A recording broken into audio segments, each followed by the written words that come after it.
What is good, everyone? That was loud. Thank you, Deepali Shinde, for subscribing. Thank you very much. I hope you guys are having a good day. I hope you guys don't mind that I'm 5 minutes late. I had some hospital stuff to take care of this morning, so I was preoccupied and I just got back. So, hello. Hi to Dilly. How are you? I'll just pull up my chat before we start so I can properly see what you guys are saying. If you guys are saying anything, who knows?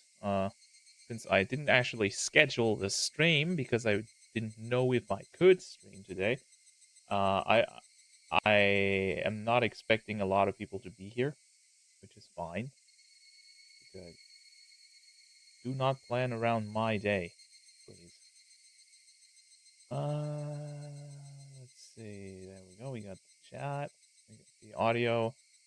Should be all right-ish for you, so you can actually properly hear the game while it is becoming very, very creepy. So whoever didn't see last stream, we finished off with the big reveal that the whole Shion is calling us every night and talking to us and being a good friend and cute and afraid and hot and stuff. That's actually all a lie. We don't know if it was Shion or if it's Mion pretending to be Shion, but at least she is a bit fucked up in the head because she started laughing like crazy and then hung up when we confronted her about her lies. So she a bit gaga, and I hope that we might be able to finish the game today because we shouldn't have that much more to go, right? But I also gotta say that you guys know this one, right? My arm still it hurts a lot today. Like today is actually pretty bad. So we'll see how long I can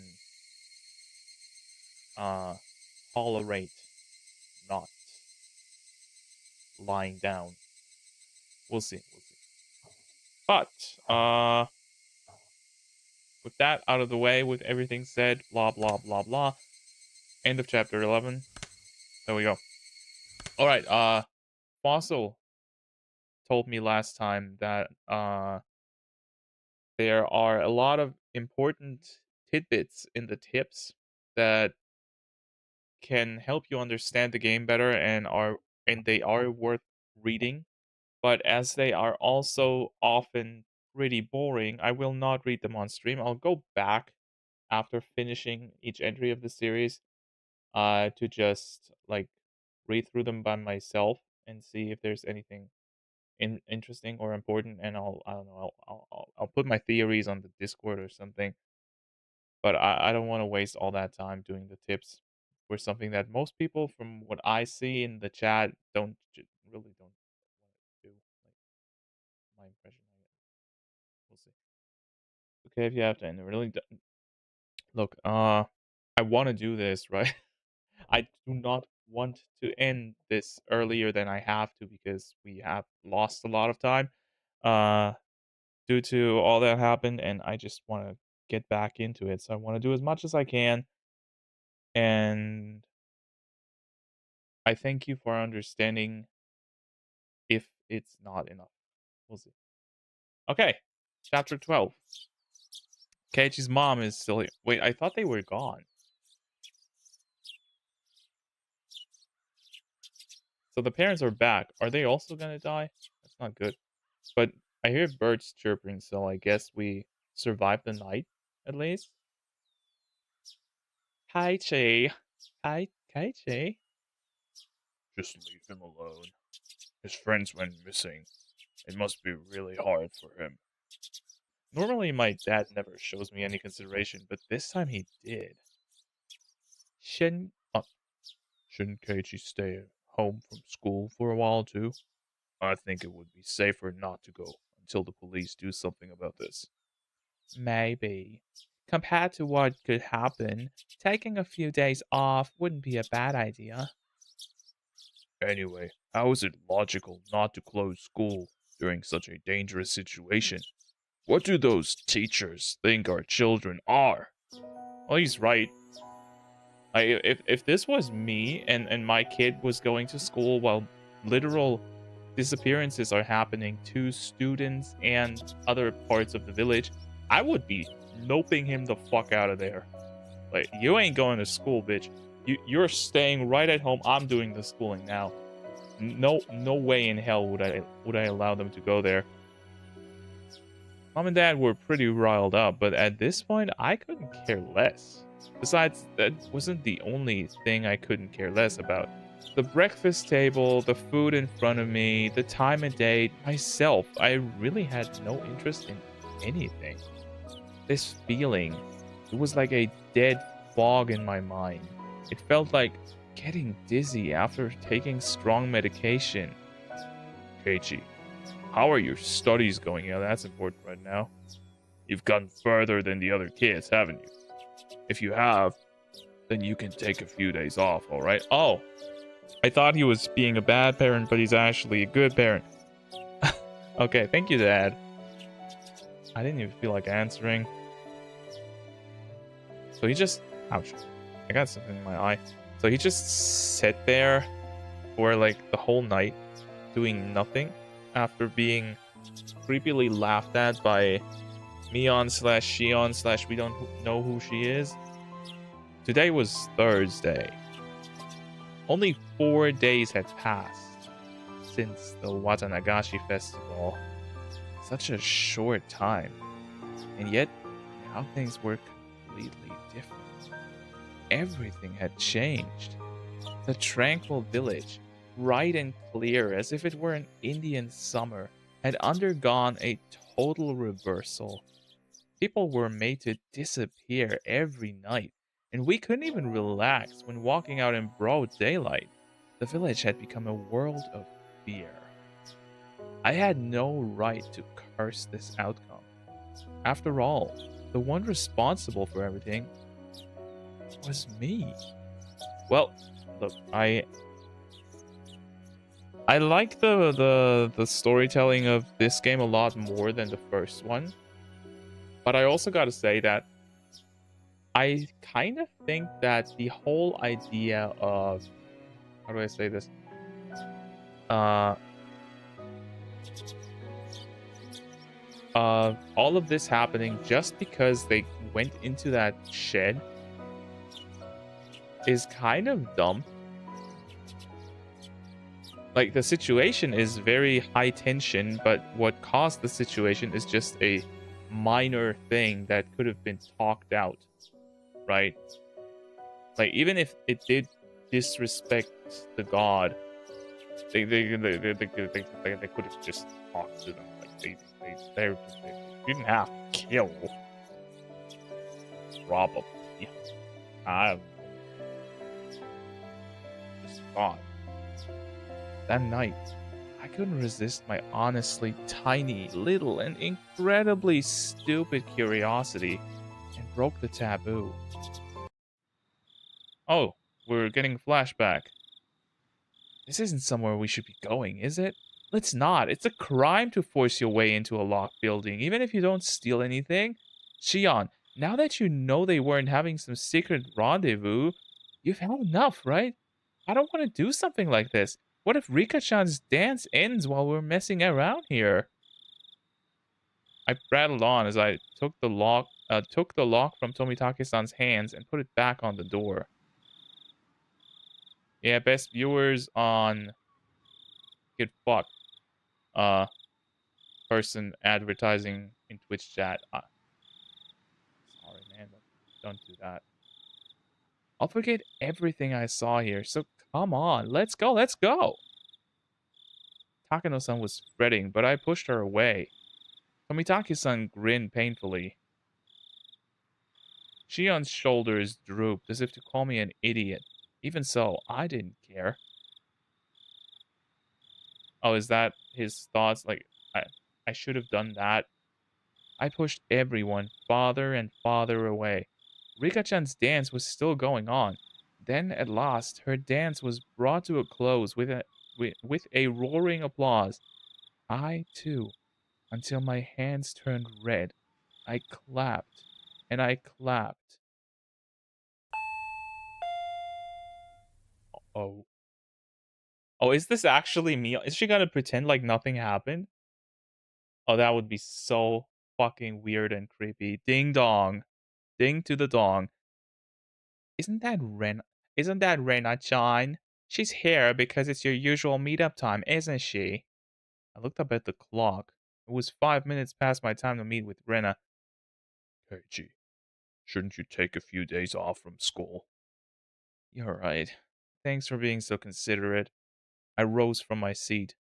I went to the entrance to greet Rena. Uh-oh. Uh-oh. I don't think it's Rena. I gotta be real like this. Ah. Hey, what's good, Dr. Silver? How you doing, man? This is not Rena, is it? Yeah, it is. Okay, hi. Okay, good. That yeah. I was prepared for the fucking worst. Uh Good morning. We're going to school as a group starting today.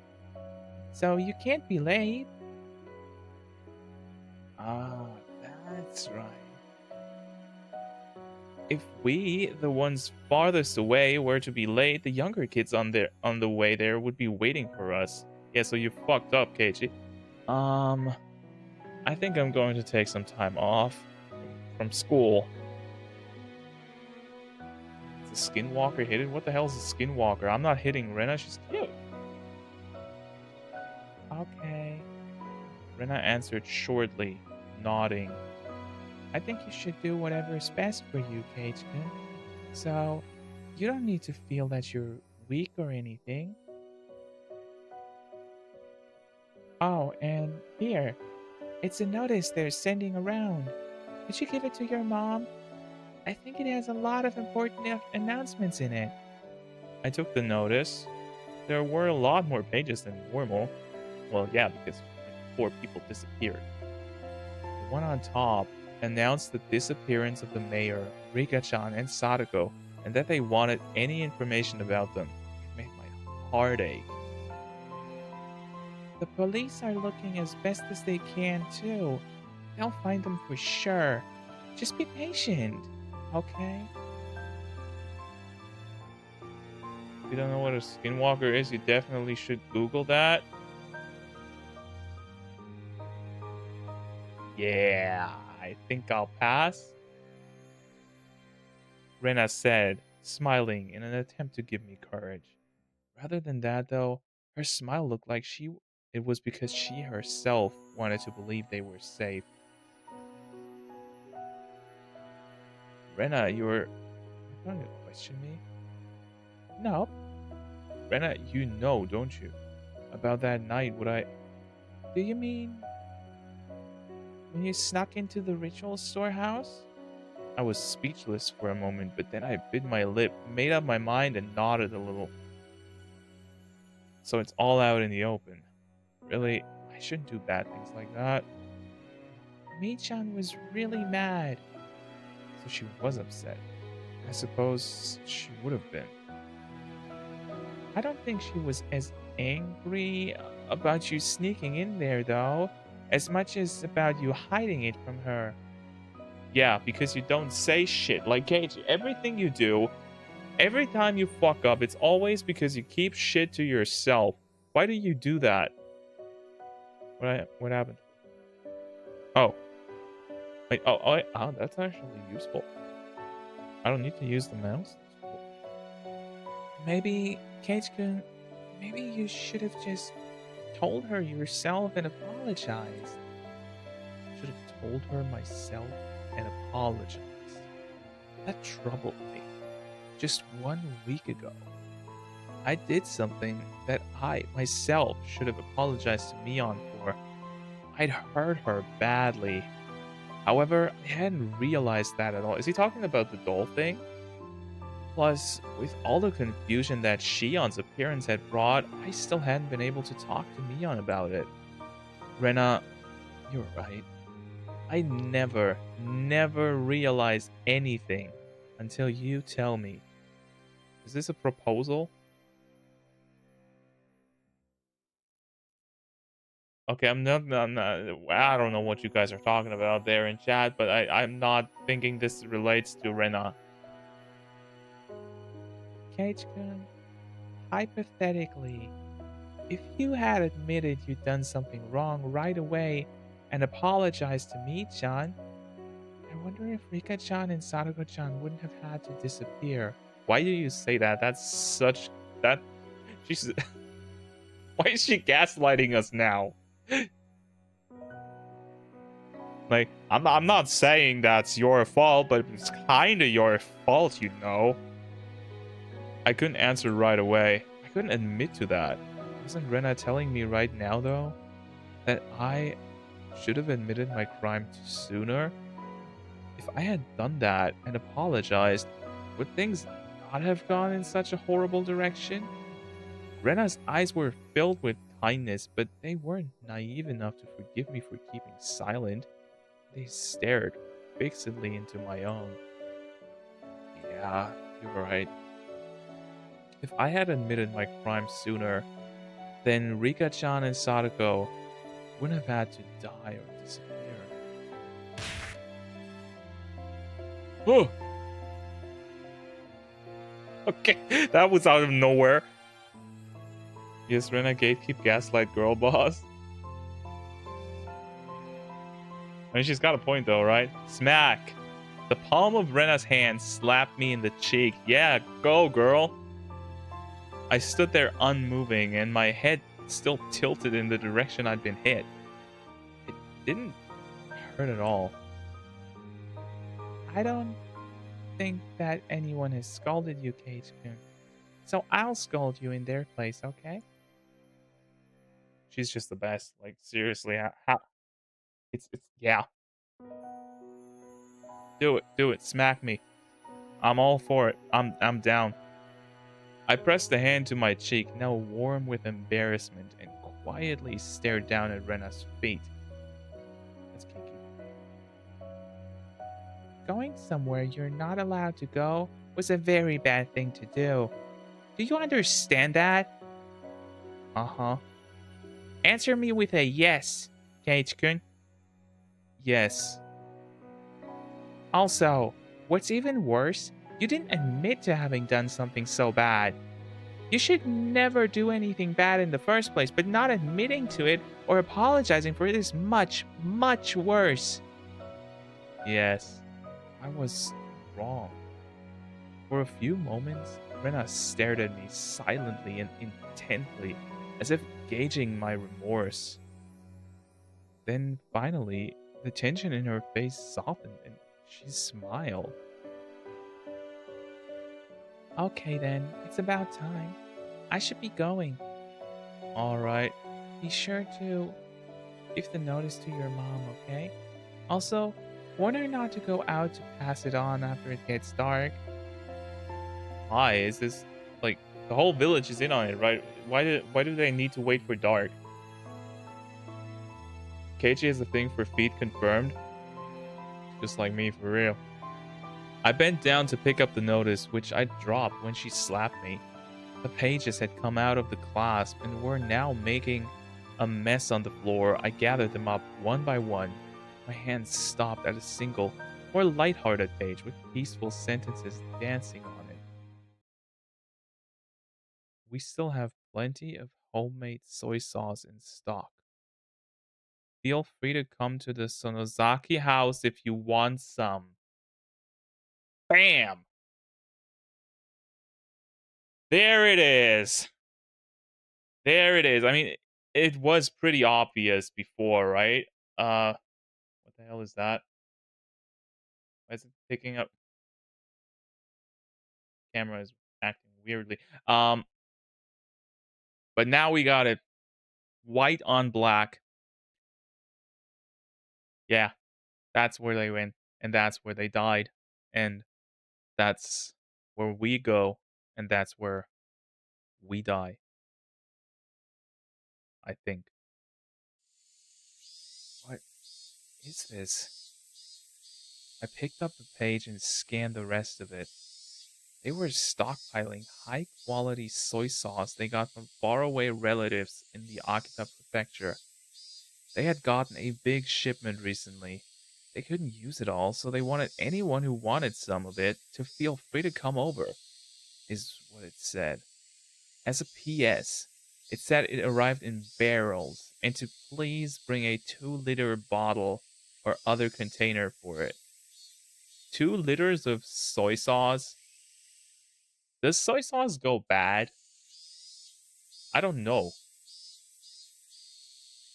Like, how long can you keep it? Because 2 liters sounds like that's a lot. That's how it tied together.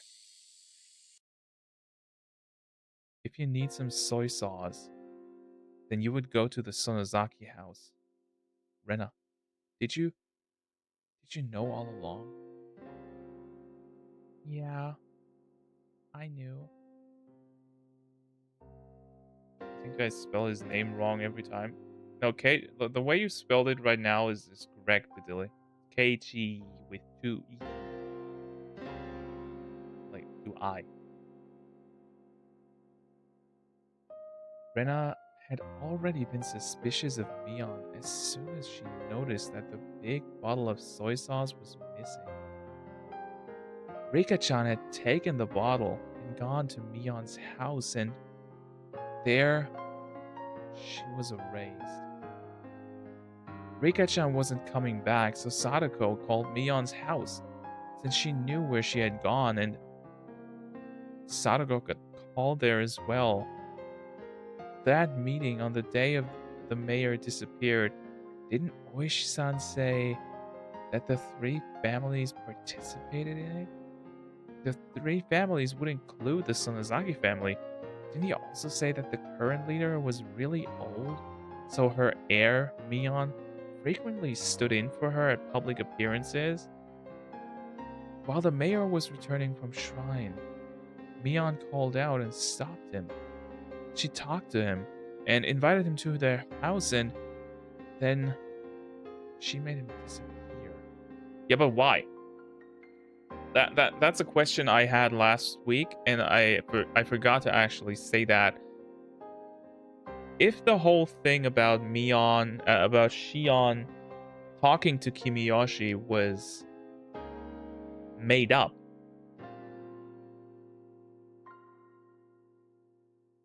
why was he made to disappear? Like, why did she kill him? I get uh that she killed those that transgressed, right? Tomitake and Takano. But I don't think she would have killed her own sister. So I'm thinking that Shion is probably still alive. And like maybe they're working together or something. Who knows? But I'm wondering why the hell she has to kill Kimiyoshi. There's no reason for it, right?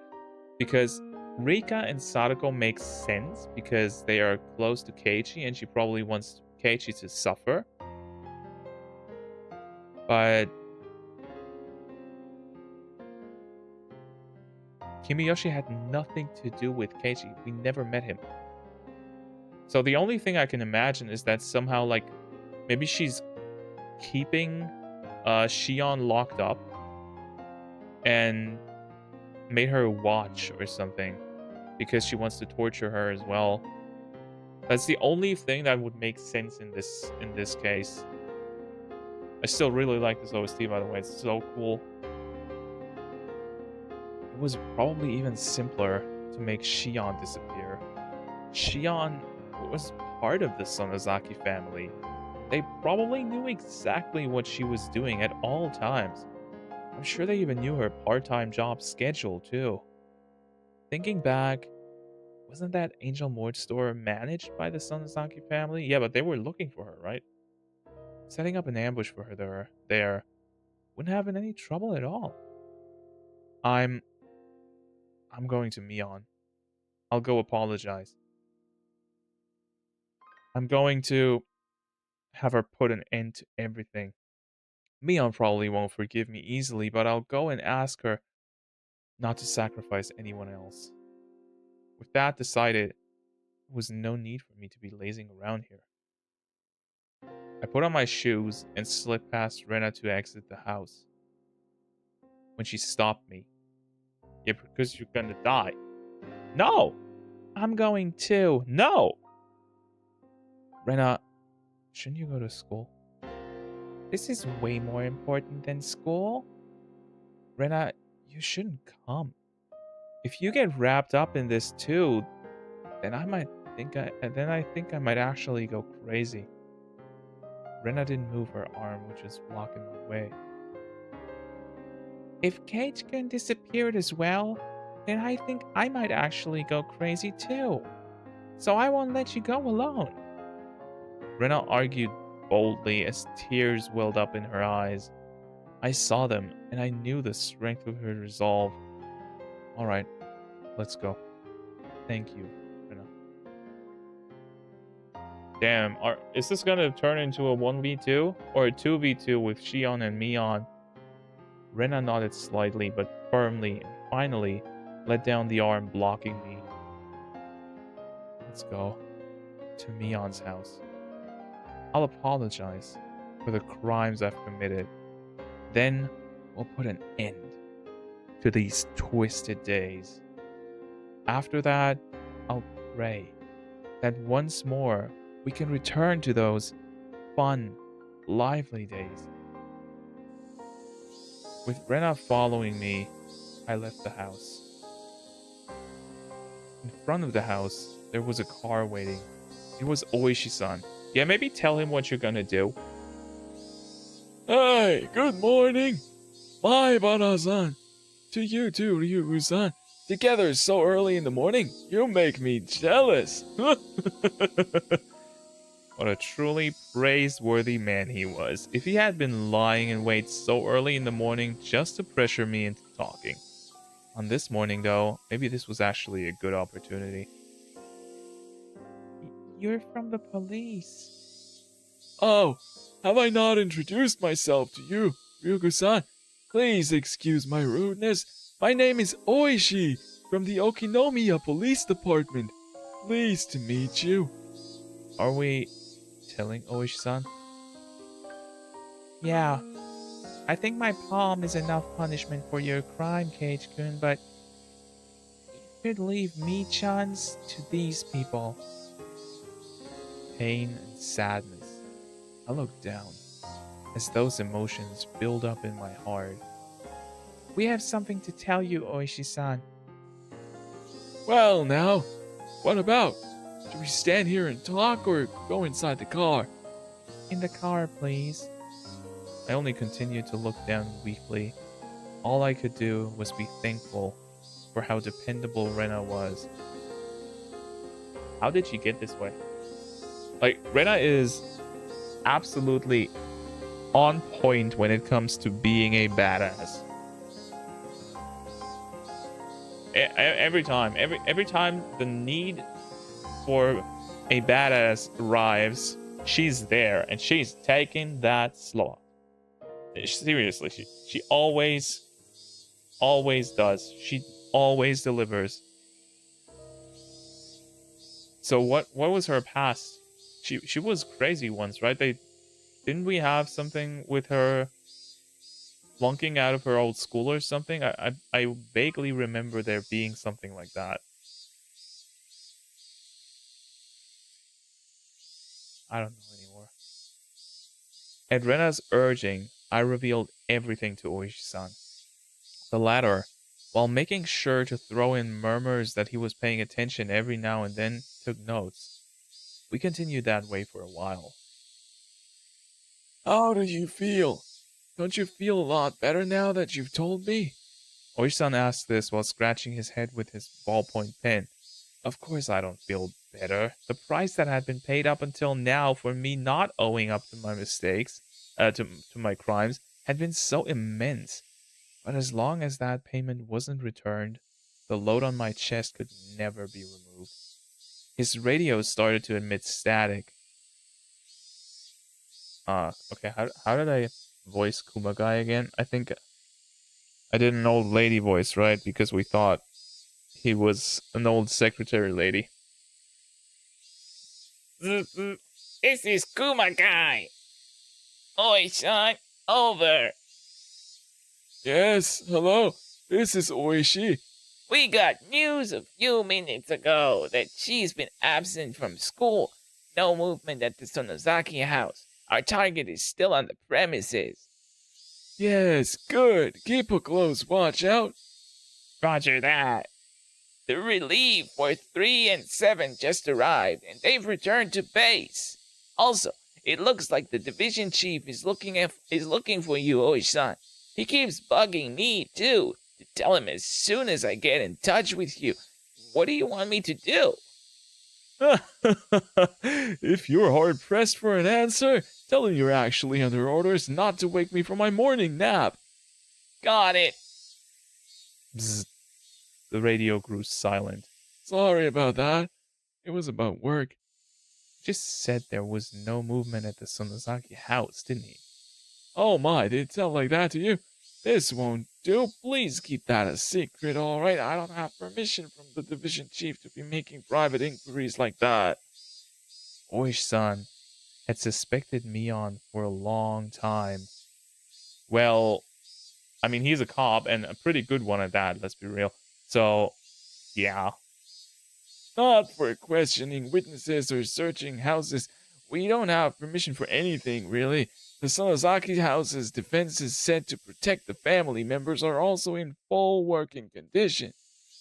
Without a warrant, we can't do anything about anything unless the crime happens right in front of us. You know who else is going mental? I heard there was a person that is really looking forward to a good Guilty Gear Strive sale, and it's not happening, so maybe that one. Just a thought. Also, hi, Joe. Oish-san, could you be... Rena's tone of voice alone was enough to make her spite clear as she stared at Oish-san. Oh, is she trying to like get Keiichi to agree to be bait? Like, as in, you need to make her commit a crime while we are watching so we can intervene. I need a sale. I'll pray for you, buddy. You can't set foot in the Sonozaki house. Were you trying to get Keiichi-kun to go in there instead? Rena, that's... What do you mean? This person, just as I thought, he plays really dirty. Stop, you're hurting my reputation. That said, I'm all ears to your explanation, okay? Oishi-san lit a cigarette and responded to Rena wearing an expression implying he was calm and willing to let her comments slide. You can't get a warrant, but you've always had your eyes on Mi-chan because you thought she was suspicious. Yes? You plotted to incite Keiichi-kun and have him go to the Sonozaki house.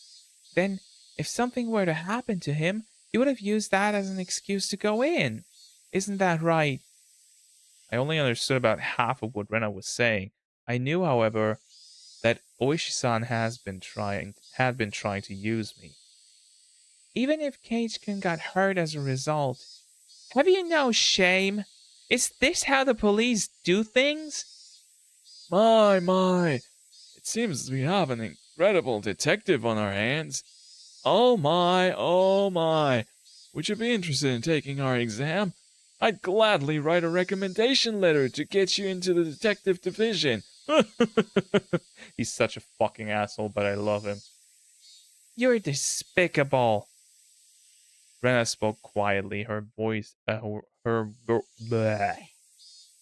words dripping with hostility. I've been insulted in all kinds of ways in my life, and I've liked every single one. But 1 or 2 words from a young girl is always the roughest for me. Even so, I suppose I should thank you for not arresting Mi-chan yet. Don't mention it. Oishi-san seemed to be enjoying his exchange with Rena. There's things this man thought were like a swamp I could barely see past the surface.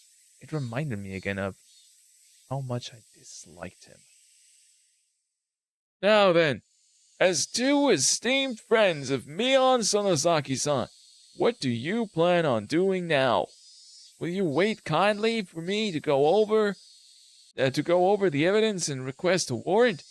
No, we won't wait for that. We'll go and make Mi-chan surrender herself. I feel like this might not go well. This might go very badly, actually. That's right.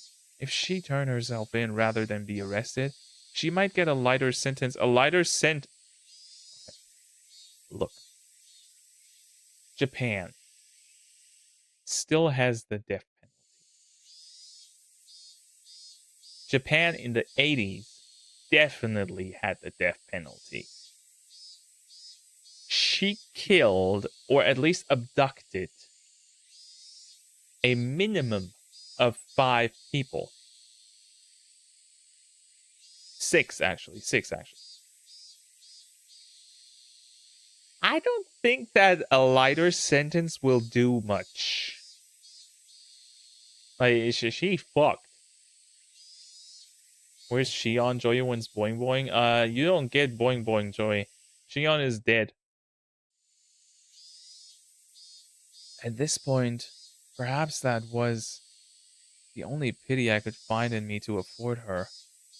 Oh, I see. I wonder if it will go that well. If you're careless, you two may face danger, you know. Oishi-san was measuring our resolve, so in a strong voice, I declared, "We're fully prepared." Oishi-san gave us an unpleasant yet seemingly satisfied grin. It was then that I realized this man was trying to use us for his own convenience. If anything should happen to us, use that as an excuse.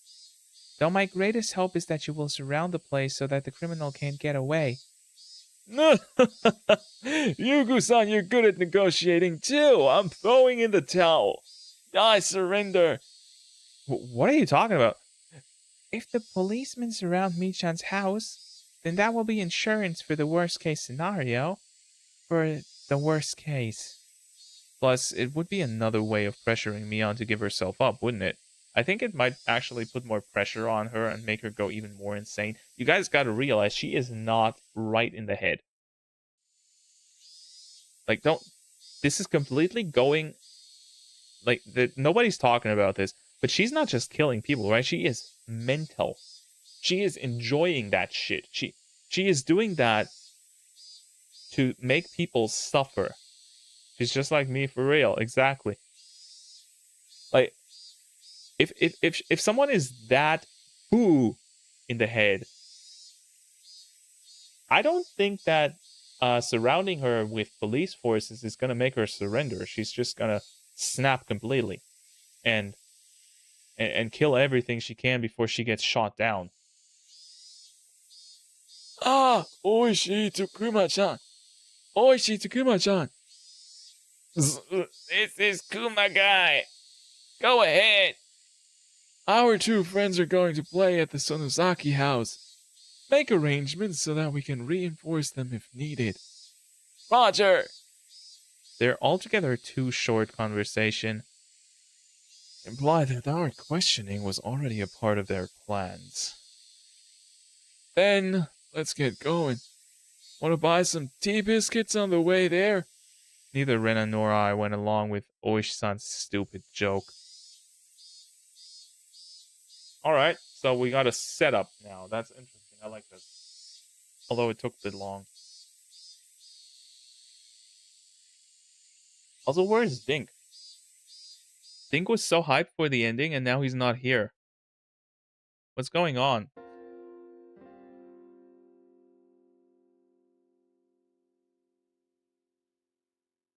I'm right in the Discord.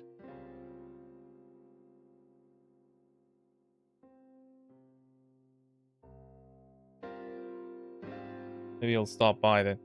Oishi stopped the car at the place where we always waited for Mion. How close is that to her house? Come to think of it, I've never been to Mion's house before. I've only heard that it's right down this road. Thank you for answering me, game. This is as far as I can take you. According to her information, there are quite a few security cameras set up on the premises. Still, don't worry. I've got a bunch of youngsters ready and waiting to slip past them and go in. We'll be monitoring the inside with a one-way mic. So if you two give them a loud scream, we'll know right away. We'll persuade her for sure. So please be ready for her to turn herself in. In both our eyes was determination. It was the only method available to us for lightening the sins of our good friend. Be plenty careful, you hear? You probably don't believe it right now, but I don't want you two being sacrificed if at all possible. You're right about that. With that rude response, we left the car. I mean, he's effectively throwing them to the wolves, right? The clinging humidity and voices of the cicadas greeted us. I'd never have expected this would be happening today. Let's go, Cage-kun. Shit, man. We're really going, huh? Rena took the lead and began to walk down the road I'd never been. Rena, you've been to Mion's house before, right? Yeah, a few times. It's a really big house. You could fit a mountain into their backyard, too. You can pick mushrooms and stuff. There are fences everywhere where you can pick mushrooms in her fucking garden. Big enough to fit a mountain. That was amazing. She's gotta have a torture chamber there, right? One of the three families controlling Hinamizawa and the head family of the Sonozaki clan. Perhaps there was something to be said about its magnitude. The path continued onward, level and uneventful. There were metal fences along its edges, and beyond them were woods with trees growing thickly. The fences were high. The tops of them bent inwards, sticking out like sharp spears. Wait a second. Why inwards? That makes it sound like a prison. Like if they are bent inwards, like look, let's say this is the fence, right? On this side is the house. On this side is the outside. And them bending inwards means it's like that. Right? The sharp ends go like this. So what happens is that if you come from here and want to climb over there, you're gonna get poked. Right? But if you pulling out the banger again, yeah, I love this thing. But if you come from this side, from this side, I'm sorry. If you come from this side, you're just gonna climb over this. Right? It's not gonna hurt you at all. You can break in, but you can't break out. So I think this is important, actually. Like, this sounds like they're trying to keep something in, or someone. Plus, there was dangerous-looking barbed wire wrapping them. Why the fuck is this like a prison? No one could look at them and not feel intimidated. In addition, there were signboards hung up here and there along the fence. Private property of the Sonozaki family. Entrance forbidden. Beware of venomous snakes. Great, we got snakes, okay. Active security cameras. Intruders will be charged an entry fee of 1,000,000 yen. That's 100,000 bucks. This forest, or should I say mountain, is this all their yard? It's more like their domain. As you can see, it's private property, but nobody maintains it. The forest isn't really the kind that you can go hiking in. If you could say that again, it really did feel like a neglected, savage woodland. It was dark and damp, and certainly not a forest that made you want to go for a nice walk. You could buy so many slayers with that. Bro. Give me your property so I can buy Slayer. Maybe that's just what happens when a landowner has too much land. Like Oishi-san said, there were security cameras hung up all over the place. Though they had been weathered by wind and rain, casting doubt as to whether they were even functional. I wonder if Mion is watching us. come to. Can you imagine her sitting in a control room and going like, "Oh my god, I'm gonna get killing soon"? I don't think she is. The only people living in Michan's house are generally her and her grandma. After wait, what? She's living alone with her grandma? There's nobody to watch the cameras. What a useless security system. Well, Michan's father seems like a pretty tough person to get along with. So whenever everyone in the family is getting together, the cameras are apparently working properly. That's right, Mion's father, he was a big shot Yakuza, wasn't he? Rena smoothly danced around the answer as she explained. At last, a huge ass gate, as big as I'd imagined, appeared. Is Mion Haruka? No, I think that I don't think she's as happy as Haruka. Like Haruka seems like a good person. Mion seems pretty fucked up. Is this Yakuza 9? It's actually Yakuza 13. Like, this is very far into the future. I got this game early. Was she living by herself with her grandmother in a house with such a grand gateway? I wonder if she's here. Beep. The old buzzer made a dull sound. Was it cut off in the middle and not getting to the house? We waited long enough without a response for me to start thinking like that. However, we finally heard footsteps walking through gravel on the other side of the gate. I nervously balled my hands, my palms now sweating into fists. There was the clang of a bolt being released, and the gate opened slightly. The person peeking out of the gap was none other than Neon. Oh shit. Knees weak, arms heavy. Yeah, my palms are sweaty. Well, this is unusual. Aren't you two going to school? Neon didn't seem all that surprised at visitors arriving in the morning, which wasn't a normal time. In fact, she almost seemed relaxed, as if she knew we were coming beforehand. We stayed home today. Kai-chan is one thing, but you two, Rena, you two are such troublemakers. Mion smiled lightly, in the way that the Mion we knew always did. Well, let's not just stand here. Come on in. This is so weird. She gestured us to follow her. I hesitated for a moment, looking at Rena. Let's go. Rena smiled cheerfully, as if she were passing through the gate of a good friend's house, and then did just that. I rally myself, and then go through the gate too.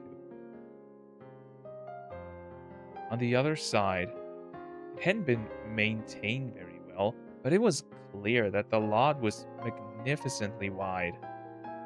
It wasn't quite what you'd think of when you hear mansion, but it was very clearly a vast place. Was this the first time you've been here, Kei-chan? Yeah. This house is enormous. Like, is this all here over here? This mountain thingy? Is this all part of her estate?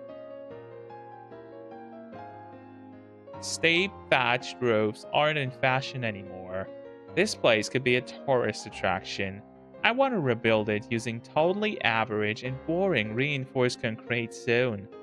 Mion dryly smiled as she said that, then closed the gate and relocked the heavy bolt. Don't worry about it.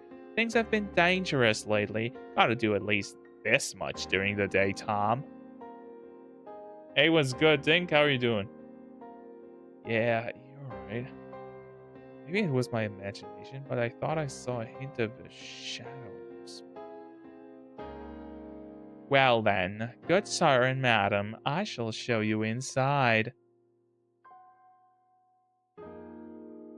Please, come this way.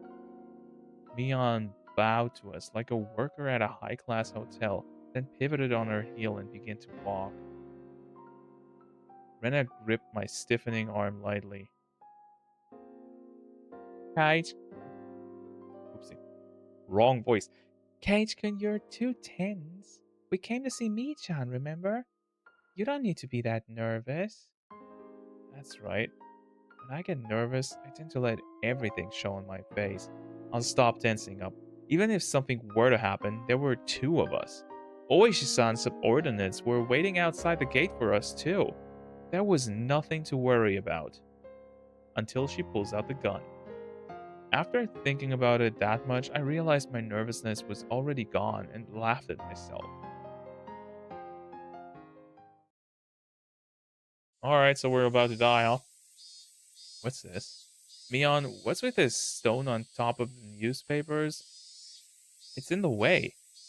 There was a pile of newspapers on the floor of the entrance, and there was a large rock on top of it. I didn't understand why something like that was here. Rena noticed me looking at it questioningly and giggled. Rena, do you know? What is this? Some kind of good luck charm?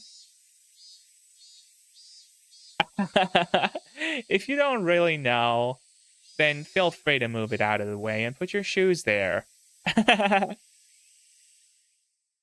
H-kun, there's a nest of swallows right above that stone.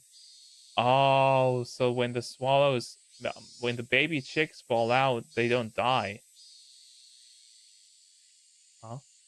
Oh, you're right. This house is for people, but swallows still come in without permission and make nests. It must be like a tradition for them. Whenever spring comes, they always make a nest here. It's kind of annoying though. What exactly happened in the past hour? Rena came over the next morning to pick us up from school, and she gave us some flyers. And among those flyers was one that said, if you need soy sauce, come pick some up at the Sonozaki house. We got some. And that led to Keiichi finally putting two and two together and basically confirmed that Sadako and Rika went to Mion's house to get the soy sauce and then never came back. So he decided to confront her about it. And then Rena said she's coming with him, and they're gonna do it together. And then they ran into Oishi, who they told everything to. So now the police is surrounding the house, but they don't have a warrant, so they can't do anything. So basically, Mion, Rena, and Keiichi are bait to either get her to come out on her own and just surrender, or get sacrificed, and that will give them a reason to storm the estate. That's the general idea. So the police is using civilians as pawns. It's very, very realistic. Sprinkler, what exactly were you doing with the furry? I got the furry. I hate my life a bit right now.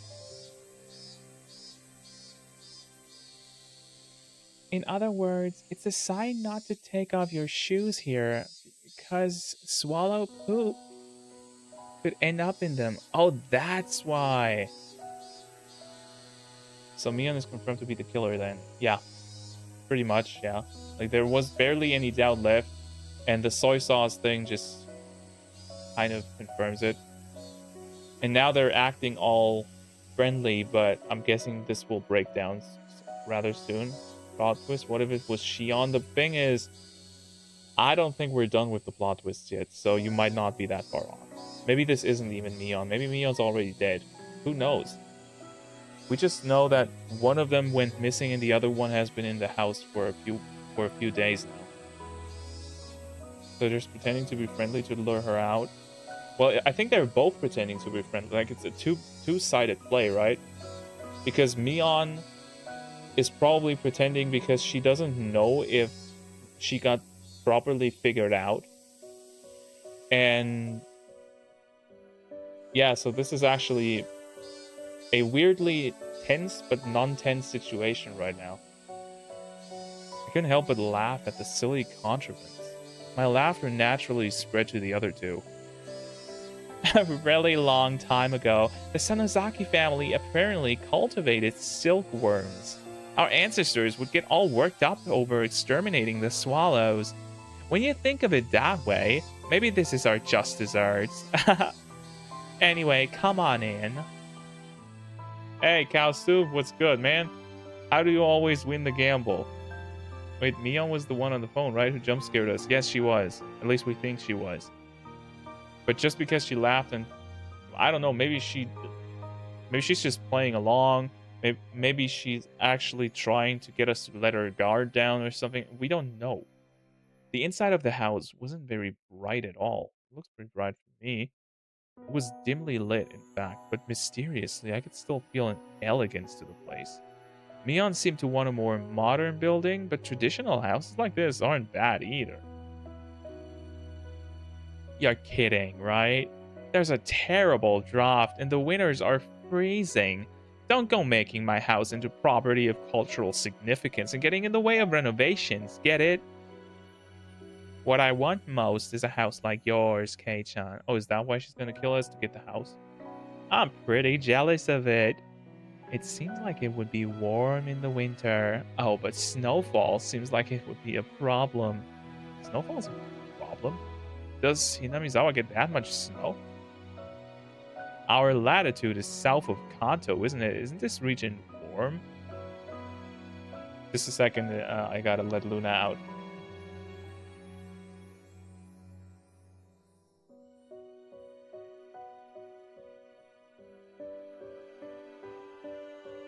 Yeah, I thought she came over to Cage's house to attack him after that. No, she didn't. Like, literally nothing happened. His parents got back, and that was it. Also, why am I almost see-through? What is going on? Like, you can see the background behind me a little bit. I'm like a 15% ghost. What happens if I put this to performance? Nothing. You're dead, Inoji. You died from old age. It's all. Wait, why does this happen? I don't get it. Okay. Oh, I wanted to show you guys something. Now that I'm fiddling around here, anyways, I'm gonna show you guys something. There's a new thing in this in NVIDIA Broadcast, which is the program I'm using for cutting out the background. It's called eye contact. It's supposed to basically AI track your eyes and make you always look at the camera. And I'm gonna activate that now. I haven't tried it out yet. I just saw that recently. Okay, this is weird because I'm not looking at the camera right now. It looks like I am, but I'm not. Like, okay, this is creepy as fuck. How far can I look away until it just actually works? Actual lifeless demon stare, the beast. What is going on? It looks like I'm actually looking at the camera. What happens if I squint a little bit? It still works. It just okay. If I blink, it bugs out, bro. This is so good. Hello there. Well, now I'm actually looking at the camera though, but now I'm not. I'm not looking at the camera. Look like you want to kill me. What an insane gimmick. This is crazy. This is so dumb. Holy shit. But what happened now? Why the fuck do we got a black background? Yeah, bro, it's the first one to snap. No, I hate it. Please turn it off. I will. Dude, it's gone. It's gone. How do I delete that? Remove this effect. Okay. It's gone. I've turned it off, okay? I'll only turn this on if I want to creep you out. Keep it on for one random stream to see if anyone notices in like a month. That's actually a really good idea. Okay. Let's keep on playing creepy game with no non-creepy scene. You don't know, Cage-kun? Hinamizawa is an area that gets heavy snowfalls. When we get a lot, everyone gets buried. Sometimes you can't even get out of your own house. Sometimes your car gets totally buried too, and you can't find where it is. What the fuck? Like, I've seen heavy snow before, but you can't find where your car is because it's completely buried by snow. This is the first ever actual horror game streaming. You just stare at us like that. I should do that when we play something super normal and boring, like Duck. When we do another Duck stream or something. I wasn't aware of that. Hinamizawa? Was that place a bad? Was that bad a place in the winter? Yeah, man, some places snow like that. It's crazy. Come to think of it, my dad, he said something like this place got plenty of snow so we could have fun building igloos. Still, your front door getting buried, not being able to find your car? That's way too much snow. Do you think the real villain is gonna be Wooba furry guy and he's gonna bite people's heads off? I would main him if he was. You remember from geography class, right? The western side of Japan gets cold winds from Asia. We're different from those softies protected by the mountains, nice and warm by the Pacific Ocean. I'm totally okay with being a softie and nice and warm. I hate the cold. Well, we'll have to have a training camp to get Kei-chan used to the cold this winter then. No way, no way. There's no way that's happening. I hate the cold and I hate training camps too, and I hate them even more put together. Mion laughed more uproariously than she ever had, then told us she'd bring out some tea and left her seat for the moment. Still, there's a lot of fun things to do in the winter. I bet our club will be a blast then. Our club continuing activities through the winter sounds totally horrible. Like swimming in the cold or marching in the snow. When do we turn into Mount Redhorn? Yeah, there are definitely a lot of tough punishment games for the winter season. One time, she made us have a Rio Carnival in the schoolyard while snow was falling. What's a Rio Carnival? I see the terror of her club cared not for the season. The victor would be decided by who could best adapt to the winter-only events. We do snowball fights and shaved ice eating contests and treasure hunts in the snow. Wait, why is everything outside? Why can't we play tabletop games in a nice warm room while it's snowing? Wow, KH-kun, if you're saying things like that, then you're gonna lose a lot this winter. We'll have lots of punishment games, and Rena won't lose. How? Don't give me that. How? Ouch, that was loud. Holy shit. I settled things with a cross chop to the head. You're sure having fun. Our walls aren't very thick, so be careful not to go flying through any, okay? The paper sliding door opened and Mion returned with a pot and a complete tea set. Do you want some sesame senbei to go with that? Sorry, we don't have much in the way of bean paste or other good stuff. Cross chop to my ears apparently. Yeah, why was this so loud? It's okay, it's okay. We didn't really come here to drink tea anyway. And with those words, the smile disappeared from Rena's face.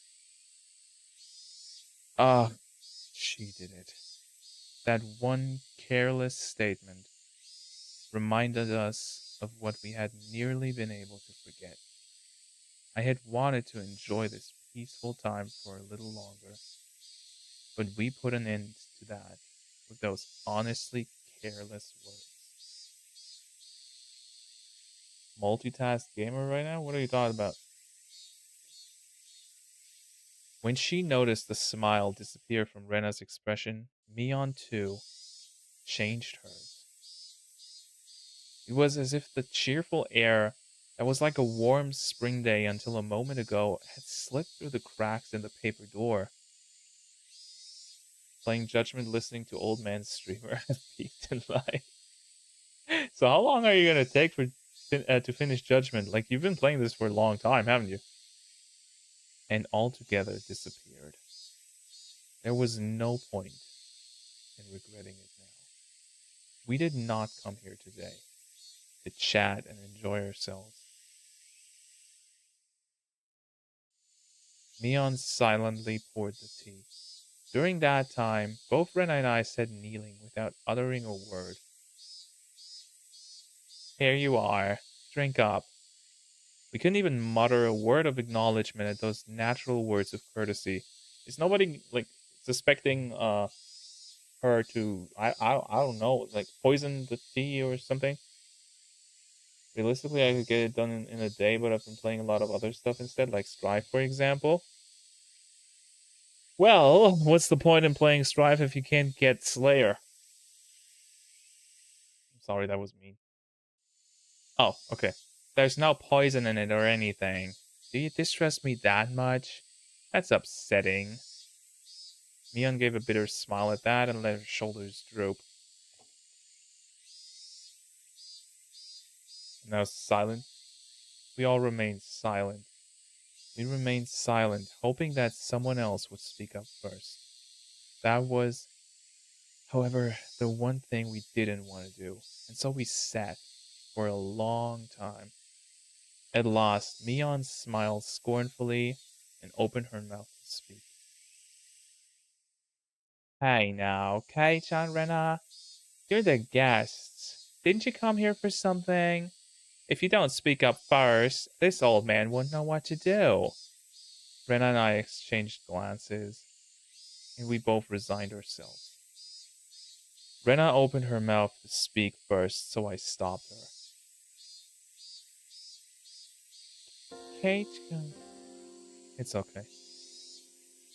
I needed to come here. Let me talk first. Okay, I understand. What would Kei-chan have to tell me? Please give me your daughter's hand in marriage, maybe? Can't do that. My little Rena and Kei-chan aren't meant for each other. Go wash your face with miso soup and try again later. Afterwards, I thought her mean remarks were Mion's own way of showing consideration. Mion had said those mean things in a totally normal way, and it drained the tension from my shoulders.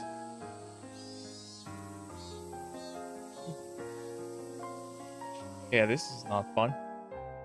Mion, first, I have something to apologize for. You do? What for? Mion pretended that she didn't know what I was talking about, but I clearly got my point across. Well, on the night of Watanagashi, the ritual storehouse behind the shrine, I went in. I could see Mion's expression immediately become harder. I knew it was somewhere I wasn't supposed to go, but it was just supposed to be a little bit of exploration. We didn't mean anything by it. Even so, I still shouldn't have done it. So I apologize. I'm sorry. Uh-oh. Why? It's never good when the black screen appears. Just got murked. What does that mean?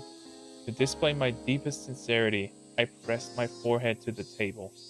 I'd meant it as a way of prostrating myself. I figured it wouldn't feel sincere enough if I raised my head right away, so I left it there on the table for a while, and got stabbed in the back of my head. Mion didn't say anything. With my face down, I couldn't tell what sort of expression Mion had. Only the voices of the cicadas filled the room. Mixed with them, I could hear the sound of the clock ticking. That was all. When I started to struggle to breathe from having my head down for so long, Mion told me to stop. You got me there. I didn't expect you to pitch it to me straight. You've got me on the ropes. I looked up to see that Mion's face was calm, but she was smiling faintly. If you understand that even though it was only a casual exploration for you, Kei-chan, that there are a lot of people who think it's no laughing matter, then it's okay. There's an old saying, when in Rome, do as the Romans do. It's been days since then. It may be too late, but I apologize. What I did was wrong. Please forgive me. I could feel pitiful tears welling up within me. If I had done this sooner, maybe nothing terrible would have happened. It's okay. If you know what you did was bad, then that's enough, right? If that was true, why the fuck do you kill people? I love the boss with the literal insta-kill gun. Are we talking about the fucker in Yakuza Kiwami? Because that was not fun. Mion spoke like it was someone else's problem, and I wasn't happy about it.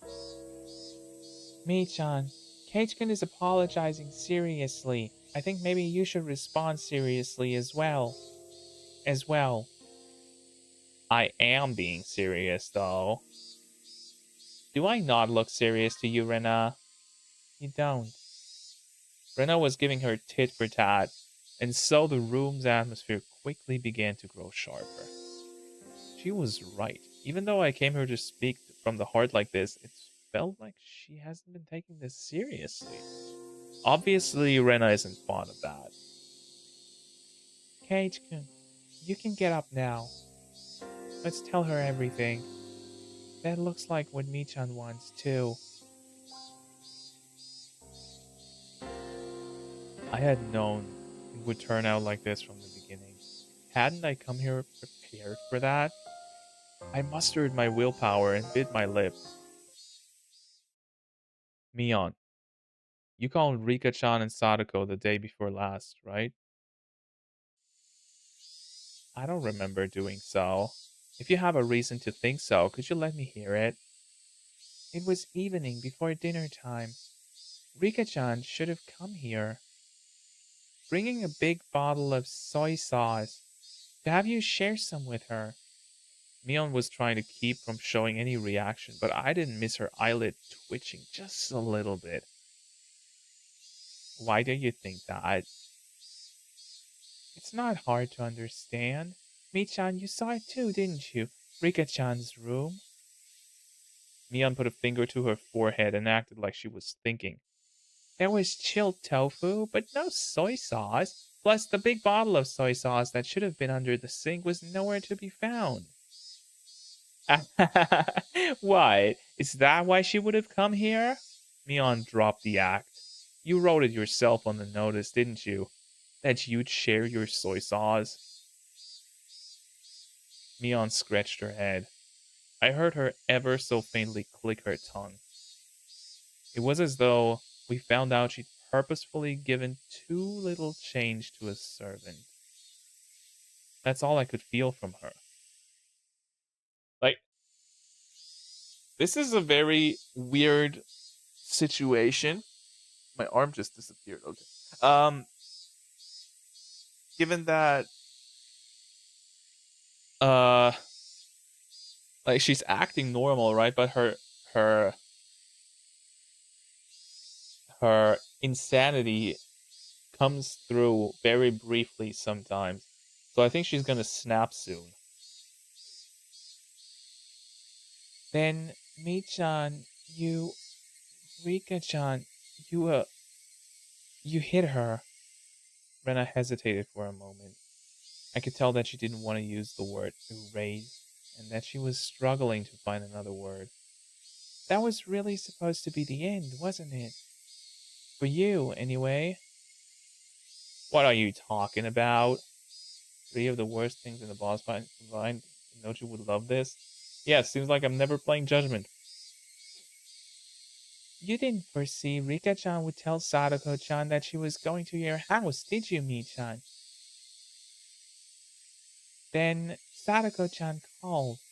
Might Rika be imposing on you? Yeah, probably just like that. You sound just like her. Mi-chan, you were in a bit of a bind then, because someone knew that Rika-chan had come here. So you decided to lure Sadako-chan here too. Lure her out? Like how, I wonder? Mion prodded Rena on, as if trying to get to the good part of an interesting story. I, however, knew. I had been watching Mion change the whole time. She was restlessly twirling her fingers. She had clearly lost her calm. I don't know if you guys can hear that, but they changed the sound effect of the cicadas. Before it was only the cicadas themselves, like what's happening right now, the beep, beep, beep, beep, beep. But now there's some disturbed and wavy cicada sounds in the background as well. I think this is a really cool situation because Mion literally cannot win, yet all that's left is how much collateral damage needed to bring her in. Yeah, that's the thing. Like, how much do we have to sacrifice? She's done, and she probably knows she is. Of course, it was really a slight thing, and only I, who had been watching her this whole time, would have known.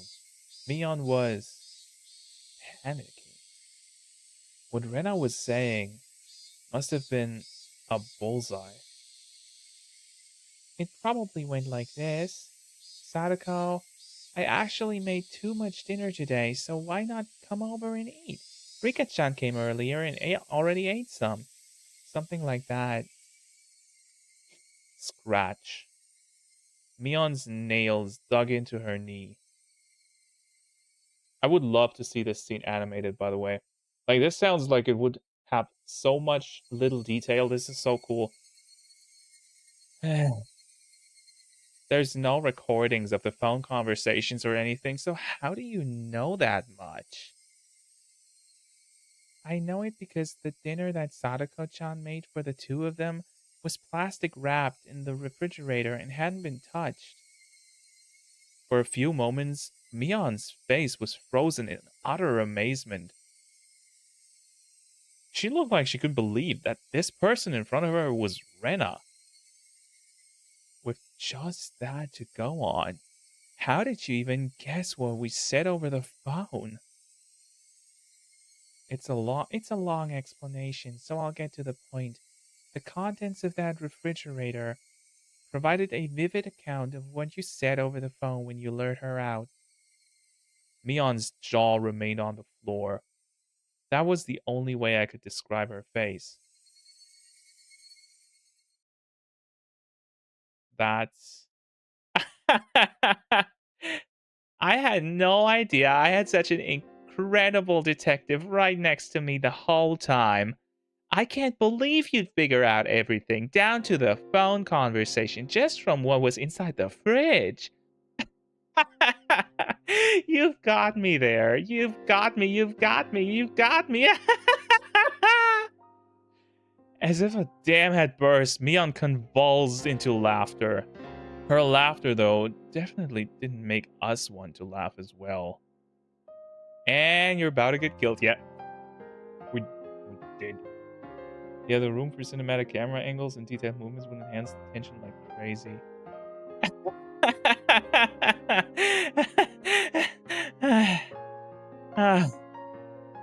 Mion grew tired of her dumb laughter, heaved a big sigh, and scratched her head.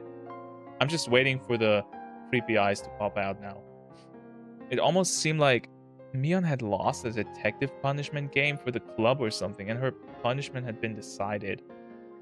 Oh, how fun that would have been if it were true. Wait, is that what all the club activity foreshadowing was for? Foreshadowing the way people are gonna die? You know, that would actually be really cool. If all of the club activities actually served a purpose. An incredible detective? Mi-chan, you're the one who guessed what Oishi-san told us. He called me an incredible detective too. As soon as she heard Oishi-san's names, Mion's eyes began to display panic more clearly so that anyone would be able to tell. Mion, the police have suspected you for a long time now. Oishi-san's officers have had the house under observation so that they could break in at any time. Mion attempted to feign calm, but it looked like she was having a hard time with that. Part of her couldn't believe that the police had her surrounded, and she closely examined Rena's facial expression. However, she couldn't detect a hint of falsehood. Finally, Mion seemed to accept the fact that the police were encircling the house. Was the mayor Mi-chan too? Were Tomitake-san and Takano-san you as well? Mion didn't answer our rapid-fire questions. I could clearly see impatience in her eyes, which were still feigning calm. At last, Mion, who had been sitting there lazily, readjusted her cushion and set herself upright. I think we've never seen her make that expression before, right? Like, this might be a weird thing to say, but she looks beautiful. At that moment, the atmosphere in the room changed completely. Yeah, we're dead. Mion's expression also changed. The impatience and wonderment in her expression disappeared, and she became so solemn you would think she was about to conduct a tea ceremony. I could sense it. It was now, in this moment. Mion had ceased to be Mion, but had changed into Mion Sonozaki, the current heir to the Sonozaki house. That solemn atmosphere about her was clearly abnormal, and was entirely different from that of the Mion that I knew. Now I could believe it. Now I could believe that she was the young leader who commanded the entire Sonozaki clan. Mion quietly placed both her hands on the tatami mat and gave a beautifully elegant bow, as if this really were a tea ceremony, and named herself. We meet for the first time. I am the current heir to the Sonozaki house. My name is Mion. Mion's movements were so elegant they could cut, and we couldn't even answer her. All Rena and I could do was watch, baffled at her actions, which we could never imagine the normal her doing. I would like to vel- I would like to welcome you to the Sonozaki main house today. I will greet you all in place of our leader, Oreo. It seems as though you have various things you would like to ask. If I can be of any assistance, then I would like to answer without concealing anything. He's gone mental. Yeah, I think this is just like I don't know. Like, seriously, I don't know what's going on anymore. Did she really resign, or is this just a ploy to get us to drop our guard? Because I still think something bad's gonna happen. This is the game where in the first game you die from scratching out your own neck. Oh, wait a second. She said there's no poison in it when she served the tea, right? And we drank that. What if there was some sort of drug in it?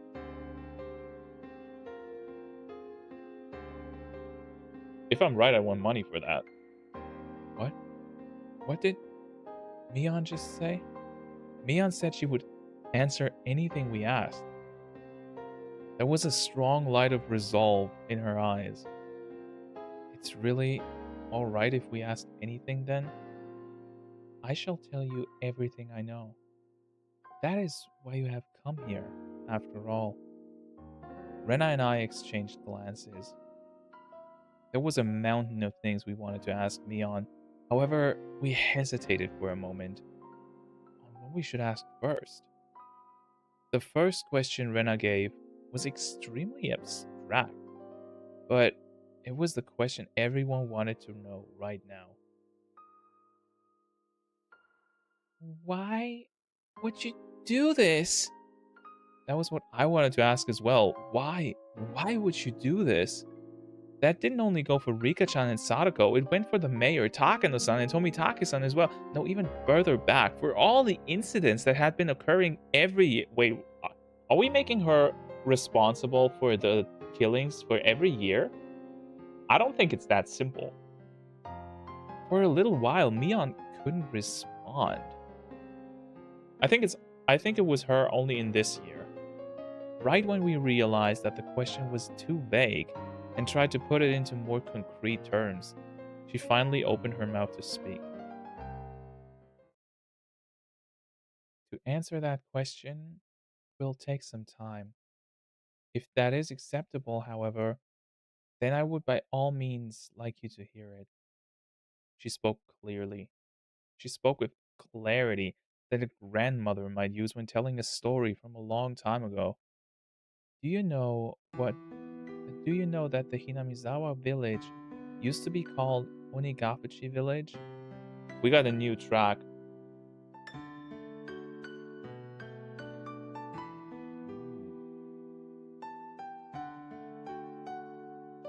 Ooh, I like.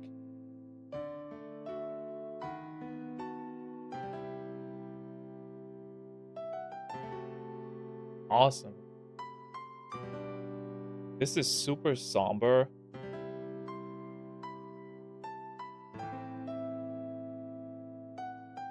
Reminds me of Trails music. A little bit, actually. Yeah, the piano.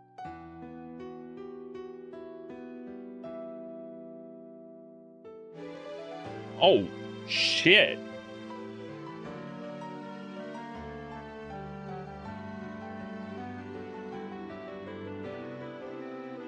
Ooh.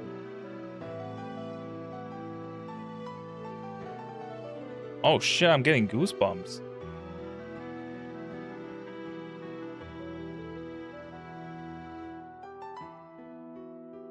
This is really cool. I love this track. Rena nodded lightly, then shot me a glance asking me if I did. I returned her nod. Hinamizawa was once called Onigafuchi village, yes. I heard all about it that night from Takano-san in the ritual storehouse. They firmly believed that demon blood ran through their veins and cut off all contact with the outside world. They were worshipped by those in the villages at the foot of the mountains and treated like transcendents, those capable of magic.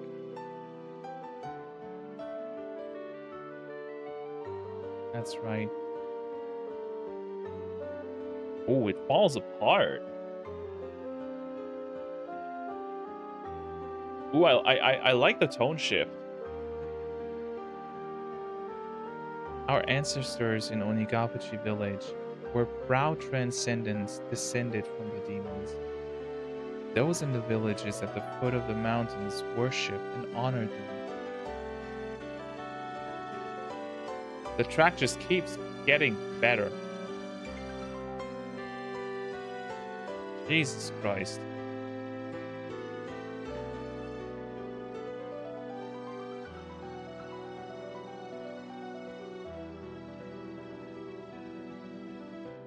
Man, if I hear something like that, I really want to learn to play piano.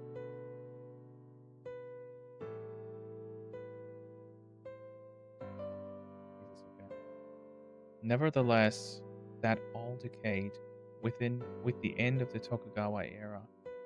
The black ships arrived. The era of the samurai ended. The era of national isolation ended. And the tradition of worship in Onigafuchi village quickly disappeared. Those things that linger from the past were all to be detested. That was the kind of era it became. The Meiji era began, and the name of Onigafuchi village, with its long history, was forcibly changed to Hinamizawa village. How long is this track, by the way? Damn. I really want to get the soundtrack for this game. I hope they are segregated into the separate games because I don't want to get spoiled on the later tracks, but there are quite a few tracks in this game that are actually kick-ass. I've heard that the Meiji government strongly wished to erase the old customs, the abolition of feudal domains, and the establishment of prefectures. An era had begun, seeing Japan sprinting up the stairs that were beyond their means to try and reach the same level as the rest of the world. All things in the Western style were to be extolled, while all old traditional things were to be scorned. That was the sort of era it was. Our ancestors in Onigafuchi village were proud descendants, a transcendence descended from the demons. Onigafuchi village disappeared in a flash. At last, Japan, provoked by the European powers colonizing countries by the great European powers colonizing countries in Asia one by one, began a policy to increase its wealth and military power so that it could stand as a global power in its own right. Conscription began, and they won war after war, the First Sino-Japanese War and the Russo-Japanese War, and until the Pacific War broke out, they recklessly climbed the staircase towards modernization. At the time, Onigafuchi village had already lost its impenetrability. The villagers, once worshipped as transcendents, were now on the receiving end of inhuman treatment. The sacred Onigafuchi village had been groundlessly labeled an isolated village of those afflicted with incurable diseases, a mere shadow of its former self, and stood on the precipice of an era of hardship. Wait, so they got hunted down? Thus began harsh days where one would suffer unreasonable discrimination just because people knew one was from Onigafuchi. The children in the village at the foot of the mountain were taught not to go near Hinamizawa because filthy germs were rampant there. Children who had come into contact with children in Hinamizawa would cry and wail as their parents purified the spot they were touched by rubbing salt on it. One of the adults said to the children that if you get lost in Hinamizawa, you would be kidnapped by demons, cut up into pieces, and devoured. Never, ever go near the terrifying village of the man-eating demons. That's what he taught them. Another said that during a famine long ago, the people of Hinamizawa gathered up all the corpses they discarded into dry riverbeds, then cooked and ate them in order to survive. Groundless stories, but said in such seriousness. Baseless slander added to baseless slander, making Onigafuchi village's historically accurate, thrilling history all the more believable. Perhaps the chain of undue discrimination was a manifestation of the people's anxiety towards the uncertain times. Of course, the story didn't end only with the perspective of children. If anyone found out you were from Onigafuchi, you would be turned down from any job you applied for. People would even go back on engagements and marriage proposals. As for the marriages where one partner had lied about it, as soon as the truth got out, they were made to divorce. It even caused trials. They would appeal that where one came from wasn't an important enough reason to divorce. They would, however, lose their case. Lying about one's birthplace apparently constitutes a heavy act of misrepresentation in marriage. Well, I get that. Like in Japan, yeah. This legit sounds like something that would play in a Pivotal Trails cutscene. It does, yeah, it does. Chapter 12 time. Hey, we're also in chapter 12. That's terrible.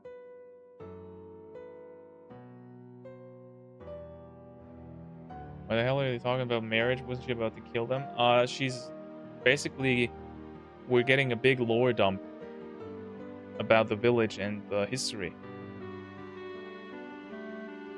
I've heard about such discrimination towards those in small villages in civics class. Just because others knew you were from a tiny hamlet, you would be subjected to every societal disadvantage there was, a modern form of bullying. Though I only memorized that because it was going to be on a test one time. I recall being suspicious about it and unable to believe such discrimination occurred in modern Japan. Well, I suppose I can't say they weren't asking for it. Our ancestors were proud of the demon blood flowing through them.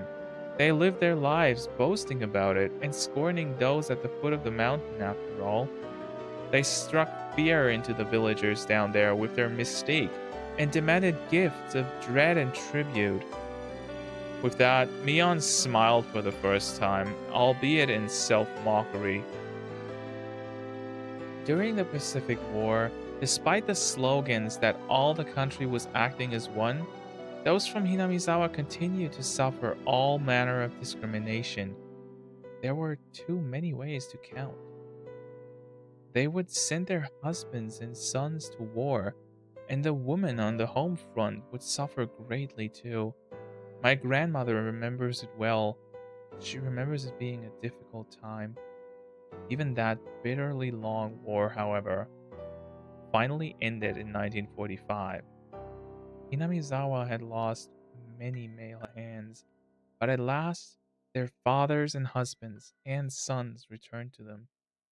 Of course, there were also many who didn't come back. Nevertheless, for those in Hinamizawa who were at their limits, barely able to maintain the village without the men, their return was a very happy thing. MacArthur's GHQ set to work on drastically improving mindsets and strove for the abolition of unfair discrimination. They could feel day breaking on the dismal night that was the previous era.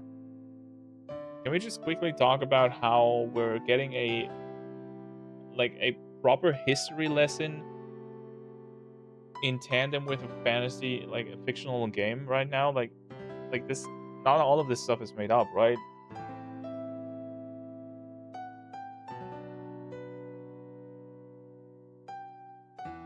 Inamizawa was on the verge of turning into a ghost town. Those in the village started to say that they should rebuild it once again and got to work, trying to make the village even a little more plentiful. During that time, someone appeared who built up a fortune through a vast number of dealings in the black market. That was her dad. That was Mion's grandfather. Close, the husband of the elderly current family leader, Sohei Sonozaki. Wasn't there a guy in Yakuza called Sohei? Or was it Shohei? Sohei said that he managed food warehouses in Harbin after being dispatched to the Chinese mainland. When it was time to pull out, he conspired with his superiors and comrades and stole a great deal of the army's canned goods. Whoops. He hid them somewhere in the Seto Island Inland Sea and sold them widely at a high price on the black market, thus earning a fortune. Dojima was Sohei. Oh, okay. Yeah, I knew I heard that name in relation to Yakuza before. So this is really just a Yakuza prequel. Okay, cool. Sohei didn't spend that fortune for his own pleasure either. Oops. He entrusted the entire amount to his wife, the head of the Sonozaki house. Can we see her at some point? Let's revive this ruined village. All who live here are our family, and this fortune is our collective property. So he proclaimed to my grandmother, the current head of the family, that vast fortune was a huge reason why Hinamizawa was revitalized after the war. I see. With that, Hinamizawa came back to life, and that's how the Sonozaki family had established its current prosperity. Of course, there were many people who begrudged the money coming from the black market, but the villagers no longer minded it. They succeeded at one business venture after another. Those who had succeeded freely supported those who followed them. The giant family of Hinamizawa, tied together with strong bonds, kept on expanding its influence. The Sonozaki family, the center of everything, would be extolled for a long time as the minds behind Hinamizawa's revitalization. The person at the middle of it all was your Nana, Mi-chan. That's amazing! What great success! Mion looked like she was honestly happy Rena praised her. However, around 1955, the wind started blowing in the other direction again. Because of the canned flesh incident. The what? Canned flesh? It sounded so hideous that just hearing it made me nauseous. Someone naming himself as my grandfather Sohei Sonozaki's superior confessed that those canned goods had been human flesh?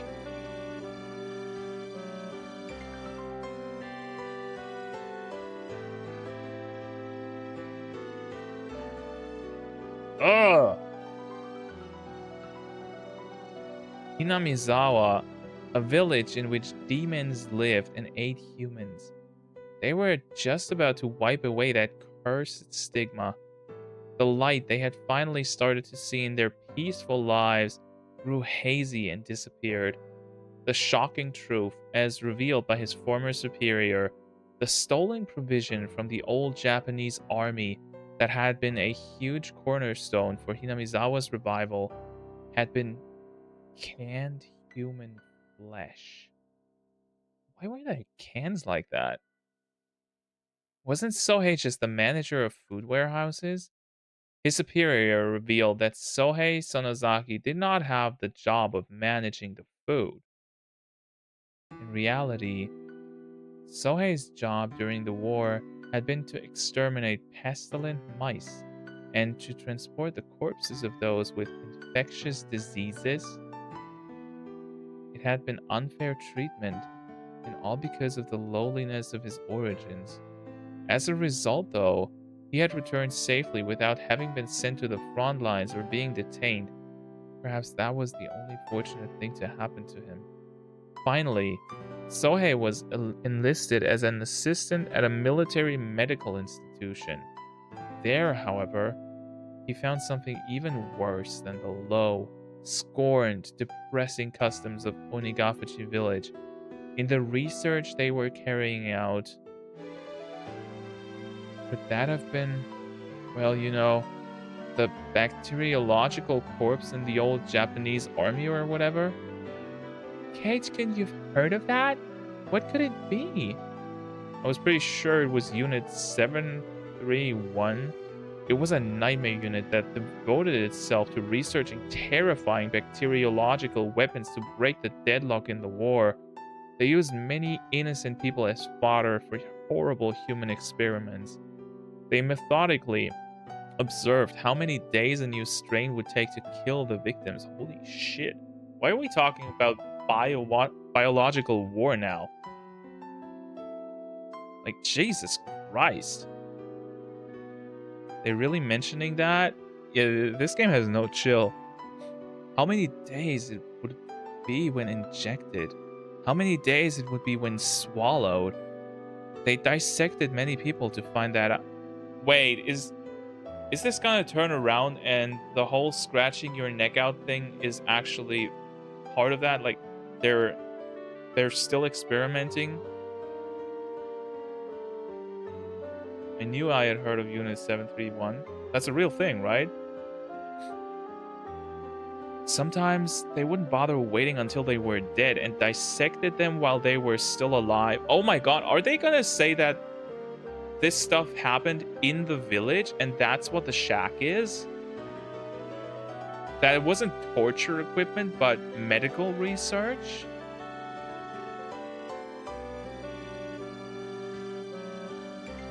They would strap them into centrifuges while still alive and crush them in decompression chambers while still alive. When a live human decompresses, all the holes in their body get pushed outwards, and their intestines get pushed out of their anus like a snake winding out of it. Yeah, I didn't really want to know that. Okay. That I learned something today that I'll never forget. Thank you, game. Like, what the fuck? What are we even playing? Is this even allowed to be shown on YouTube? I have a feeling I saw something like that on a documentary one time. That makes me sick. And they still hate Hinamizawa, huh? You said it. Well, it's history. Well, so is Nazi Germany, and I can openly talk about it in my own country. So, I'm just saying, you know? Mion agreed with me, giving a faint, sad smile. It wasn't much in the way of communication, But for some reason, I was happy to have it right now. The unit Sohei was in did way kind of research than that. They were researching concrete methods for reducing the difficulty of delivering food on the battlefield. So basically making food out of the corpses of war. To be honest, this shit is highly hush-hush in Japan. I know. Like, Japan is extremely uh careful about mentioning stuff that happened during the wars because they did some fucked up shit. So that a Japanese game mentions this, like this would never have gone through if this was a game made by a bigger publisher with actual backing and stuff. This is only possible because this is indie. Like this dude literally wrote this and just went into a convention and sold the CDs. Imagine buying something like that as a Japanese person, and then this scene comes up, and you're like, well, I didn't expect to see that today. The military's designs at the start of the war completely fell apart, and a chronic food shortage broke out all over the battlefront. The food shortage led to malnutrition, and as their natural resistances lowered, the soldiers fell to one disease after another. Spirit and morale lowered as well. They wouldn't be able to maintain their forces at this rate. Apparently, that's where the research started. At first, it was to find methods of delivering food to battlefields. It was very broad and included things from violent methods like stealing it from citizens to survival methods like how to cook unfamiliar insects and plant life. As they were working out the details, they kept straying off course and going out of control until finally they knocked down a door called Taboo. What do you think the easiest sort of protein on a battlefield is? Protein shake. Easy. Rena and I knew the answer without being told, so we didn't answer. That's right. They were researching ways to handle using humans as food. Fighting onwards, sometimes eating the flesh of enemies, and sometimes that of allies, became the ultimate service paid to their country. They were deathly serious about this doctrine. It really is a riot. My grandfather was despised as someone who ate human flesh, and yet they had gone above and beyond that.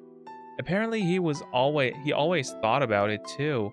Even if he was a vulgar, man-eating demon, they were far more ugly demons than he. Wait, does she just casually admit that they ate humans in Hinamizawa?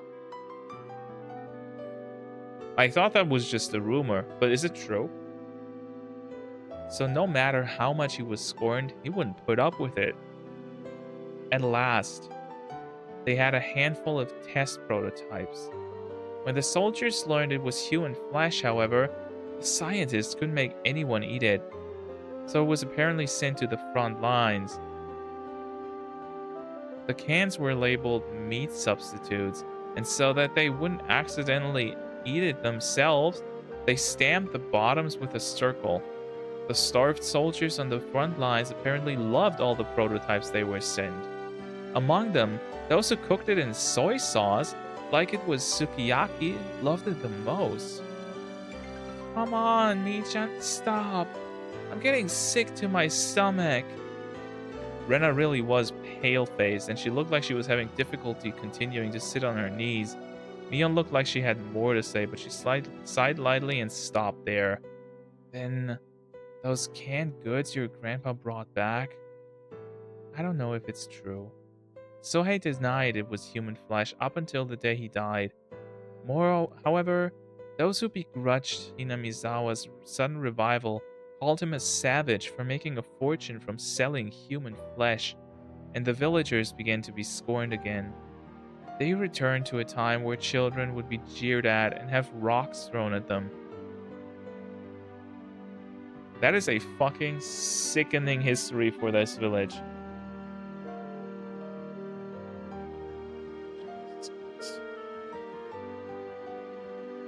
I don't even know, like what the hell? Oh my god. This is, yeah, heavy stuff. Okay. What a seriously hopeless and sad story it was. They discriminated, were discriminated against, discriminated and were discriminated against. Why must they attach worth and rank to it? Why can't they live without looking down on people? Why can't everyone enjoy life together? I didn't know. My grandmother, the family head, once told the children of the village this: if they throw a stone at one of you, then two of you must throw stones back. The children asked her, what if they threw stones at two of us? Of course, the answer was simple. If they throw stones at two of you, throw them back with four. If they chase eight of you with sticks, drive them off with 16. If they slander 30 of you, yell back with 60. Finally, the children asked, what if we're attacked by 1,000 people? Even that answer was simple. If 1,000 people attack you, then everyone in Hinamizawa will stand up against them. It was a manifesto to spur people into action. My grandmother rose up not only as the leader of the Sonozaki house, but as the mother of Hinamizawa. It was halfway through 1955. It was a time when riots over the treaty with the US were rampant, a time of battle and action. The people of Hinamizawa joined together and fought, treating unfair discrimination towards one as a crime against them all. So it's a cult, pretty much, right? It didn't matter whether that one was a child or an adult. If they heard that a child had been told off, then everyone would crowd the house of the perpetrator, acting as a whole. If they had heard an adult had been treated unfairly, men and women, young and old, would all band together and stand up against it. If you meddled with people from Hinamizawa, you would be in trouble. They probably figured that if they could make others think that, they'd win. Kei-chan, do you remember how many people came to help you when you got involved with those delinquents in town? Wait, how does she know that? She wasn't there. That was Shion. I recalled how much of an impression it had left on me. That the people of Hinamizawa boldly came to my rescue, yet the people of Okinomiya averted their eyes so they wouldn't get involved. My grandmother fought, and my parents carried on the fight. At last, peace returned to Hinamizawa. Well, I guess our stuff wasn't as bad as Nazi Germany or World War II Japan. Yeah, I mean, honestly, I know nothing about New Zealand. You guys seem like you're completely out of the picture in world history. What did you guys even do? I don't know shit about that.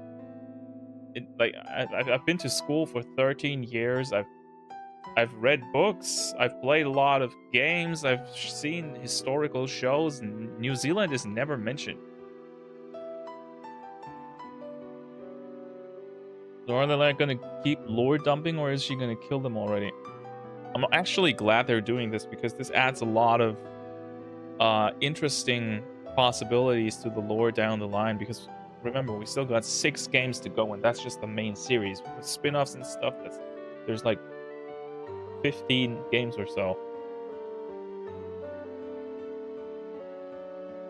Of course, that piece had been placed on a razor's edge.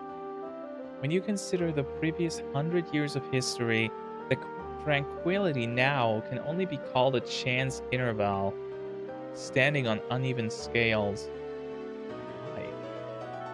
Could I really have an opinion on such a long and difficult history when I hadn't moved here more than a year ago? Yet I said it anyway. Why can't everyone just live in peace? What happened to those old stories of Yashiro-sama that I heard from Takano-san? Man and demon joined hands and lived together in harmony. Didn't Yashiro-sama remain in this world to watch over that? It's a fairy tale. I mean, that even if those people and the demons were real, the Oyashiro-sama who mediated between them wasn't. Is that why Oyashiro-sama's curse happens? A cool gust of wind blows in from outside, fluttering Mion's long, beautifully clear hair. Mion kept her refreshing smile without answering and didn't even change her expression, but even that became a silent answer. So that Hinamizawa might once more be like Onigapachi village, so that we may again be a sacred existence worthy of worship. That was the earnest wish of our ancestors in Onigapachi, and the mission of those who inherit the demon in the Sonozaki main family. What do you mean inherit the demon? Those who inherit the demon? For generations, the Sonozaki family has had a custom of including the character for demon in the leaders' names. Oh. Oh, I've never actually looked at the spelling for them. If you write out my name on your hand, it should appear plainly as day. I trace out the word Mion on the palm of my hand. Oh, she's right. The character for demon is in there. Not only in like that's super interesting and something that got completely lost in translation. Like that's foreshadowing that we had no chance of knowing. I'll give you the NZ rundown some other time. Yeah, let's do this in private, not here. Not only in my name either, it's probably also in Shion's, right? The demon is engraved on my body as well. Wait, what? Does she have a Majima tattoo? That would be so sick. Just imagine if she has if she also has she has a Majima tattoo. Wait, sorry, how is her name Demon? Okay, look, you know how you can read Japanese signs in different ways, right?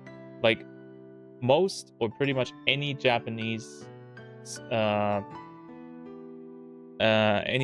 kanji has multiple spellings. So they can be extremely creative with names, and it's extremely hard to read a name that you only see in kanji right for the first time. Like you could see a name and you could think it has a completely different spelling from what it actually has because you can read them in multiple ways. So it's probably a case of this is a kanji that is rarely read as demon and more often read as something else, but it's hidden in her name like that. When she said that, she quietly rose and began to lay her hand on her clothing. It's okay, Mi-chan. You don't need to show us, okay? Thank you. With just that exchange, I guessed what she meant. So, does she have a tattoo, or was she like, is she like, was it like you know how they use these burning hot iron things to mark stuff back in the day? Was it something like that, or is it an actual tattoo? That was the Majima tattoo? I'd like to see it. Most likely, somewhere on her body, there was a permanent seal, such as a tattoo or marking, that proved that she inherited the demon. Mion didn't sit back down. She smoothly opened the paper door onto the porch. A refreshing breeze began to cleanse the damp air filling the room. Mion quietly gazed out at the wide yard for a while. On her shoulders was something I could never imagine the normal Mion carrying. It was the heavy, heavy, truly heavy history of Hinamizawa, no, of Onigafuchi weighing down on them. What kind of words could I possibly say to a Mion like that? Rena wasn't saying anything to her either. Only the voices of the cicadas drowned out the silence. At last, after a long period of nothing, Mion murmured, "The serial incidents happening over the past 5 years, I was directly related to some of them and indirectly to others." Holy shit, she's actually just coming out and telling us. Some were not the Sonozaki family, but were rather related to the others. the Kimiyoshi family and the Furaday family. I think I was at the center of all of them. She said it all without turning around with her back to us. At some point, her tone of voice, had gone back to being the Mion we knew. I have faith in what I've done, and don't feel any guilt. If I did, perhaps it would be that I will have to leave the stage before the heir is decided. If I am caught and tried in a court of law, then I suppose that's how it works nowadays. Being able to retire with Hinamizawa is the most peaceful it's been in 100 years. Could be the happiest thing that's ever happened to any of the Sonozaki leaders of past generations. Mion leaned a shoulder against the paper door, then slid down it and flopped on the ground. It was an act of such resignation that just seeing it made me hurt inside. The numerous terrible crimes Mion had been part of suddenly began to fade from my mind. Hey, Mion, I don't care what happens after this. Can't you just try to struggle as much as you can? Try to run away? As soon as I began to think that way, Rena's ringing voice filled the room. But Rika-chan and Sadako-chan, you killed them, didn't you, Mi-chan? The sharp points of her words stabbed into my chest despite not being directed at me. I'm not saying that it's okay if you killed other people. Regardless, Mi-chan, you killed Rika-chan and Sadako-chan. Rena's words were more biting than any I had ever heard. Even now that we knew all the heavy history pressing down on Mion's shoulders, she had criticized her for killing our friends. Yeah, because it's completely unrelated. Like, why the fuck? There was no reason for it. I get killing the people that trampled all over the history, even though I find it dumb that they had to do that because they didn't even know about the history. But, like, killing unrelated people just to make the actual perpetrators suffer, that doesn't have anything to do with, with religion or faith or anything anymore. It's just being mentally ill.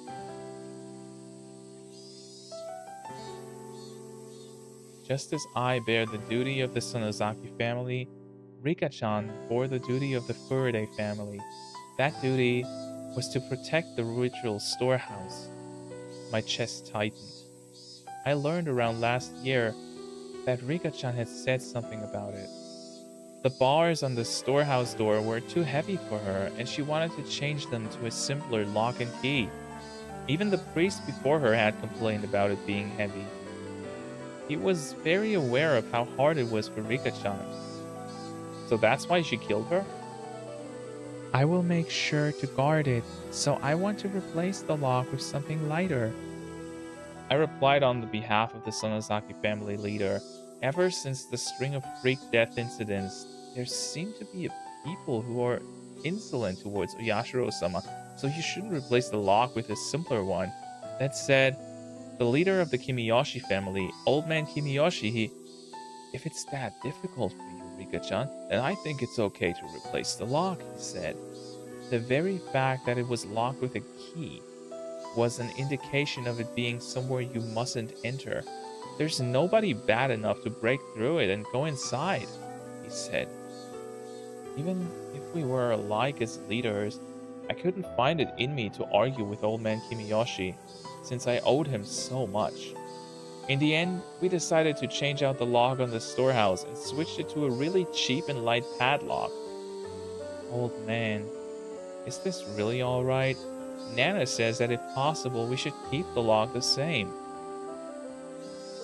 What do I give him? Has he ever talked before? Why the fuck is this ending so much better than the first game? Because this dude learns. He is insanely good at learning from feedback.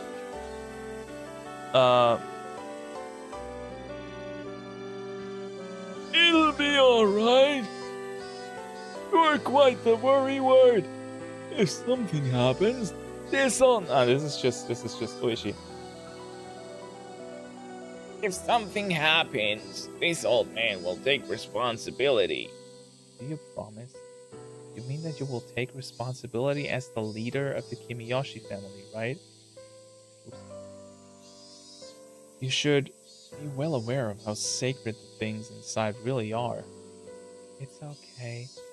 There, dude, what's wrong with my mouse wheel? It just keeps triggering randomly. There aren't any bad cats in Hinamizawa who would open the lock and break in. Meow meow. That poor girl. Oh. Sobs escaped from my mouth. Something hot and wet dripped down in spades and fell onto the tatami mat. I had already heard of the thieves entering the ritual storehouse during the Watanagashi festival. There were 4 of them. We decided to act within the day. At the same time, we needed to demand that the ones who allowed the thieves to break in, Rika-chan of the Furide family and Old Man Kimiyoshi, take responsibility. My tears dripped and dropped, until just now, I had decided that it was Mion's fault, that she killed Rika-chan and the others. That was wrong. The one who killed him wasn't Mion, it was me. I might as well have killed them. I had a chance to stop this tragedy from happening, and yet I didn't. Cheap curiosity got the better of me, and I didn't. If at the time I had stopped us from sneaking into the ritual storehouse, Rika-chan and the others wouldn't have had to die. If I had, then nothing would have happened. Yeah, but to be fair, how would he know? Like, he had absolutely no way of knowing that just going into that storehouse that just sounded like a fun horror story would get 6 people killed. We would be spending our days having lots of fun, like we always did. Also, like Tomitake and Takano, they would have broken in nevertheless, right? So the only people who would have been saved would have been Keiichi and Shion. I was an idiot. If by shedding tears I could take it all back, then I would have filled up the room with them.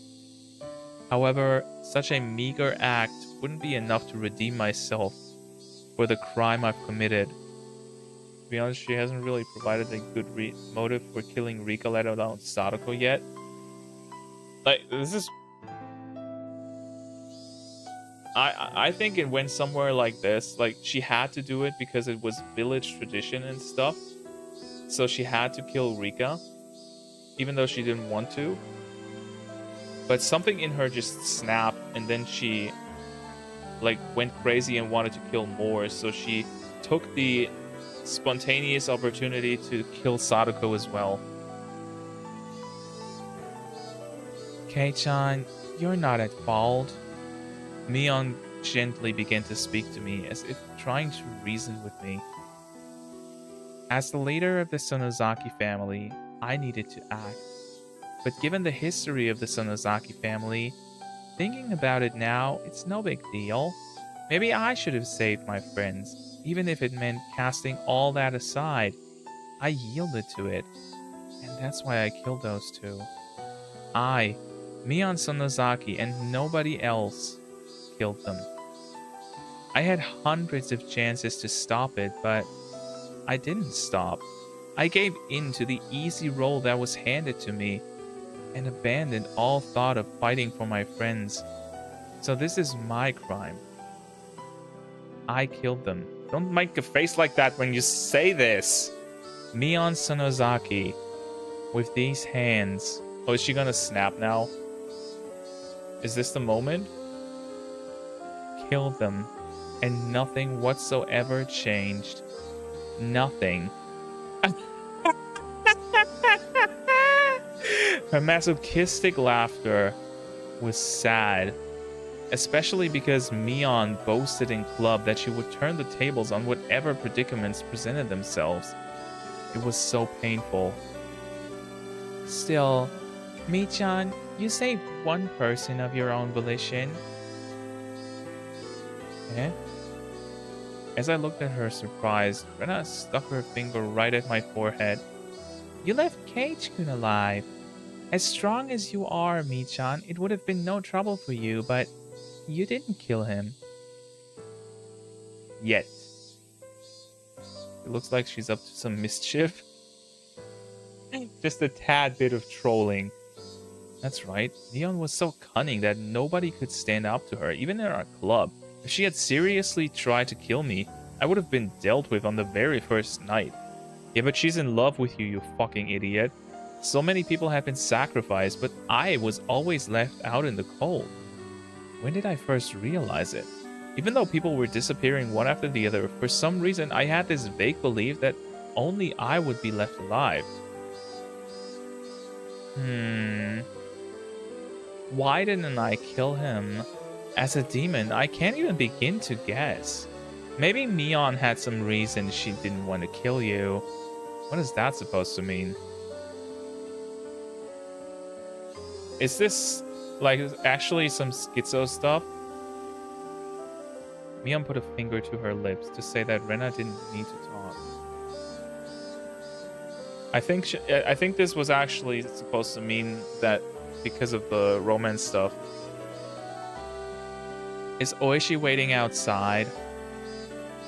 Yes. Any way out? No. They said they have the place surrounded.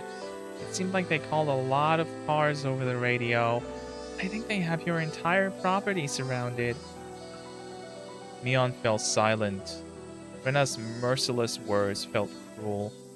But they weren't meant to be. Maybe they were trying to lessen her good friend's pain, if only by a little. Maybe they were considerate, like she was trying to help. Please, turn yourself in. Mion didn't open her mouth, but she smiled, just a little. We'll go with you. We'll never leave a friend by herself. Crying children and Rena are the only things I can't beat. She rose, scratching her head. Her face had returned entirely to that of the usual Mion. I'm well aware of how serious my own crimes are. Even if they accept me turning myself in, I'll probably never be able to come back here. I couldn't say anything. The number of deaths Mion was involved in was just too large. So much so that maybe recommending that she turn herself in was, in a way, extremely cruel. So, I'd like you to hear one last selfish request. Die for me. What is it? 30 minutes is fine. Just let me have some time alone with Cage and whoa. Whoa. Alright. So that's the desperate last prayer. I'm down. I'm okay. Oh no. She's gonna kill. No, wait. I told you in the beginning, man, they're gonna fuck. It's gonna happen. Huh? My name suddenly came up and look, I was the only one surprised about that. Cage-kun, is that okay with you? If you don't want to, then I won't make you. Do you think she's gonna cut it off and eat it? If they're actually gonna make a callback to the whole eating people thing, nah. You're right. It's okay if you don't want to. After all, I'm a demon. And Kei-chan is a bona fide human who moved here from somewhere else. For us to be compatible, as long as Oyashiro-sama doesn't exist to mediate, simply isn't possible. Wait, what? Compatible? You're gonna give him the worst head of his life? It's also gonna be the best because he never had. There was no reason for me to hesitate. Mion had been engulfed by heavy, unopposable tradition. The one who had forced her to kill her friends with her own hands. That was me, and me alone. In fact, with me cornered, it would have been okay for her to blame me. However, Mion didn't say one word of blame. Far from it, I was guilty of the same crime, and she let me go. Amidst the fate she could not oppose, she saved me alone. I didn't know whether I should be thankful for that. Thinking upon it now, I didn't know how much easier it would be if I were to be granted the same punishment as Rika-chan and the others. The only thing I knew for sure was that I had an equal duty to bear the sins that Mion shouldered. So, when it came to Mion's last request, there was no reason for me to hesitate. Sure, it's fine. Thank you. I'd like to thank you too, Kage-kun. Rena stood up. It looked like she would keep her promise with Mion and leave. It's fine, Rena. You can wait right here. I just want to go around the yard with Kei-chan. If you're bored, you can go to my room. You can read any manga you like. And if there are any volumes you like, you might as well take them. I don't want to. Mi-chan's books belong to Mi-chan. Rena couldn't bring them back home with her so freely. You're such a good kid, only at times like this. Mion took Rena's head and rubbed it violently like I always did. Okay, let's go, Kei-chan. They're doing it outdoors, huh? Not the most safe approach due to bacteria and shit, but can be fun. I began to walk after Mion, who headed for the hallway when Rena silently stopped me. Take care of Mi-chan. Yeah. Mi-chan really does believe she won't ever be able to come back.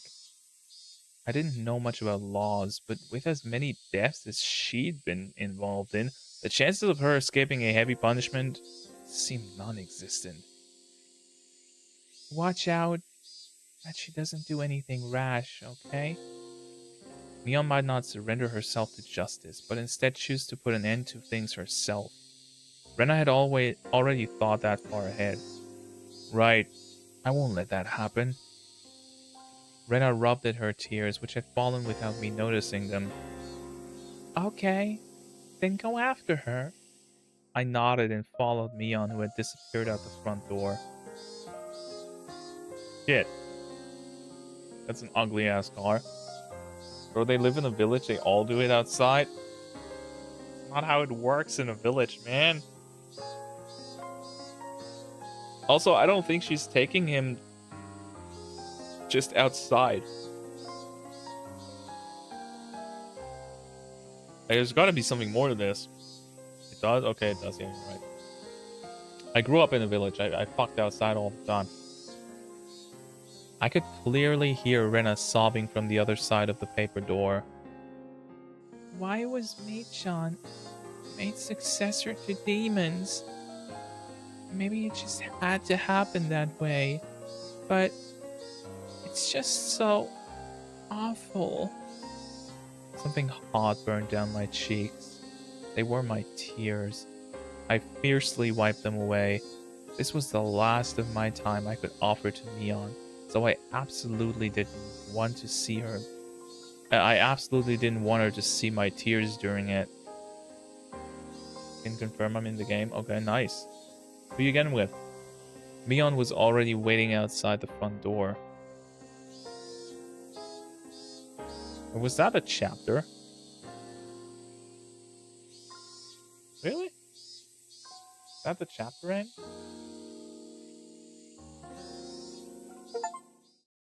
Oh shit, it is. Not. Huh?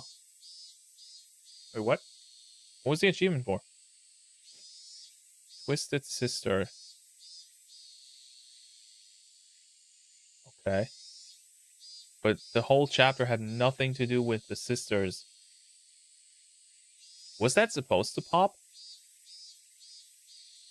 I put on my shoes, tapped my toes against the floor a few times, then left, and Mion timidly came over. Now open Hollow Knight? I don't own Hollow Knight. Why is she turning all red at a time like this? Can I hold your arm? It was such a modest request. I don't mind. Whoa!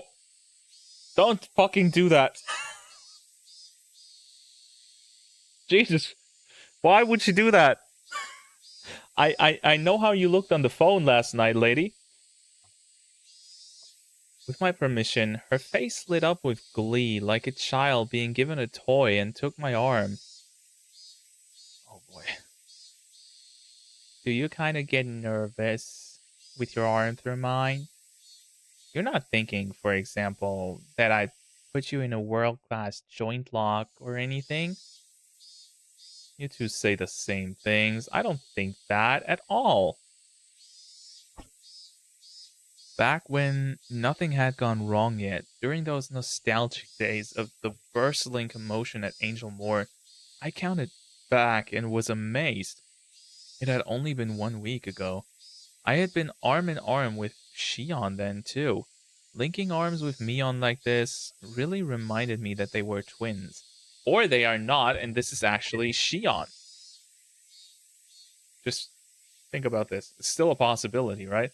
How much strength they put into it, the sensation of their arms, their warmth, and the blood flowing. I could feel that their living sensations were all exactly the same. Yeah, it's 100%. This is foreshadowing for it actually being me, being Shion. I think Shion liked you, Kei-chan. I see. If this were a regular conversation, I might have jumped back, red in the face. Right now though, no matter what I heard, my mind remained at peace. Mion and Shion, you got along well, didn't you? Well, I wonder. Kei-chan, do you think your right hand and left hand get along? Huh? My right hand and mine don't, currently. Just to say, I don't think you could describe them as getting along or not. That's how our relationship is. You can't measure it by the scale of how well we get along. That didn't sound like it meant they got along really well. For example, one of your hands is dominant, so there will always be a better hand. If you only had one oven mitt, you would put it on your dominant hand without thinking, right? I think maybe it was like that for us. Wait a second. Uh, so she's the heir, right?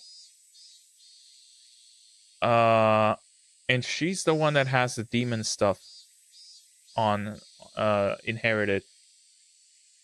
So was Shion like completely not involved in all of this? Is that what she's saying? That because she is the better hand, maybe she's a bit older or something? Like they're twins, right? One of them has to be older. Um, she just happened to have to inherit the family, even though they're essentially the same thing. Like they could have become the absolute same person. That doesn't mean, though, that anyone would be okay with losing their left hand. It's that kind of unexplainable relationship. I think that maybe you live too close together and just stop being able to see it, but I think that means you get along really well. I'm an only child, so the day before the festival, I was really jealous of when you and Shion were messing around with each other. I think you're jealous of something that doesn't exist. Yes, we twins used to have a lot of fun playing tricks on people, but now that we have such distinctly different personalities, it just gets in the way. Were they cursed? Or were they self conscious? Their relationship was hard to understand for an outsider. Maybe that wasn't an issue someone like me should intrude on. Just staying silent and nodding gently was the best way to advance the conversation.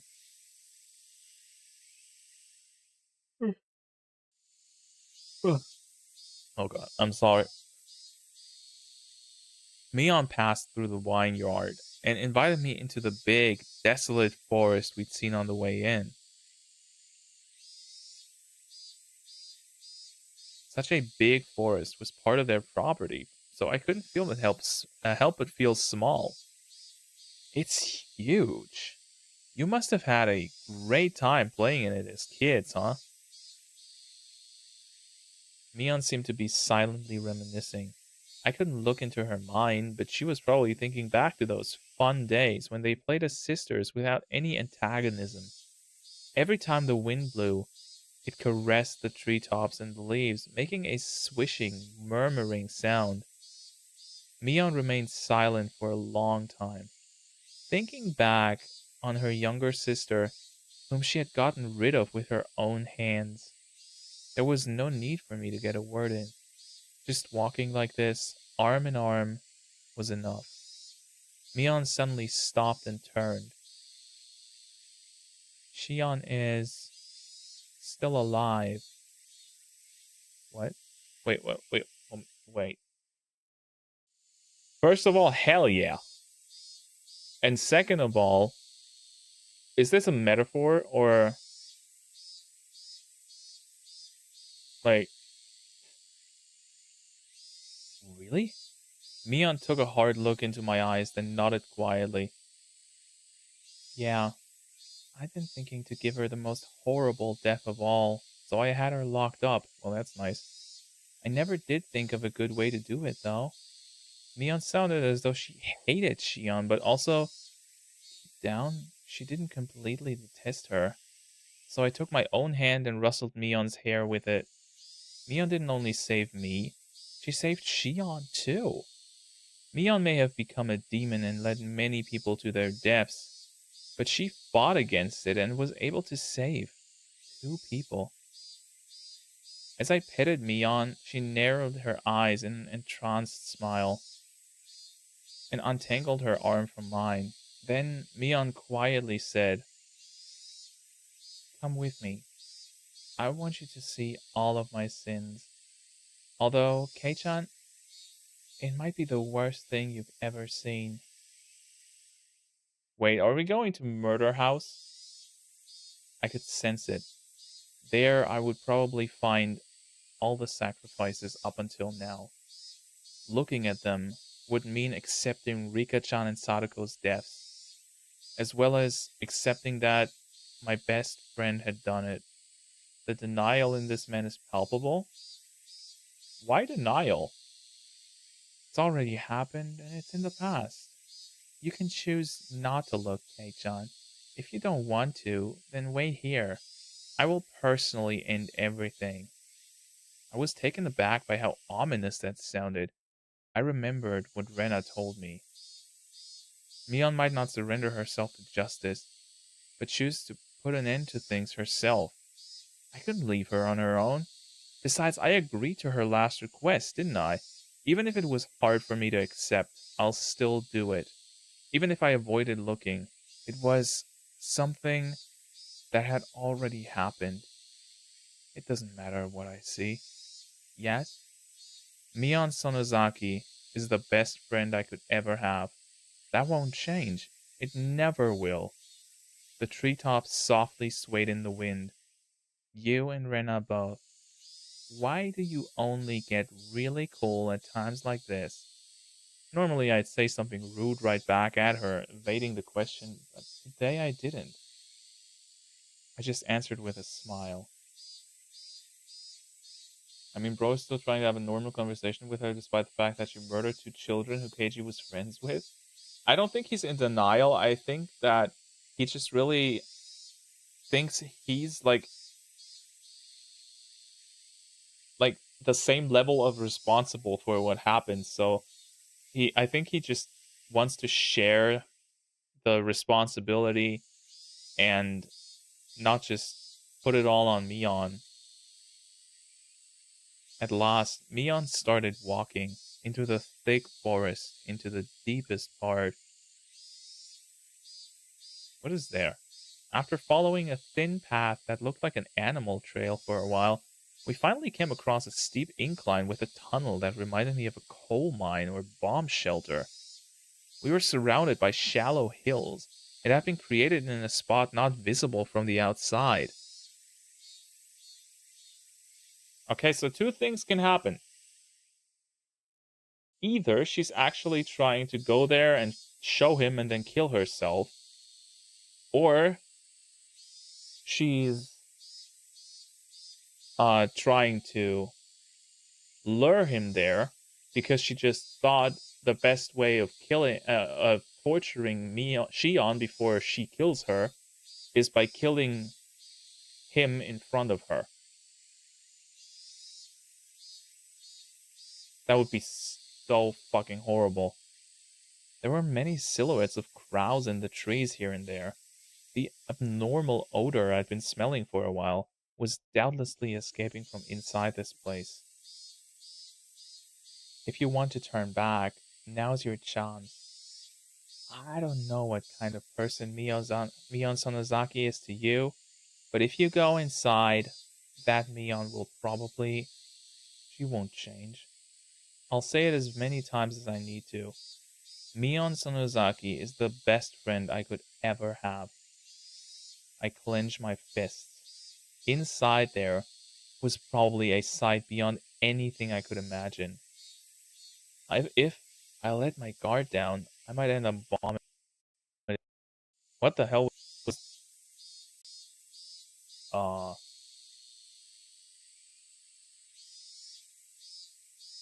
Why did the game suddenly just... What the hell? That was creepy. Wait, what's going on?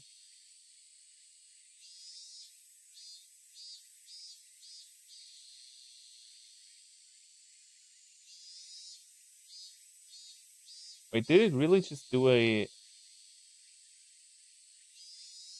I think it just updated my graphics card driver in the background. It's hard to describe why his reaction feels off to me, but I honestly feel like just don't have the life experience to relate. Well, he's younger than you. Even so, I'll endure it. I'll overcome this pain and this suffering. It will never change that Mion is my greatest friend. I am nothing more than a demon, so I don't understand human feelings anymore. I have a feeling, though, that I know why Mion fell in love with you. Don't say that like it's not related to you. You're Mion. You're not a demon. You're a human with human blood, and you're my friend. Mion made a gesture like she was wiping tears from her eyes, then placed a hand on the big door of the tunnel entrance. Uh-oh. Because if it were me, I wouldn't want to go near her. I mean, yeah, that would be the realistic response, of course. The lock on it was dauntingly strong looking. It seemed to demand the appropriate resolution from whoever would enter, just like the ritual storehouse. When the double doors opened, a stifling, rotten air and a bunch of winged insects came rushing out. I remembered accidentally killing a hermit crab a long time ago by leaving its tank out on the porch, and how intense the odor it left was. If that was the smell of a corpse, then that's certainly what this smelled like. To be honest, I guess because they're so close, he wants to keep a sense of normalcy as long as possible. Yeah, like they are best friends, right? And I don't think he has any fear of her because he firmly believes that she was being like she is saving him and keeping him alive. Inside, it was pitch black, but Mion flicked the switch that turned on a light bulb, illuminating the interior. The path turned into a series of intricate wooden tunnels. We passed spaces that looked like they were for storage. We passed places that looked like someone had lived there. All this indicated that it had been used as a bomb shelter or a stockpile during the war. It didn't give an impression of a dugout bomb shelter that had just been left there, though. There was a sense of dignity, as though this were a second Sonozaki house constructed underground. So why does he think she's safe? Because that seems entirely delusional. Because Rena said it. Like I, I honestly think this is just Rena misinterpreting things. But she said, "Hey, you saved Kate. You aren't as bad as you're making yourself out to be. You didn't kill everybody." And I think it's more of a you didn't kill everybody yet. 30 minutes is all I need, is all I'm going to say. Despite being in pitch darkness below the ground, the voices of the cicadas were entering through an air hole somewhere, giving it a very mysterious feel. Uh-oh. I don't like this. You saw what was in the ritual storehouse, right? The piles of torture instruments? All of them were created to uphold the strict religious laws of Onigafuchi village. They were tools used to kill those who broke the laws in terrible ways as a warning to others. That was a long time ago. Watanagashi, originally a ritual meant as a deterrent, was once overseen by the three families, but thanks to the Kimiyoshi and Furde families going into decline and the way the times have changed, actually carrying it out became difficult. I can imagine why. You'd never think people could be okay with drowning people in a swamp and killing them in modern Japan. That's why the Sonozaki family built this, a secret place, so that we could continue to conduct the rite of Watanagashi even in modern times. So it's a killing shelter. Mion opened a large, strikingly different door, and inside was none other than a modern storehouse for ritual implements.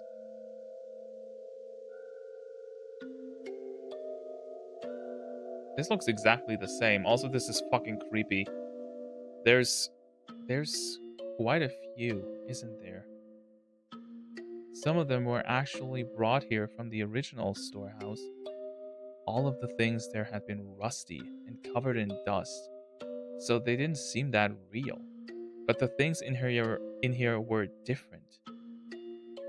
Every one of them had been well maintained and kept in a state that they could be reused right away. Blades gleamed and spikes were sharpened.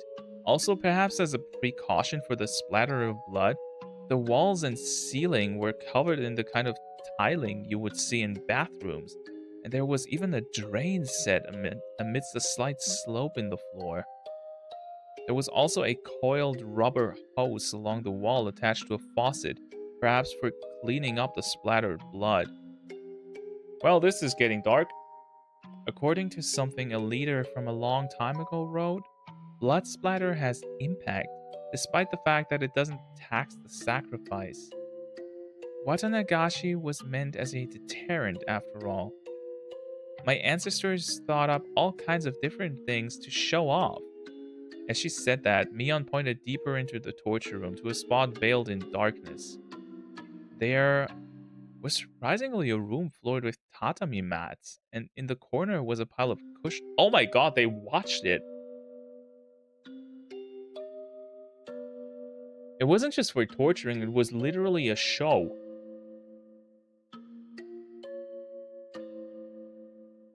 Jesus Christ. Yeah, this is a lot darker than the first game. I can say that. There's seats for the audience. Watanagashi was meant as a deterrent, after all. It wouldn't make sense if there were no guests. I couldn't speak, and I couldn't think of anything to say anyway. Except that if Mion revealing all this to me made her heart feel any lighter, then I was prepared to listen for as long as I needed to. Right here is where I killed everyone. There were no spectators to watch me, but I did the Watanagashi very well. Well, perhaps there was one spectator. Huh? A spectator? Oh, did she make Shion watch all of it? Me. I, the demon, was watching the entire time Mion held the Watanagashi ceremony.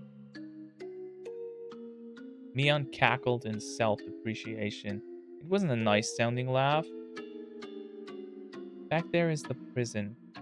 Is Shion there? She nodded slightly.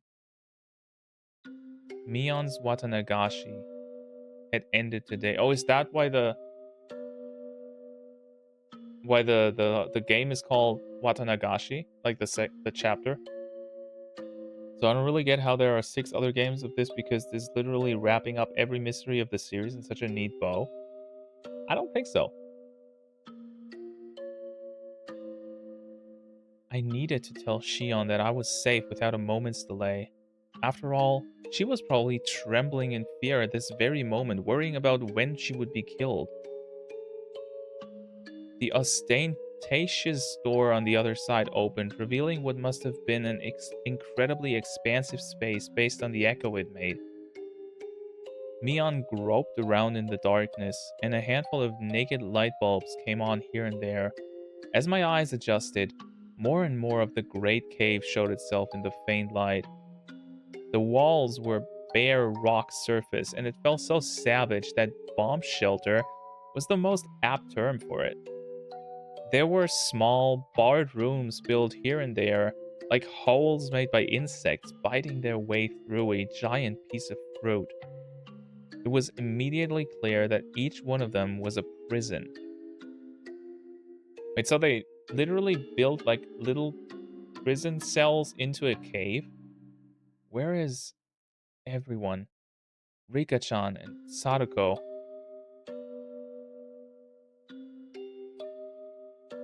Their corpses. I grimaced at her having said it so outright. Yeah, that's right. The poor things being left here in the dark like this. I didn't want to get them infested with bugs, so I threw them down the well. Well, that's nice. Okay.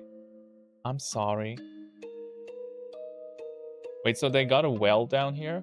So I can't even see their faces in death. Once again, my feelings of regret at having confessed everything to Rika-chan came surging forth. If Mion hadn't attached the word sorry to the end of what she said, I might have punched her. Calm down, Keiichi Maebara. You said it yourself. No matter what, Mion Sonozaki is your greatest friend. Yeah, my greatest friend. I needed to hear myself say it out loud. Then came the clattering of bars in one of the cells deeper in. When I noticed it, I looked up as well. Shion?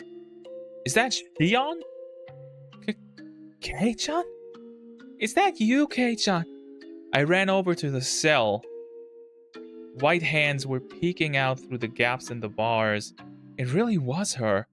Are you alright, Shion? Are you hurt? No, no, no, no, no! Shion's face twisted out of shape as she screamed. It was because Mion had appeared right behind me.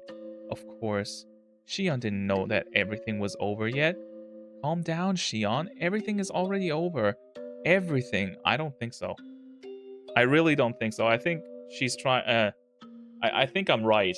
I probably would have nearly killed her myself because I saw this prison. Yeah, this is fucked up shit. I spoke in as calm a voice as I could manage to try and soothe the agitated Shion. However, it didn't seem like it was getting through her screams. Shion, how have you been? No more. Please. No more. I don't want to see anyone else die. If you hate me, then just kill me already. I'm the one you hate, right? Kill me right now. Sis! Calm down, Shion. It's all over now. It's gonna be alright. So calm down. Shion, who was screaming and rattling the iron bars back and forth, was truly in a frantic state. Like, you can't tell me that she did that to her sister and she's in a state of mind where she wouldn't kill again. Like, no way in hell did she give up. I gave a slight shrug of resignation, giving way to Mion. I had realized that if Mion was the one who locked her in her, and if Mion was the one who had scared Shion this much, then Mion was also the only one who could put an end to this. Mion spoke from over my shoulder, quietly. Yeah, exactly. She's ready to kill Keiichi, bring him down with her. I think so. I don't think it's actually about bringing him down with her. I think that that her main goal is still making her sister suffer for whatever reason. We don't know yet why she hates her that much. But she wants to make her suffer. And the best way to make her suffer is by killing the dude she loves in front of her eyes. Just saying. Uh-oh. Relax. I won't kill you. No, I won't kill you just yet. See? See?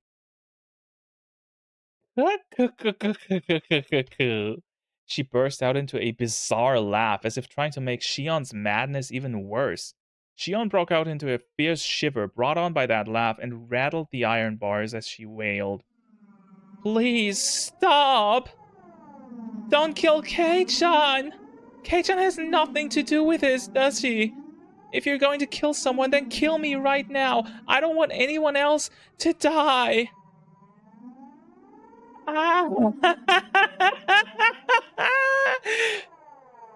If you want to die that badly, then after I've killed this man, I'll take my time making mincemeat out of you.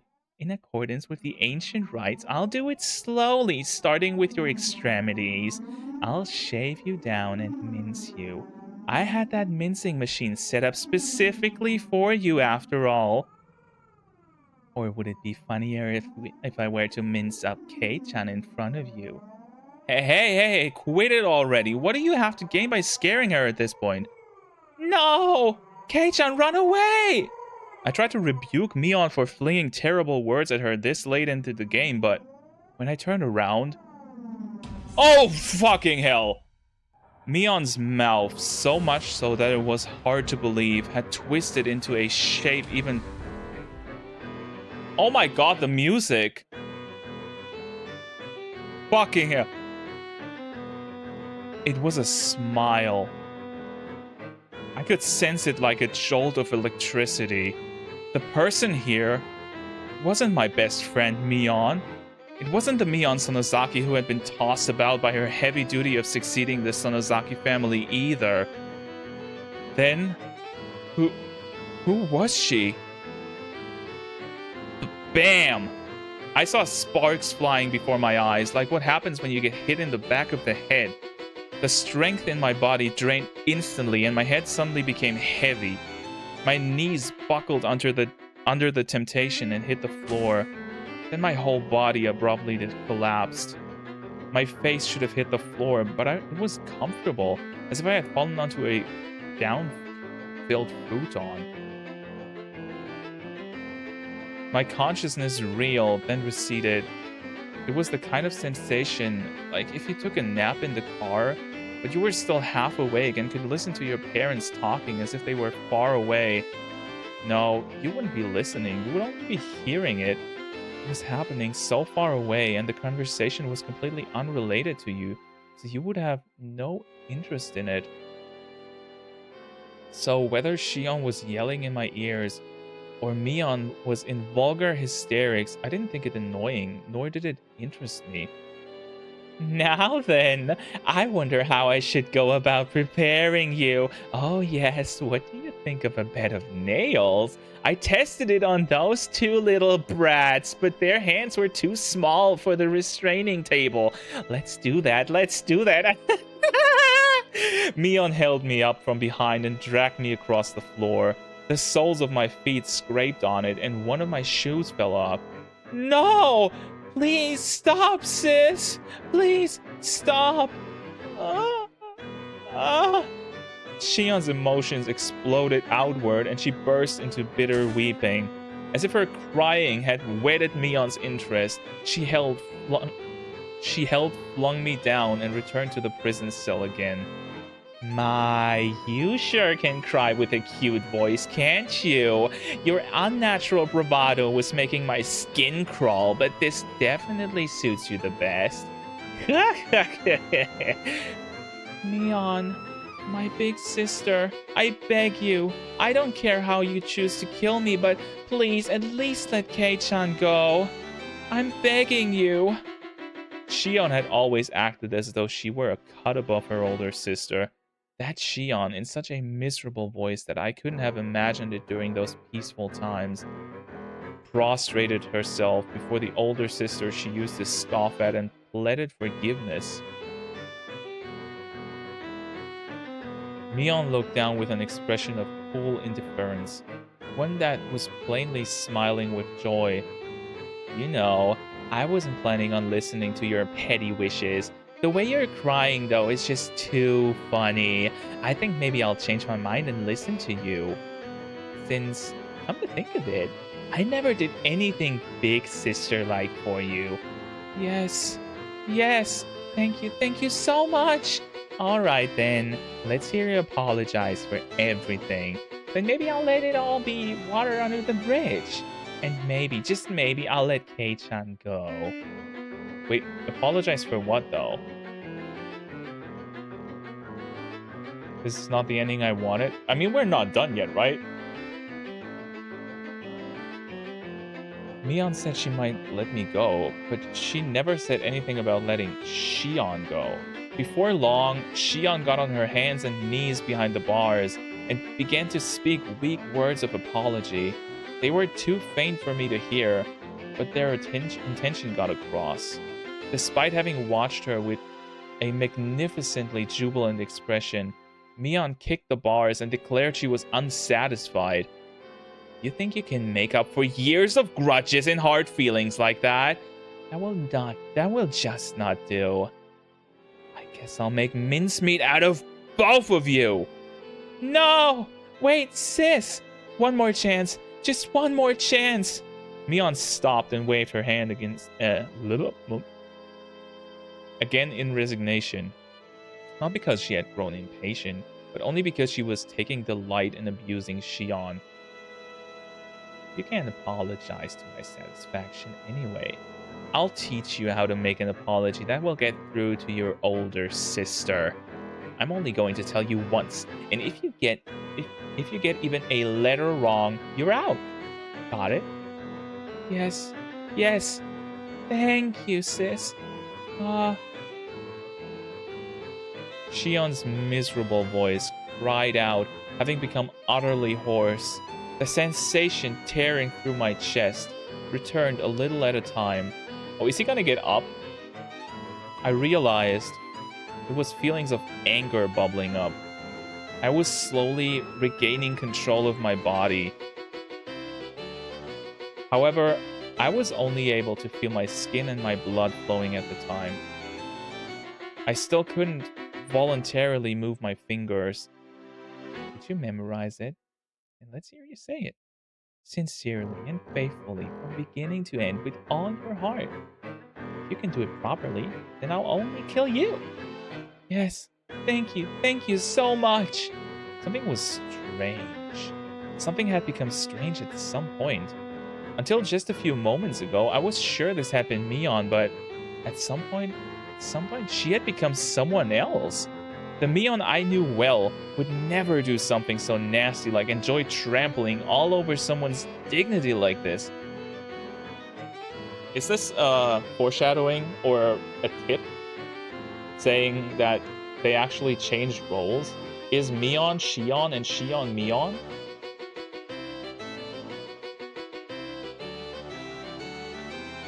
Actually really like the whole resignation thing they were going for. I didn't know she's evil. I mean, I called it. Now, let's hear it.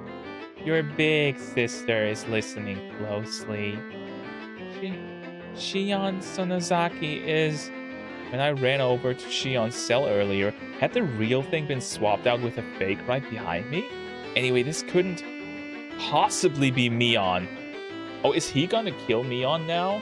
Shion Sonozaki is a lowly, worthless sow, not fit to even lick her big sister Mion's feet. And when I think of the countless times I've been rude to my big sister, without knowing my place? Uh, yes, yes, that's the spirit. I'll permit you to say a little more now, okay? Blood circulated through my whole body. My numbed senses were returning. Just a little more. While Shion was still holding Mion's... No, that thing pretending to be Mion's attention. Hurry up! I reflect on how impertinent I've been and swear loyalty to my big sister Mion for the rest of my life. So, Mion's burst of laughter echoed throughout the big cave, growing into a terrifying level. That was not the laugh of someone who was alive in this world. It was none other than the laugh of a demon from the bowels of the earth. She laughed from her stomach until she grew tired of it and stopped smiling suddenly as if snipping a wire. All right already. That was funny enough for me. I didn't think you'd throw away that much of your pride. That was plenty enjoyable. Mion began to drag me again after I finally got the feeling in my body back and pulled me towards the torture chamber. Sis! Only kill me, please forgive him. Worry, all right? I'll be sure to kill you real good. After letting you get an earful of Kei-chan's screams, that is. No! After dragging me to the torture chamber, she skillfully strapped me into the restraining table. Well, she's got a lot of practice now, right? Before I knew it, I was sprawled out and bound. She forced open my hands, with which I couldn't even make a satisfying fist, and tightly restrained each of my fingers. She fastened only my hand, and my fingers at that, tightly with hinges, and locked them in place. Sis, don't kill him, sis! The door to the big cave with the jails had been left open, so I could hear Shion's cries of mortification the entire time. Can you hear it, Shion? I'm going to get started now. Please enjoy Kei-chan's young screams. Give it a fucking rest. The feeling in my body returned, and the first action I took was to tell off that thing that looked like Mion. Awake at last, are we? I lied before, you know, about having wanted to give Shion the most miserable death of all, but locking her up because I hadn't thought of a good way yet. That was a lie. Mion brought over something like a toolbox. From inside it, she removed a large metal hammer, and next to that, she began to line up what looked like a long, strangely shaped nails whose ends had been turned into hooks, like the kind you'd see on a harpoon. I'll let her hear the screams of all those people that died because of her, and after they've soaked into her very soul, then I'll kill her. I've got pretty good taste, huh? Who are you? Kei-chan being a badass, so using it there is so hype. Yeah, Kei-chan actually did the first good thing in the series, I think. Huh? I'm Mion. Mion Sonozaki. Has the fear driven you crazy? No, you're not. There's no way you can be Mion Sonozaki. Mion snorted and continued her preparations for the horrifying torture. I see. Then if I'm not Mion, who am I? Demon. Huh? You're not Mion. Mion was just here. Give her back. Kei-chan, is your brain really doing okay? You're not going crazy with fear? Don't touch me, you damn demon! Give her back! Give Mion back! My best friend, give Mion back! Mion stood there for a few moments with her jaw hanging open, not having expected me to say that. I myself knew that I was about to go insane. I knew it was nonsense to demand Mion's return when she was right in front of me. But this person in front of me couldn't possibly have been Mion. There was no way I could accept that. So this is what I thought. Mion really had been possessed by a demon and was controlling Mion as if it were a separate personality. I told you guys, like, schizo. Best thing would be he breaks the shackles and has a Yakuza boss battle with her. The best thing that would work actually in universe would be if the police stormed this place. Or if Rena comes. Like, if Rena saves the day, that would be super badass. She can even rip off her shirt and reveal the Yakuza tattoo. Okay, that would be hype. And not just because of boobs. Neon was just the victim being manipulated by it. The evil one was really this thing. It all had to be the doing of this demon possessing her. Ah. When Neon heard that, she started to guffaw, laughing so hysterically that she started to cough and almost choked. You really are a piece of work, you know that? In this very moment, Mion Sonozaki is trying to kill you and you're trying to reject me? I never knew there was such a funny person in all the world. If you want to laugh, do it all you want. No matter what you say, though, I won't accept that you're Mion. Give her back. Away with you, demon. Oh, it's Christian now.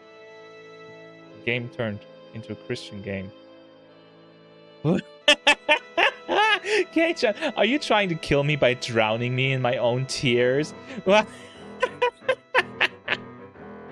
No matter what, I wouldn't lose to that laughter of hers. I shouted loudly. I shouted from the bottom of my heart so that the real Mion, trapped inside the Mion I saw in front of me, would be able to hear. What's going on? You can do it, Mion. Don't lose to this piece of shit demon. You're strong. Show me how strong you are. The tears welled up and flooded down her face. Her hands were busy with the restraints, so she couldn't even wipe them. She just let them flow. Please, Mion! Mion! Where did you lose to a demon like this? You're not that weak, are you? Don't lose. Fight! Fight! Mion, desperately enduring her laughter, pressed one of the long nails to the tip of my left pinky. In her left hand was the hammer. At her side were dozens more nails. I could tell what she was about to do, though I wish I couldn't. Even so, I couldn't afford to be scared. That was why I shouted.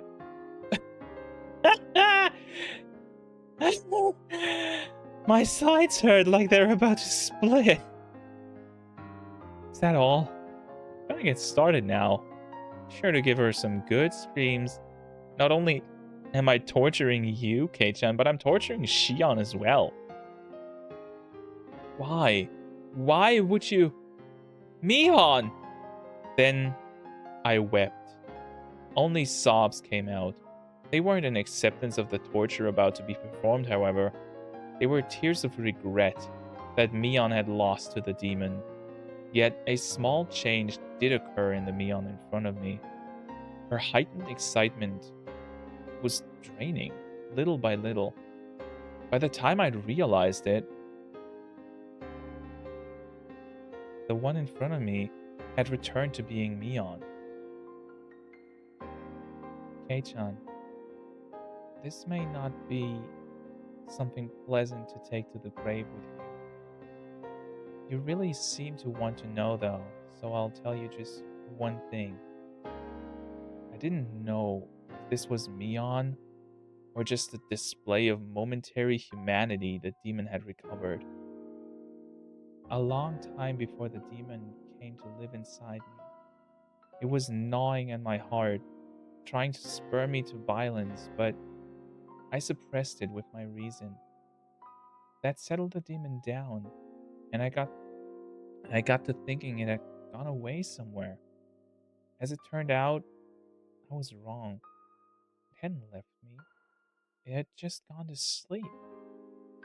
I noticed that there were tears forming in her eyes. The demon woke up again due to a certain small opportunity.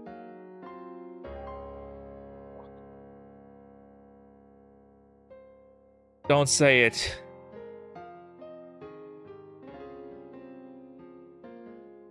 Come on, please don't say it. Please don't say this is all because of the doll.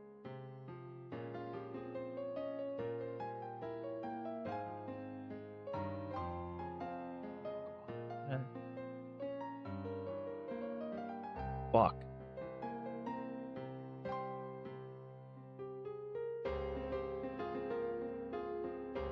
What do you think that opportunity was?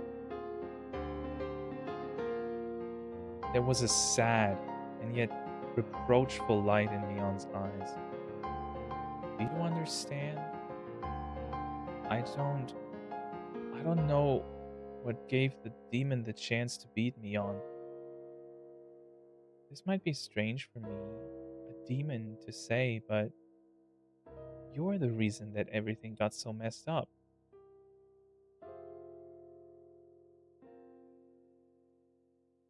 The tears welling up in her eyes spilled downward all of a sudden.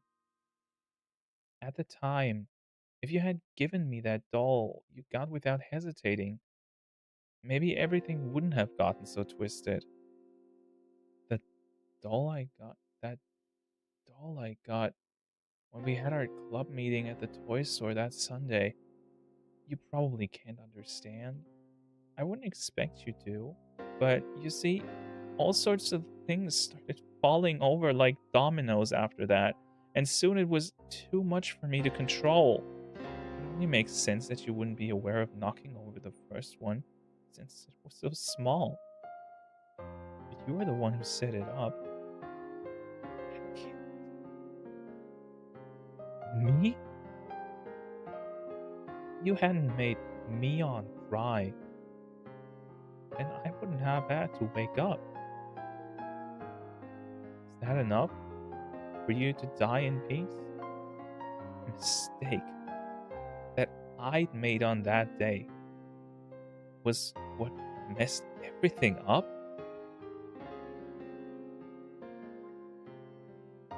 That can't be, can it? It only makes sense that you wouldn't be aware of it. Even so, Kei-chan, you are without a doubt the cause. If you had nonchalantly given me the doll that day, then I don't think this would have happened. I wanted to say, like I just remembered something as I recalled that day. Rena had told me about that, and I thought I had apologized. I didn't apologize to Mion, though. It had been Shion.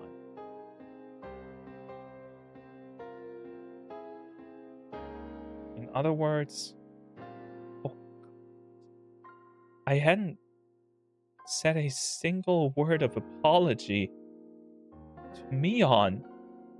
Today, I came to this house saying I had something to apologize for. I never said a word of apology about this. Wait, that's true. Like, he apologized in front of the store, right? Exactly the moment before they walked in and found out that that Shion and Mion weren't the same person. So he actually never apologized to her.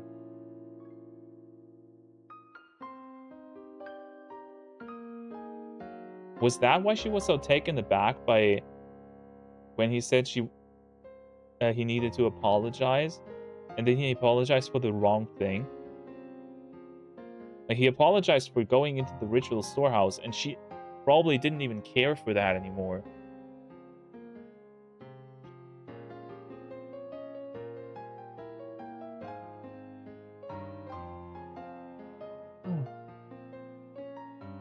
Come to think of it, when I apologized for going into the ritual storehouse, Mion looked a little bit lonely, like she was disappointed.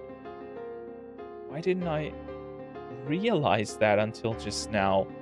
Rena told me at the time, and now she herself, no, the demon was telling me, it's the only way for a dense idiot like me to be cured, to die altogether? Could no longer hold back the hot tears from pouring out of me. I simply just cried and cried and reflected indifferently on the taste of my tears, on the taste of regret. Can I start now then? This method of torture is very simple. I'll nail one of these into the joint on the end of your left pinky finger. Then I'll nail each one in order until I get to your thumb. And then I'll go back to your pinky and nail one into the joint in the middle. So on and so on until I hammer 15 nails into your left hand. When that's over with, I'll do your right hand next. And after that, if you're still conscious, I'll tell you. There were a lot of nerves bundled in your fingertips, so it hurts far more than you can imagine. Uh, in the last year of me working in retail, I was, uh, I had an accident where I cut myself with a box cutter, and it was this finger here, my left ring finger, and I used the box cutter and I cut down straight through it here in the middle, right down to the bone. There are a lot of nerves in your fingertips because that shit hurt like hell for weeks.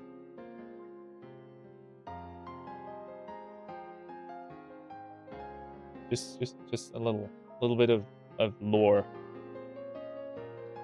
Some people apparently pass out before you finish hammering 30 nails into their hands, so Mion pressed the tip of a nail onto my left finger. My wrists, my arms, and all my joints on my fingers were strapped in so tightly it hurt, and I couldn't even twitch. I didn't hesitate at all when I was torturing the others. Why do I hesitate now? If this will satisfy your demon, Mion, if it will sate the demon, then do to me what you will. Are you serious? Compared to how much I hurt Mion, this is nothing, right? Do as much as you want. In exchange, promise me 2 things. Mion was silent. She did, however, wait for me to speak. After you're satisfied with causing me pain, forgive Shion. She's been punished enough to make up for her crime of sneaking into the storehouse, hasn't she? After all this, you can still worry about Shion more than yourself? The other thing is that when you've had your fill, you disappear. Give that body back to Mion. That's all. I didn't expect Keiichi to actually come into himself and be an actual man. Like, my respect is peaking. You know, you're not even considering possibly begging for your life or anything. Can I ask you to promise 3 things instead of 2? The third is to leave me alive. You said 2 in the beginning, didn't you? So you can't have any more. That's a shame. In such an abnormal situation, Mion and I laughed quietly together, as if sharing in a stupid joke. I probably won't keep these promises, understand? I'm a demon after all. I guess there's nothing I can do then. I recall tightening my hands into fists when enduring the pain at the dentist's office. Right now, though, they were all opened all the way to my fingertips, so I couldn't even grip them. So instead, I tightened my toes. Okay, do it. I've prepared myself already. So do it. You waiting like this to hammer the nails in is scarier. It's going to diminish my readiness after all. Mion put down the hammer and gently stroked my cheek. Kei-chan, I'll agree to just the third thing, okay? Huh? My third wish. To save me. She'll agree to it? Your first wish. To save Shion. That's long done for. The demon will kill her. It's already been decided, so I can't stop it. So give up on that. Her delicate fingers slid from my cheek to my chin. As for your second wish, to give this body back to Mion, that won't happen either. After today, Mion will never come back. From today on, even if my body is here, it will be just a body. Because the Oni has taken it over. Why are we saying Oni now instead of demon? That isn't true. Mion is Mion. Don't say such sad things like that she won't ever come back. Can you hear it? That sound. Mion gently closed her eyes and listened. I definitely heard it as well. Slam. Oh, are they trying to break in? Is the police actually doing something? Slam. It was a dull noise that repeated at fixed intervals. A low noise accompanied by vibrations. A lot of people were ramming the iron doors to this underground ritual storehouse. You're late, so Rena probably called Oishi. That spaced out girl being so quick thinking was the one thing I didn't anticipate. I'll agree with you there. Mion grinned like she'd been outwitted, then took something that looked like an electric razor out of her pocket. Oh, I think that's not a razor. It's probably... Is she gonna make him pass out with a zapper thingy? When she pressed the switch, pale blue sparks flew out with a snapping noise. You've probably never seen one before, right? It's a real stun gun. It's illegal, and its output has been increased quite a bit. Was that what you hit me with before? That's not a toy children should be playing with, you know? You're right. She seemed to want to use the stun gun on me. Unable to move, I felt her press the cool lump of metal to my neck. Slam. I heard a roar as though they'd broken down the first large door. The halls were a bit complex, but aside from the door to this very torture chamber, there was nothing in their way. I won't kill you, but I will have you go to sleep for a bit, Kei-chan. Oishi will be here soon. This will only hurt a bit. Feeling the same shock as before, gritting my teeth wasn't going to help much, but I clenched them tightly anyway. However, just as she did when she was about to hammer the nails in, she hesitated a little. I cracked open my tightly closed eyelids. I'm sorry for disgracing Mion. I made a promise before coming in here. Whatever happens, the Mion inside my heart won't change. Look, forget about that. If you ever see me after today, don't come near me. By then, it will be the demon that inherited my corpse. How would he see her? What are you talking about? Just as I tried to say that, a much stronger light than before shined, and like a television being switched off, my consciousness went blank.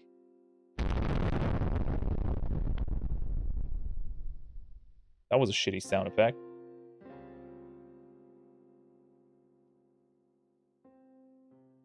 Yeah, that was a crappy sound effect. Okay. What the hell kind of icon is that? You just got an achievement? What is this? Who are you?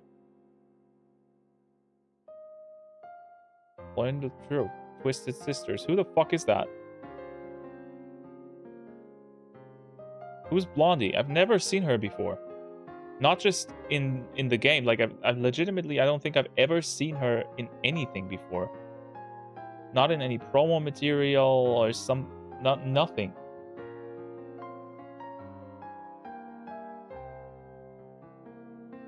June 1983. A string of disappearances occurred in Hinamizawa Village, Shishibone City, XX Prefecture. The suspect is Mion Sonozaki. White? Okay. X years old. She is suspected to have kidnapped 5 Hinamizawa residents between June 19th and June 21st. Oryo Sonozaki. Oh, the grandmother as well. Shion Sonozaki, Kiichiro Kimiyoshi, Rika Furude, and Sadako Hojo imprisoned them and killed them. Preliminary investigations on the incident were delayed at the time due to insufficient evidence, but it was resolved coincidentally and shockingly. On the morning of the 23rd, a vehicle patrolling the Sonozaki property heard screams from inside and rushed in as an emergency measure. They secured the suspect's missing younger sister and her two missing classmates, Keiichi Maebara and Rena Ryugu. Wait, Shion's alive? The suspect fled the scene. Deep in the detached basement on the Sonozaki property, which is believed to have been used to kill those who disappeared, we discovered hair, flakes of skin, blood, etc., of the other 4 missing persons. We concluded that the missing persons were tortured in the torture chamber. However, their remains have still not been found. At one of her imprisoned classmates' advice, we continued searching the detached basement. Wait, one of her imprisoned classmates' advice? So that can only have been Shion, right? Which was where they were imprisoned, believing that they were there. However, we still have not located them or the suspect's escape route. In addition, investigations are continuing as to her participation in the serial freak death incidents of recent years, thinking it would give some clue, but no evidence that Mion Sonozaki was involved, either to require a long time to clarify them. The opinion of the local officer knowledgeable about the region is that this may have been a lynching, an internal form of punishing sacrilegious acts carried out against the beliefs of Hinamizawa village. It is clear that these incidents are particularly rooted in this in this region, and the prefectural police department has ordered a cautious investigation. Well, that's a new background. What is that? We anticipated gaining valuable clues from the missing person believed to have been imprisoned for the longest time, Shion Sonozaki, the suspect's younger sister.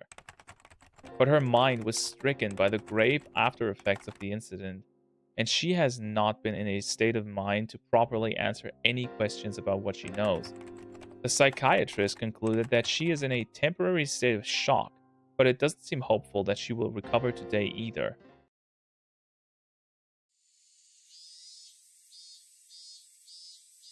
Okay, so Shion survived.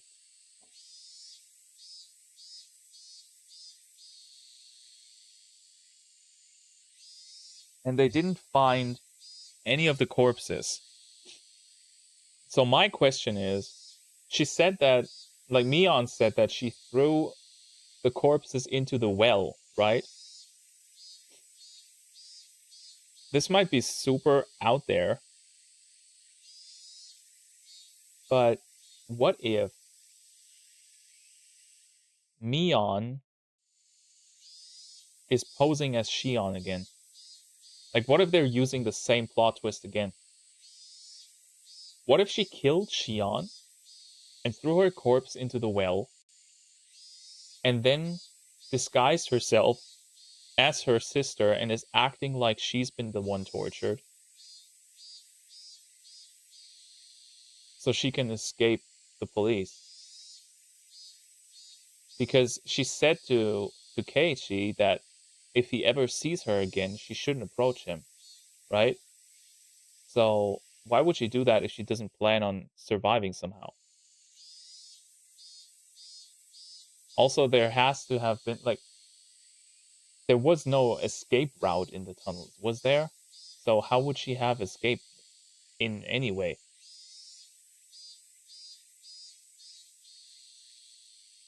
Only a few days passed since that time. After that, I was rescued by Oishi-san and his subordinates, whom Rena had called in. Aside from my entirely blank state of mind, I had no external injuries. The most I had was the small burn mark from where the stun gun hit me.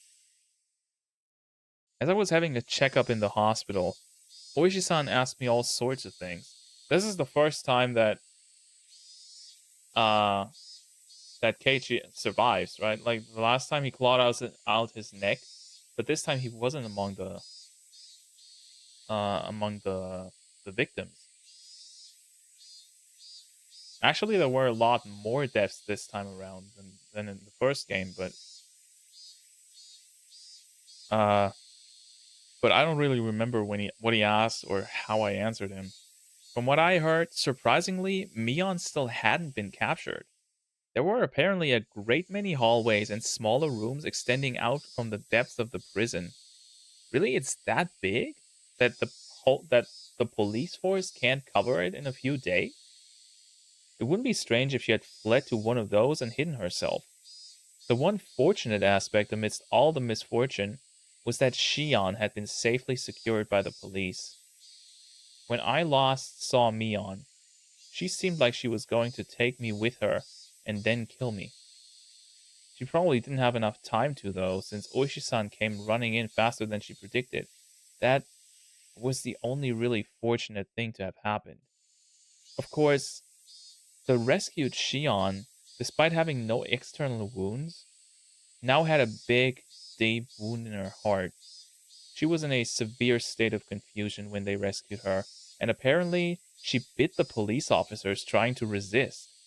From what he heard, she was seeing Mion in everything she saw, hated not only the hospital but even her own home, and had shut herself up somewhere in Shishibone, hiding her location.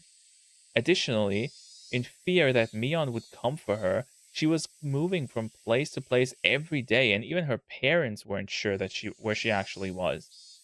Well, that actually makes sense though, right? Because she knows that Mion would know everything since she's still the head of the family. Wherever she was living, even now, Shion was spending her days in fear of Mion's shadow. The police were investigating the Sonozaki underground storehouse at this moment, since they couldn't find the remains of the other sacrifices. Hadn't Mion thrown the corpses into a well? I had a feeling I'd said that to him. That meant a hidden tunnel, vertical like a well, was somewhere in those underground passages. How deep does this go? The secret underground, without any maps or architectural drawings, which had swallowed up the remains of Rika-chan, Sadako, and everyone else, was still unwilling to speak the truth. I was brought back to that basement again, too, for an on-the-site inspection or something, but I didn't remember being of any help. I never wanted to go back there again. Wait, they took a fucking torture victim back to the place where they were tortured? What kind of fucking police force is this? For days afterward, the Sonozakis living in Okinomiya, in other words, Mion and Shion's parents, the big name Yakuza, would come to our house and apologize, bringing many of their followers with them. However much my parents refused it, they piled up many 100,000 yen bills, calling it consolation money every day. The amount of money grew each day, and after it had passed 2 million yen, they were then given an envelope containing a letter. I don't know what was written in the letter. My parents talked about it by themselves for 2 whole nights and decided to move away. Wonder what was in that. Hey, I see. You're moving, huh? When? The end of next month. I wouldn't even have been in Hinamizawa for half a year. I'll be lonely. I'm the only one left. Rena smiled sadly. If I had just said yeah, I thought it would make her even more lonely, so I changed the subject. Here's something to think about. That's how I broached it. Mion hadn't actually fled, but had been demoned away in the truest sense of the term. Where she went after she disappeared, that we didn't know. What was there where she had disappeared to? I hope there was a hobby shop dealing in imports, the kind Mion liked. In that place, she would definitely be free from the burdensome fetters of her family, and live not as Mion Sonozaki, but as just Mion and enjoy herself. Maybe she's already met up with Sadako and Rika-chan. They must also have been waiting for the day Rena and I would join them, spending all their time doing club activities, as lively as they always were. When I told Rena that, she smiled and nodded to me. The incidents the Sonozaki family had been trying so hard to hide, too, were exposed to the magazines from this single tiny scene.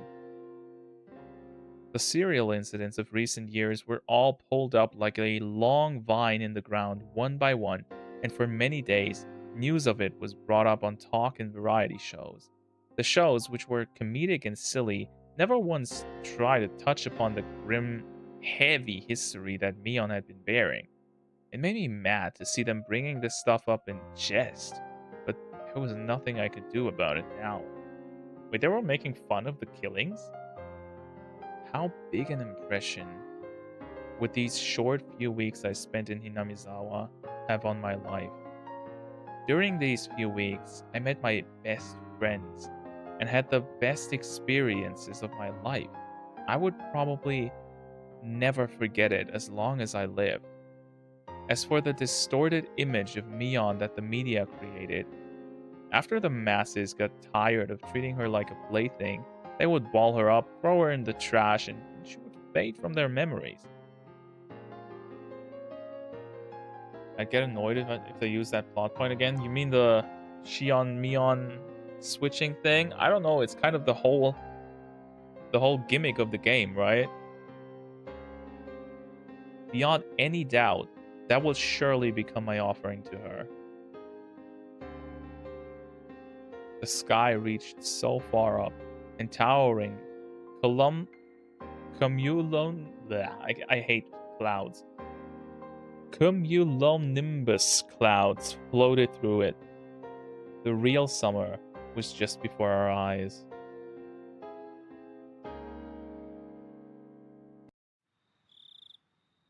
It's still not done. Even now, whenever 10 p.m. came around, I would expect a phone call from Shion, or Mion rather. Not that now that everything was over, of course, she would never call me. If this game is gonna end on the fucking call, on the fucking phone call, I'm gonna know. But it was precisely because she wouldn't call me that I was scared of who would call me this time. Plus, Mion still hadn't been caught. Like, just imagine the idea that Mion calls him. I couldn't say for sure that everything was completely over. On the other side of that fear, though, were my prayers that Mion was safe. When I thought like that, I was able to sleep, even with such terrifying thoughts. The lights were off. Before, her attacking when the lights were off was something that scared me. However, that feeling changed to regret within 2 days. The moonlight filtering through the gap in the curtains shone onto the desk and illuminated a doll. Not the doll again.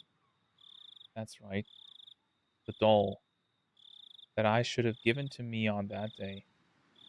She said it was an import from England or something and was all the rage, didn't she? From what Shion said, the most popular among them were the ones wearing the fluffy dress.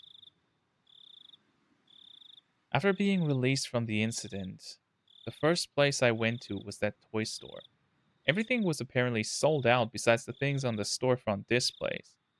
I was refused once when they said they wouldn't sell the display products, but when they realized I was Survivor A from that incident, they immediately consented. Of course, even if I bought it, I might have never had the chance to give it to her again. Even knowing that, I waited for the opportunity to give it to her. I waited like this, for the opportunity, with it on the desk, so I could give it to her at any time.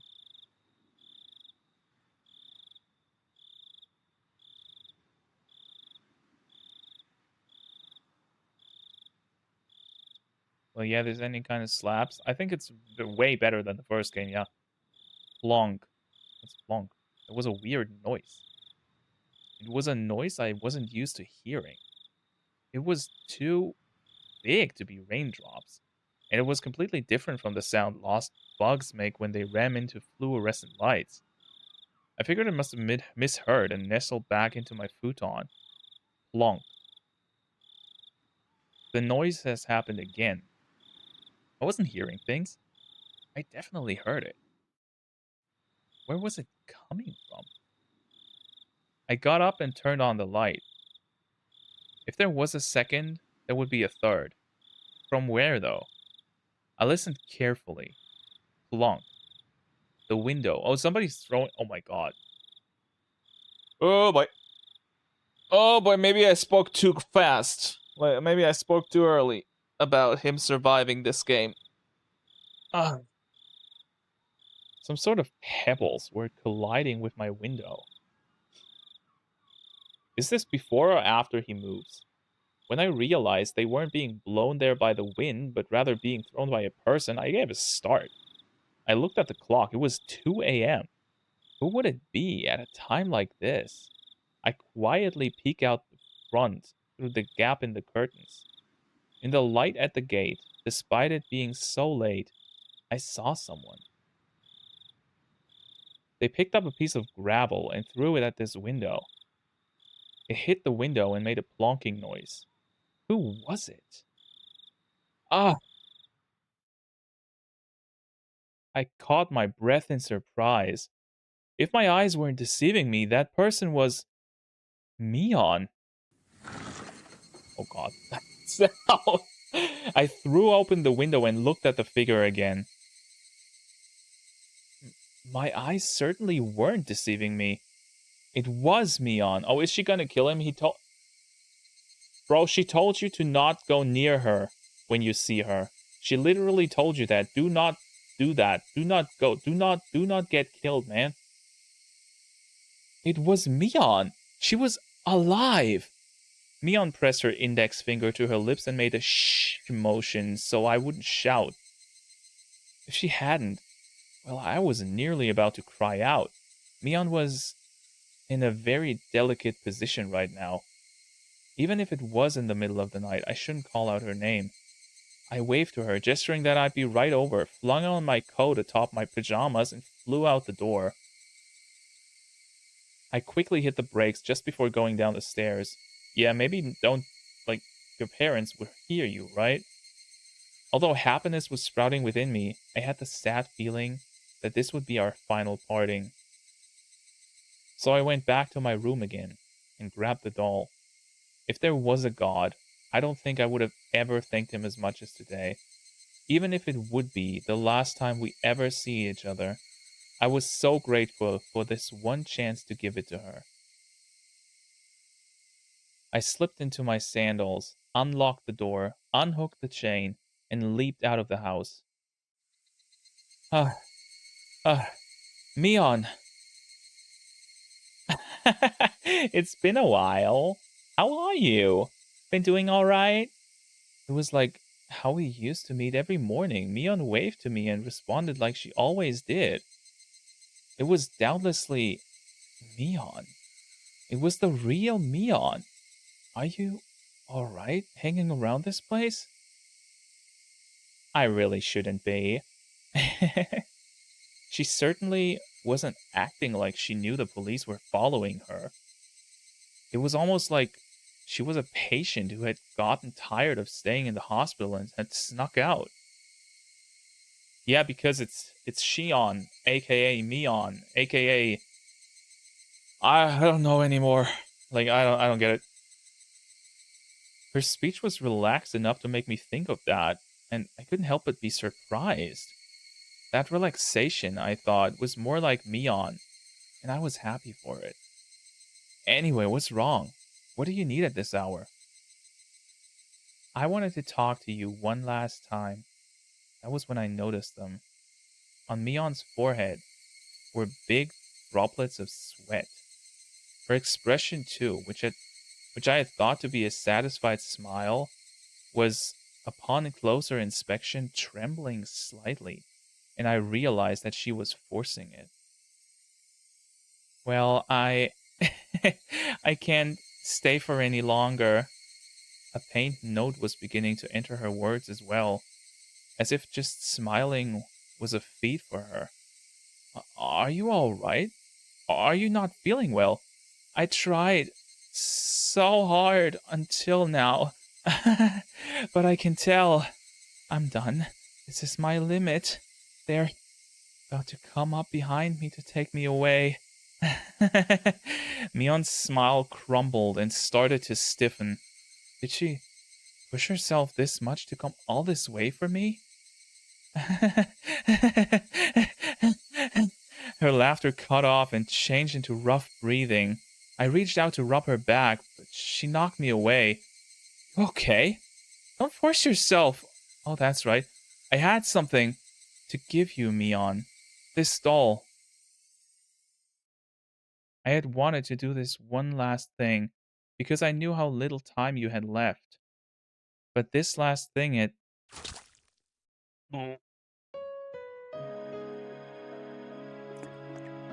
Oh, fucking hell.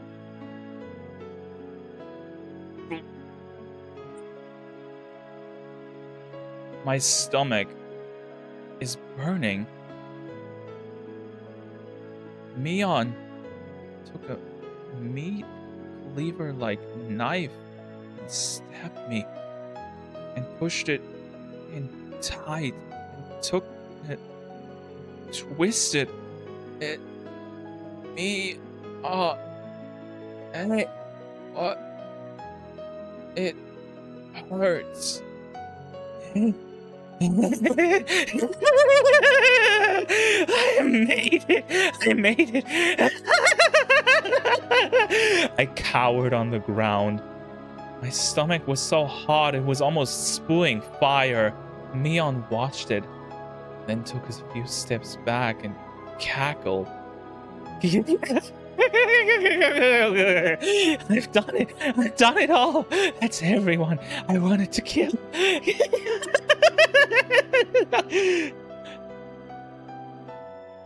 The last words Mion left me with that day came back to me.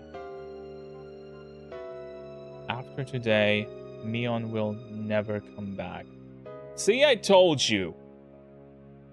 From today on, even if my body is here, a body is all it will be.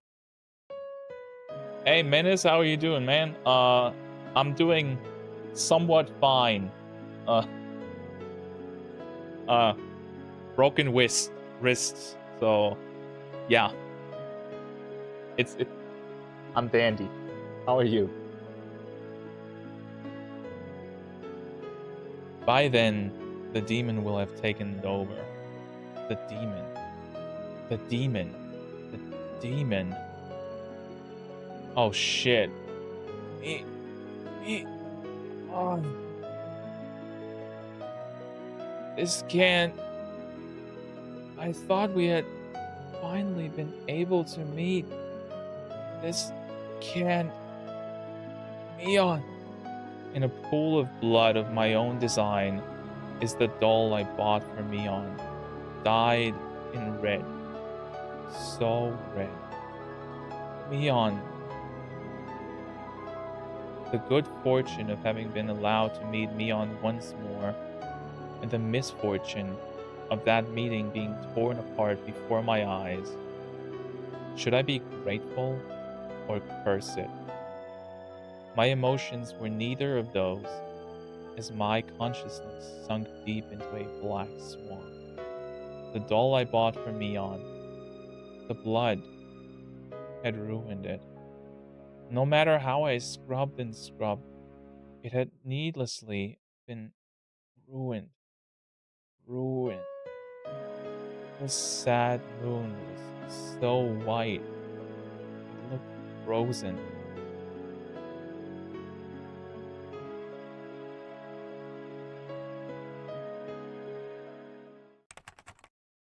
Well, at least this time we didn't kill ourselves, huh? I'm doing great. Sorry to hear about your wrist. Yeah, It's gonna take a while to heal, so I can't play games that, like, require 2 hands. So it's gonna be a lot of visual novels and lighter stuff like that for a while, probably, like, 2 months or something. June 28th, 1983. A violent incident occurred in Hinamizawa Village, Shishibone City, XX Prefecture. The victim was Keiichi Maebara, also a victim of the previous string of disappearances. At around 2 a.m., he was stabbed in the stomach with a bladed object by the suspect of the last case and was gravely wounded. He was discovered when his parents woke up and was then transported to the clinic. So parents, Japanese people usually get up at between 5 and 6 a.m. So that's still like 3 to 4 hours. Oh, Jesus Christ. Thank you for subscribing. Uh, DKER97C. Thank you very much. So that's still like 3 to 4 hours of him literally lying in his own blood with a with a stabbing wound in his stomach. Transported to the clinic, and no way he's alive. He escaped death? Fucking hell, no way. The criminal fled the scene.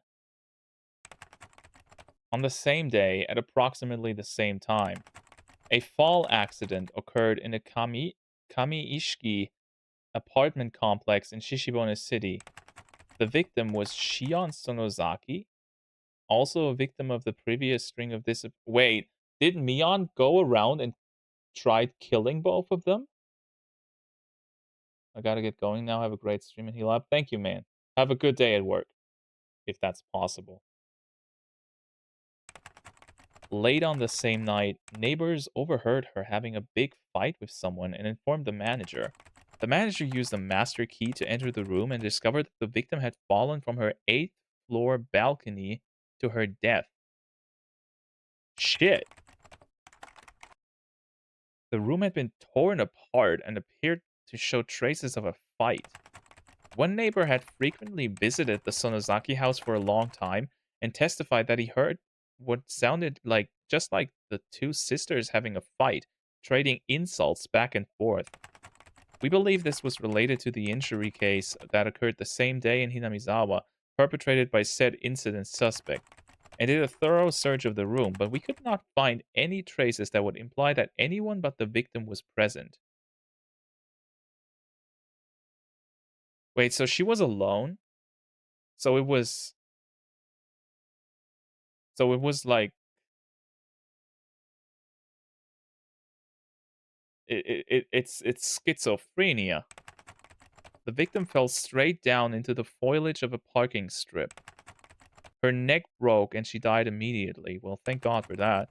Her clothing was disheveled and had markings that would imply a scuffle. We also believe, however, that it could have been an insanity-induced suicide attempt, based on the particularly mental state of the victim after the incident. We are conducting a thorough examination on both fronts, suicide and homicide.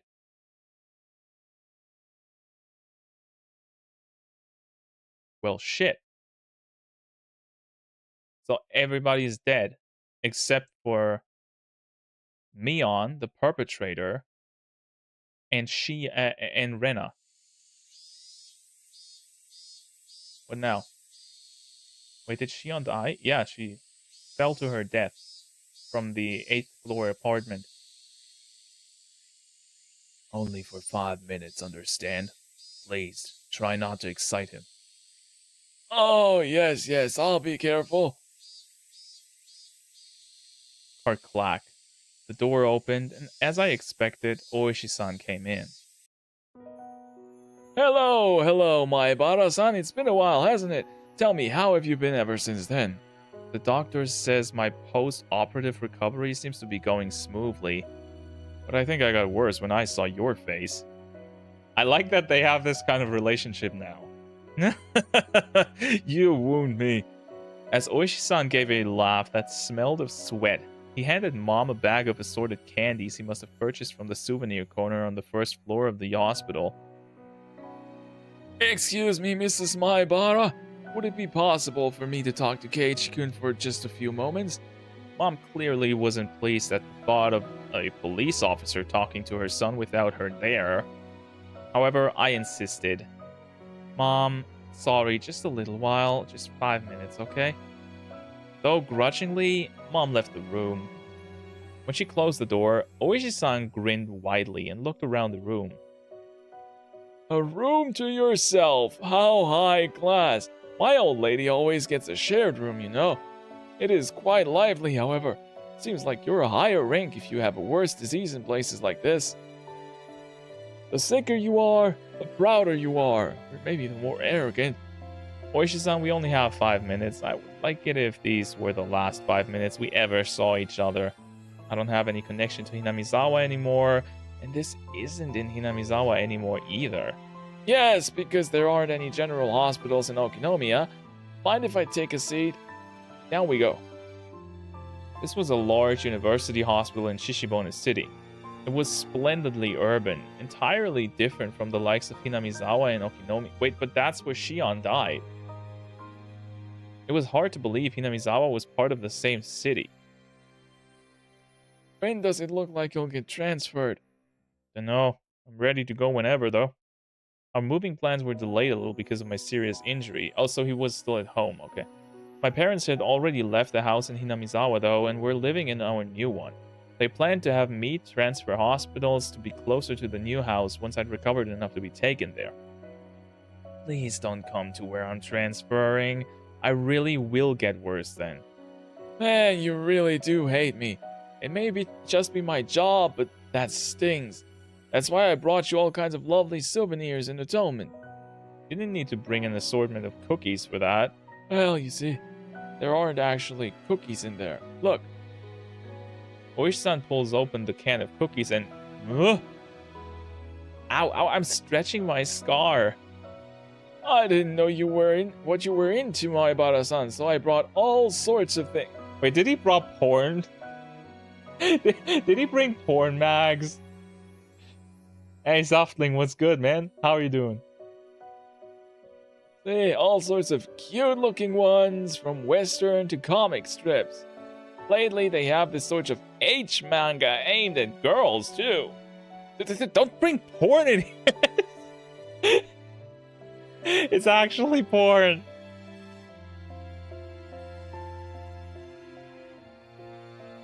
Fucking hell, he brought porn. He did. Take them away and go home. I thought for sure a healthy young person like you would be feeling a little needy, being cooped up in a place like this for so long. If you stay here too long, the only fetish you'll end up with is a nurse one, you know. That's not the worst fetish to have, let's be real. There are plenty of other beautiful things in this world besides nurses, after all. Don't decide what to major in now. Keep your options open. You need to be a more all-around type of person. This dude is so cool. This dude is so cool. I love Fat Man. I gave Oishi-san's vulgar laughter a pained grin. Somehow or other, I understood. The fact that Oishi-san was bringing it up like this meant that he must have had something important to talk about. The incident with Shion-san was really unfortunate. The night I was stabbed by Mion, Shion fell from her balcony and died. They said the police were investigating all possibilities, accident, suicide, homicide, but it could have only been Mion's doing. Mion found out where Shion was hiding and pushed her down to her death. No, I think that's not what it was, really. Like, I think,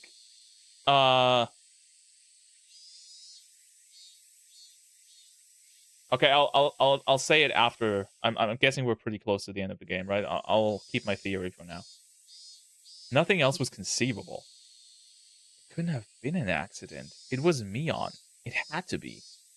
The criminology guys are saying it had to be a suicide, but I'm of the same opinion as you, Maibara-san. She pushed Shion-san and also stabbed you. In one night.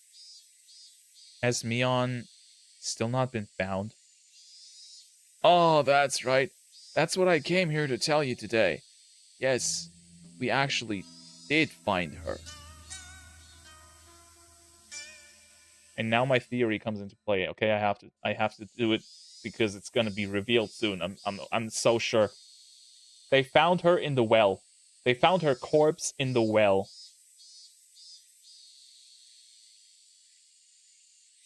And he takes off the cast and opens holiday. You wish. What? Learning that felt rather strange to me. I was partly relieved that the incident was truly over, and I was partly sorry that my best friend had finally been caught. I felt many other things, too. My heart was a maze of emotions. That's not all. In the Sonozaki house catacombs. See? They found everybody. We found a hidden well. Just as you said, Maebara-san, we found the remains of all those who disappeared at the bottom. I see. That sliver of hope, that possibility I'd believed in, that Rika-chan and Sadako were alive, just from the fact their remains hadn't been found. Gone. It was incredibly well hidden in those catacombs. I mean, it was in the blind spot of another blind spot. Sadako's dead. Yes, she's been dead for like 10 hours. It was a vertical tunnel dug out like a well.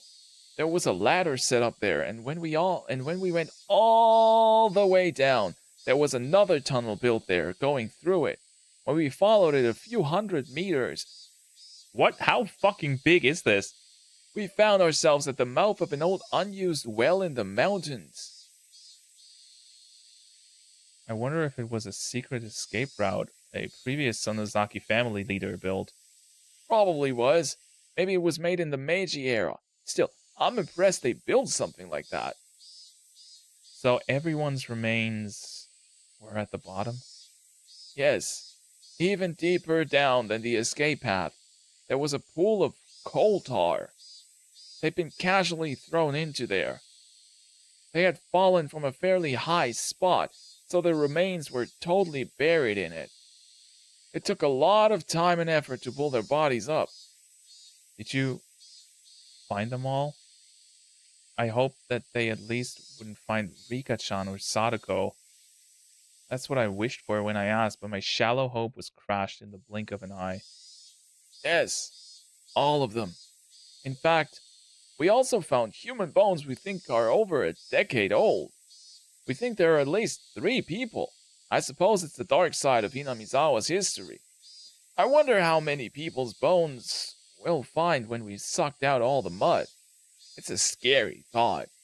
Well, this is probably where all of the people got thrown in that were killed in that were demoned away into the swamp, right? I got ketchup ad while we were talking about corpses. Yummy. That weight had been pushing down on Mion's shoulders the whole time. Mion. We've currently identified people who disappeared from Shishibone City decades ago. People are talking about how this opportunity might let us resolve the disappearing persons cases that have been abandoned. After a deep silence, he breathed a heavy sigh. Oishi-san went for his cigarettes to pass the time, but realized this was a non-smoking area, so he gave up and put them back in his shirt pocket. All right, this is a bit of a detour, but you know Rika Furude-san, right? Imagine having to be the officers who investigated and found the remains. Yeah, that's a shitty-ass job. Of course. She's my friend. Did she ever tell you anything along the lines of her regularly taking insulin injections for diabetes? What?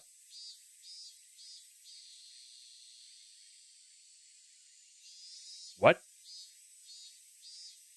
Huh? Rika-chan has diabetes?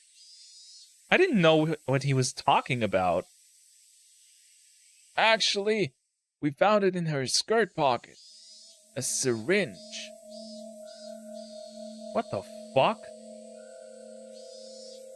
It was destroyed, though, so we couldn't identify the medicine. It was a bit out of place, so I got interested. You really don't know anything? I didn't know anything about Rika-chan carrying syringes around with her. The Sonozaki family, corporates, the Yakuza people. Anyway, there's rumors that they deal in psychostimulants. I was thinking that might have something to do with it, too. Are you trying to tell me that Rika-chan is a drug addict? Wait, what the fuck? Actually, that makes a lot of sense. Yeah, that clears up a lot.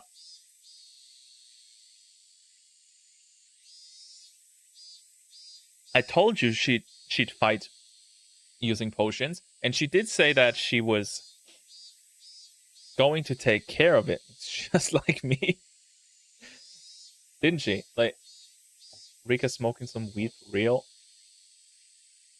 So, she probably has... She's also one of the heads of the families, right? So she probably has access to these drugs.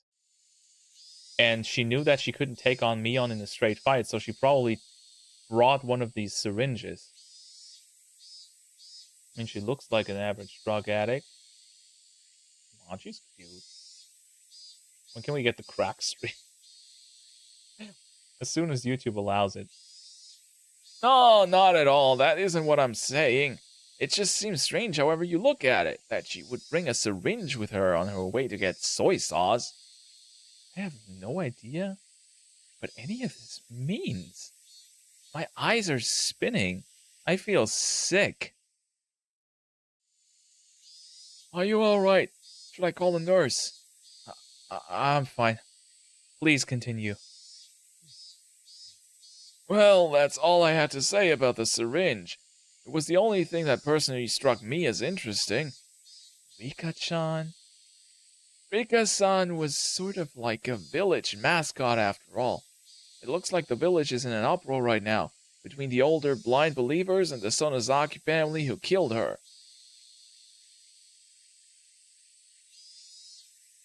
The three families' effective control over the village is basically in shambles too. Yeah, because two of them are dead.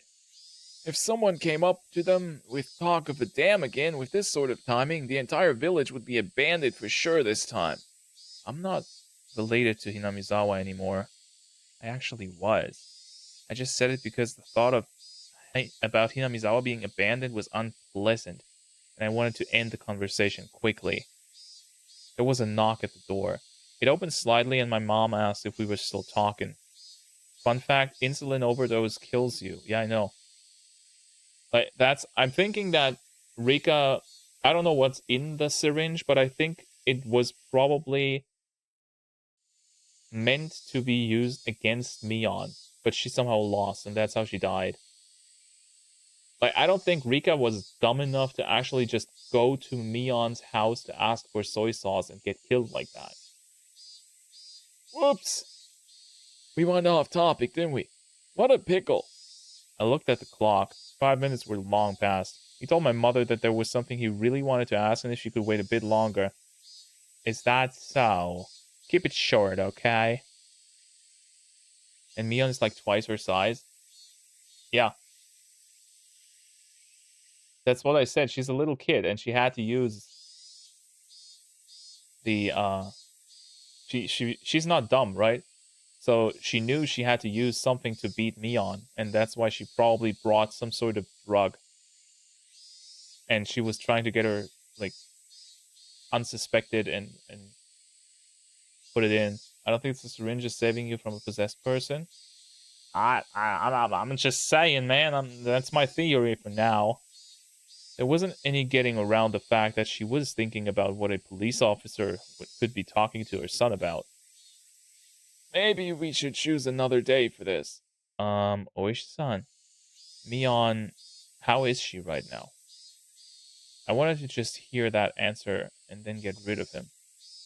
Before I tell you that, I just need one thing from you. I just need you to answer something in all honesty. What is it? I want you to take your answers seriously, got it? If you say something indiscreet, it could be viewed as an obstruction to the investigation. You could be prosecuted. Wow, this got dark. What's going on? Oishi-san kept threatening me until the end. What the hell did he want? Maebara-san, who do you think the criminal was? Who pushed Shion from the balcony? There's no way it could be anyone but Mion, is there? Then who was the one who stabbed you? Please don't make me say it again. It was Mion. Mion Sonozaki. Oishi-san smiled bitterly, then dabbed at his forehead with a handkerchief to wipe his sweat. He should have expected that answer, and yet it looked as though he wasn't satisfied with it. She pushed Shion and then stabbed me.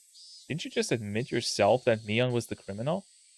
The evidence we have that Mion killed Shion is based on testimony from the man living next door. This neighbor is actually a member of an organized crime group. In other words, he was Shion-san's bodyguard. Seems he's a veteran leader in that vein and was like a parent to the Sonozaki sisters growing up. What? That man said this. The noise he heard from next door was just like the sound of a fight between the sisters that he was used to hearing when they still lived together. And no, there was no doubt about it. He said he heard Mion and Shion insulting each other and heard them struggling. At first, though, he thought it was a hallucination she was having, brought on by her dementia. You see, he thought that because that sort of ruckus had been occurring every night. So she was schizophrenic. However, that night had been longer than the rest, and he claimed that he went to her room to give her a sedative. The noise died down while he got the manager to give him the key. He'd already decided he'd at least check up on her, and after she wasn't answering his calls, they took the plunge and unlocked the door. Then they saw that the room was a mess. Since Shion had been pushed over the balcony, they decided it had to have been Mion, and that's how it happened. In other words, he only heard from the other side of the wall.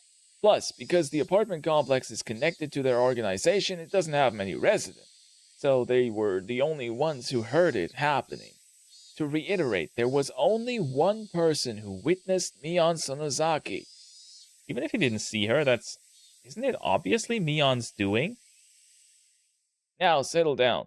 This is what I'm saying. It means you are the only one who saw Mion Sonozaki for sure last night. After all, Shion-san, the other witness, is no longer alive. What are you trying to say? I don't really understand. At that point, Oishi-san paused.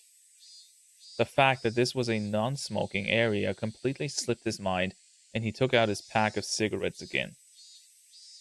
Crack. He lit one with his lighter and exhaled a long stream of tobacco smoke. Were you really stabbed by Mion Sonozaki? Yes. There's no doubt about it. The smoke Oishi-san breathed out floated away, like a thundercloud swept away by the wind.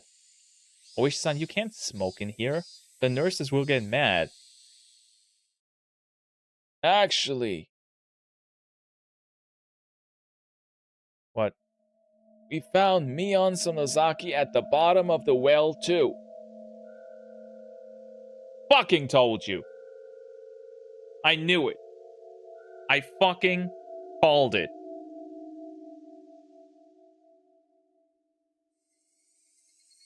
Told you. It was Shion.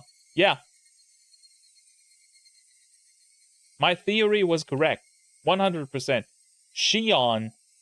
Mion killed Shion and then acted like she was Shion. So she got saved from the underground thing. He acted like she was mentally ill and demented, so she could move around on her own. Then she went to kill Keiichi, and then she killed herself by jumping off the balcony. That's my theory. The one who died in the well is Shion. The one who died at the apartment complex and the one who stabbed Keiichi was Mion. What? She fell to her death. We believe that as she was trying to escape to that hidden passage in the well, her foot slipped while climbing down the ladder. She fell to the bottom, broke her neck, and died. Yes, the same way as Shion-san. That is actually super creepy. She broke her neck. Well... What? After you passed out that day, Mion Sonosaki tried to escape using the hidden well, but her foot slipped and she died. As if beckoned by the corpses of the other sacrifices, she dropped down there. But that doesn't make any sense, does it? The autopsy came to the conclusion that she definitely died on that day. See? She didn't go back there after attacking you and Shion-san. She was already dead by then. My jaw was on the floor. There was absolutely no way that could be. Mion was the one who stabbed me. It had to have been her. There wouldn't have been anyone else to do it. Then, who attacked Shion and me? Who was it? The one who attacked you was someone who was Mion Sonosaki, and yet not Mion Sonosaki. My mind had become a complete mess, and I was starting to lose my ability to think straight. Do you remember how Mio Takano-san died? She got burned, right? Eh? Takano-san? Ah, yes. I think I heard she was burned to death in some distant mountains. We learned that she was burned after being strangled to death. The Gifu station did the autopsy. It's a little bit strange. The results of the preliminary autopsy said that she had been dead for at least 24 hours. Wait, what? Wait. But she died in the night after we... Huh? Fucking ghost try to kill you? Yeah. Do we have like imposters going around? Since that was contradictory, in their panic they seem to have revised it to say she died earlier that day. Despite me being an absolute wreck over what was going on with Mion, he was telling me there was even more on top of that. I didn't understand the complex things Oishi-san was telling me. The results saying she had been dead for 24 hours, as our own old criminologist says, is pretty damn reliable. So then what would that mean? That she was killed, and afterwards she was seen at the festival.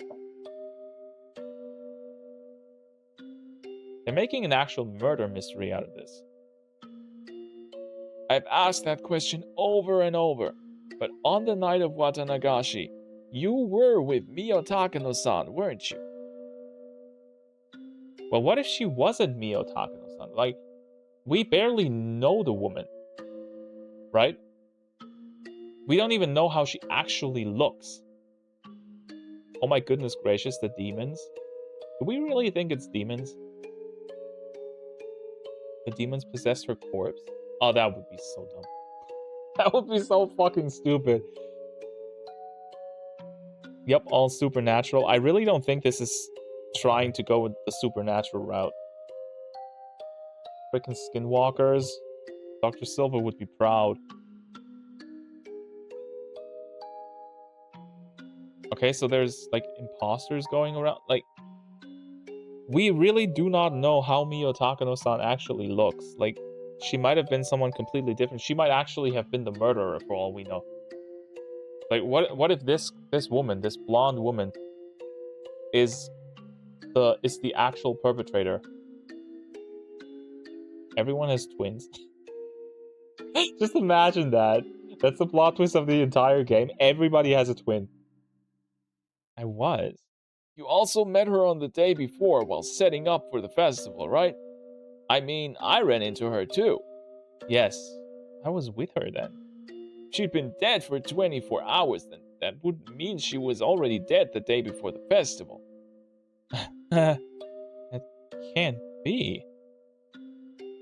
Was alive during the festival preparation.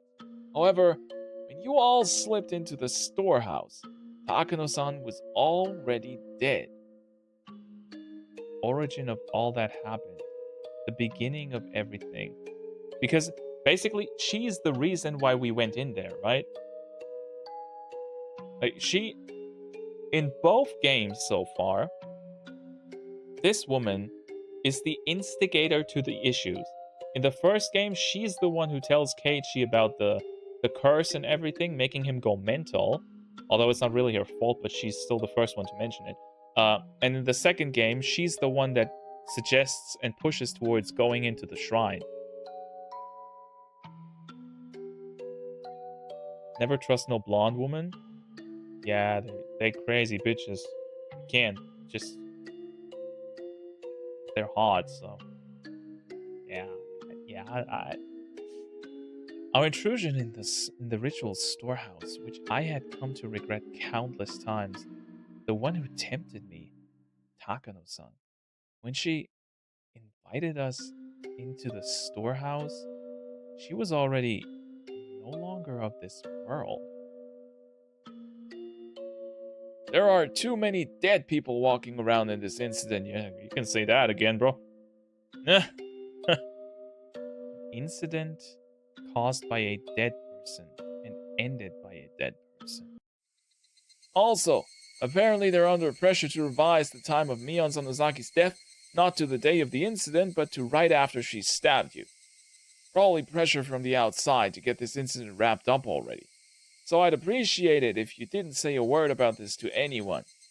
Oishi-san grabbed his jacket that was hanging on the chair, put out his cigarette with the bottom of his foot, and started pretending to wave away the smoke floating around. Wait, did he just put out a cigarette on the hospital floor? This dude is a fucking badass. Let's be real.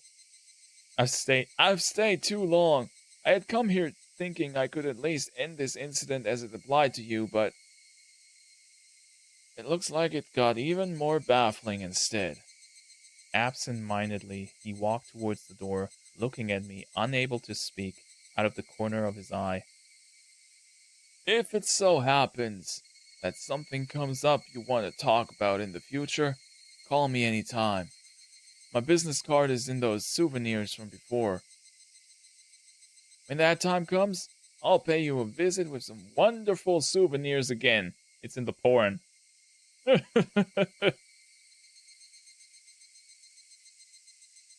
Oishi-san seemed to think I was still hiding something. That I, after all this, be hiding something? I'm the one things are being hidden from.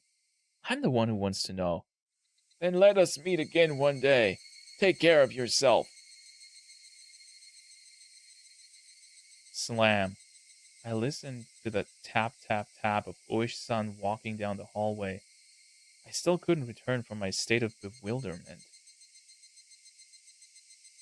He wanted to end this incident as it applied to me? What was over? Nothing was over. The incident was still continuing. What the fuck? What's going on? What the hell?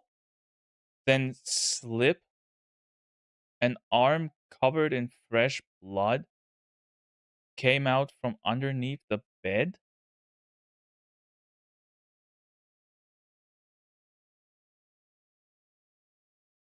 What?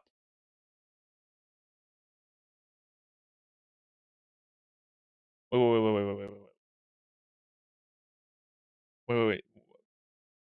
What? Hello. Fuck you. Hello. I wasn't that surprised. This was an illusion I was seeing. seized with fear. Kei-chan, I told you, remember? I heard a guttural voice coming from under the bed. I still recognized it as Mion's voice. What, Mion? What did you tell me? I warned you on that day. After today, see me. It will be the demon that has possessed my body. You did. Said that, didn't you? Sorry. Guess I wasn't careful enough. That's why I got stabbed. Possibly a wound sustained when she fell from the ladder. Many of her fingernails were broken and torn. Her arm slowly felt about on top of the bed, searching for mine. Oh, hey, Mion. I just, well, thought of a good joke. Want to hear it? The Mion under the bed didn't answer. This is creepy as fuck. What the hell is going on? Let's say that I died here today, but tomorrow I'd still be here, living a normal life. So, when Oishi-san learned about it afterwards, the time of death wouldn't make sense once again. He'd make a huge deal about how someone who should have died was still alive, and he'd totally lose his head. Takano-san, then Mion, then me third. So, funny, right? Makes you laugh, doesn't it? Hey, Chan. Laugh.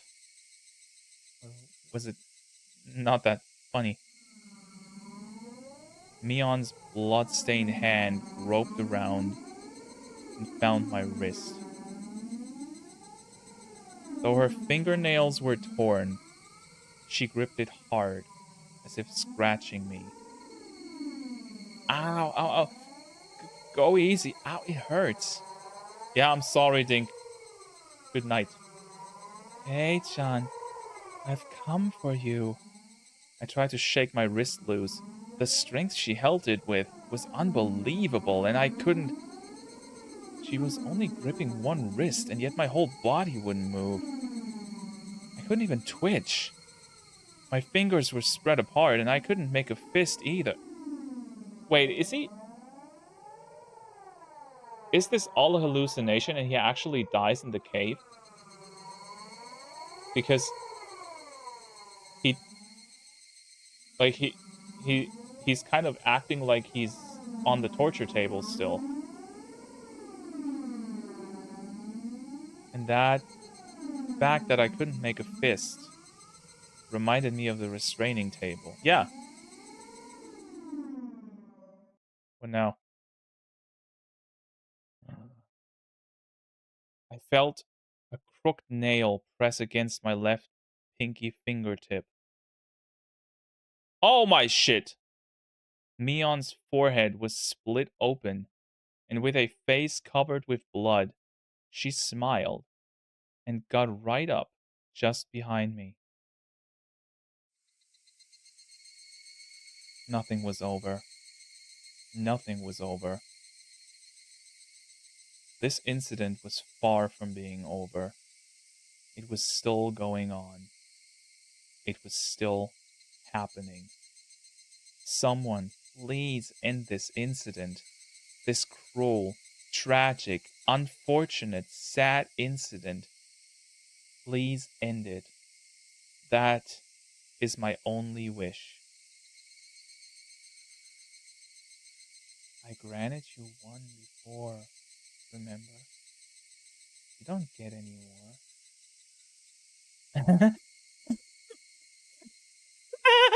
Mion firmly held the nail down on my fingertip, and with her other hand, she slowly swung a mallet up into the air and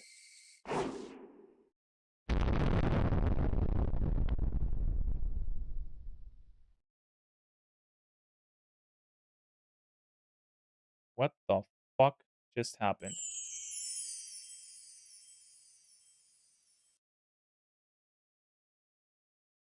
Well, the last nail. Very funny achievement. Thank you. Thank you, game. That's a very funny achievement. Yeah, great. I love cliffhangers.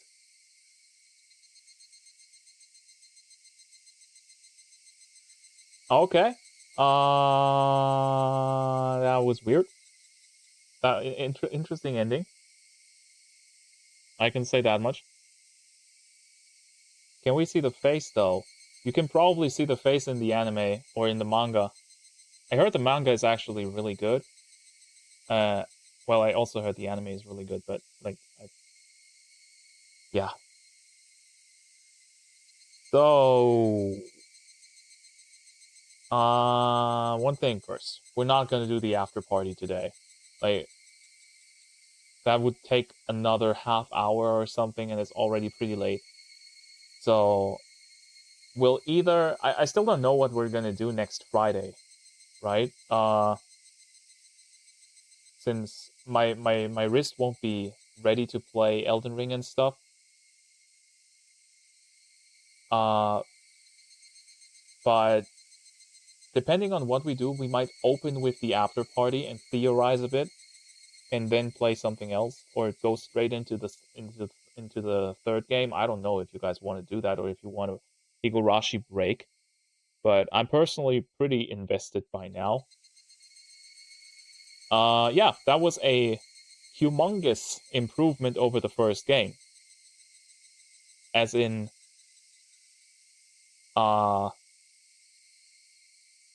biggest dingus improvement. That was so much better. And also longer. I think it was a good bit longer, actually. Like, 27.9 hours. 23.7. Okay, it's not that much, actually. I mean, can I just say, I know we take a longer time to play through these because I voice the stuff, and I talk to you guys and read your chats and stuff like that, and we discuss things here and there. But these games are really long. Like, if you want to play all of these games, you're looking at, even if you don't voice shit and stuff, probably an easy 100 hours. This is this is a big ass series. You have XRD. I have XRD Rev 2. I think that was in the Humble Bundle once. So yeah, I got it, but I've never played the game. Fight me? No way, bro. No way. I would just lose absolutely disgustingly bad. I know a total of 0 combos in XRD, and I have never played a Guilty Gear game in my life, so that won't do, bro. So yeah, I have no idea what we're gonna do next Friday.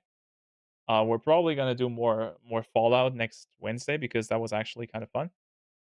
And I don't know. Let me know on the Discord and stuff if you want to see the third game, which yeah, I like I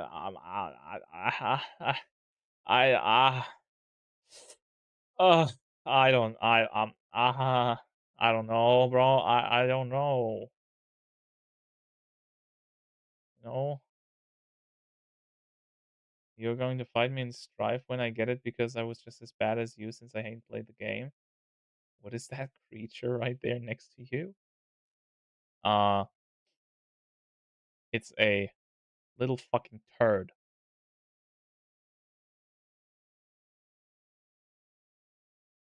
But the thing is, like, after that, we get to this, and that's probably gonna be pretty cool because I personally like Rika. And after that, we get to this.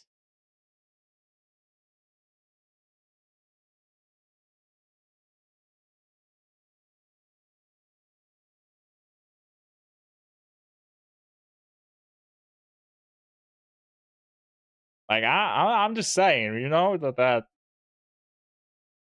uh that right there. Mm. Yeah, I think suffering through that might be worth doing. And I heard you don't need to play the answer game.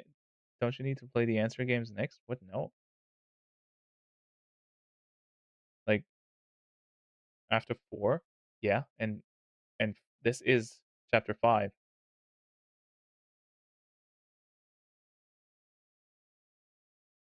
Like look, where is it? There it is. Umineko, which is the second game by this dude, right? Uh that is actually called question arcs and answer arcs because they made the localization made two different games, one for the question and one for the answer arcs. I think it's also 4 of each, same as Higurashi. But for Higurashi, at least the Steam versions, it's just numbered. It's 1, 2, 3, 4, 5. I don't own the other ones yet, but they're pretty cheap, so I can just buy them once we get there. But this is the first answer arc. Chapter 5 is the first answer arc. So I own the first 5 games, and they are in order,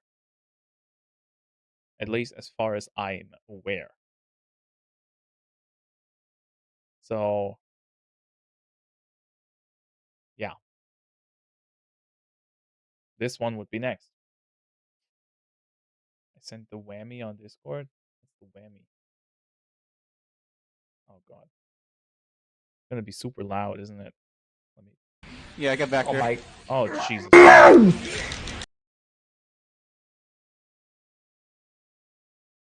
Yeah, get back here. What the fuck is up with that video quality, dude? I can't see the whammy. I can't make anything out. What the fuck?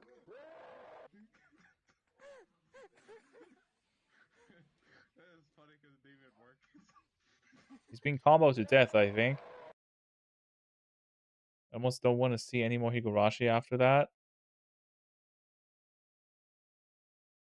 I don't know, man. We'll see. We'll see. We'll see. We'll see. So what about this one? Oh damn. The game is actually super cheap.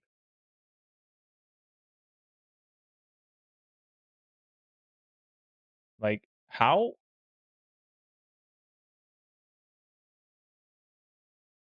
do you this game is pretty large, right? How do you make a game that big and then have it be this cheap?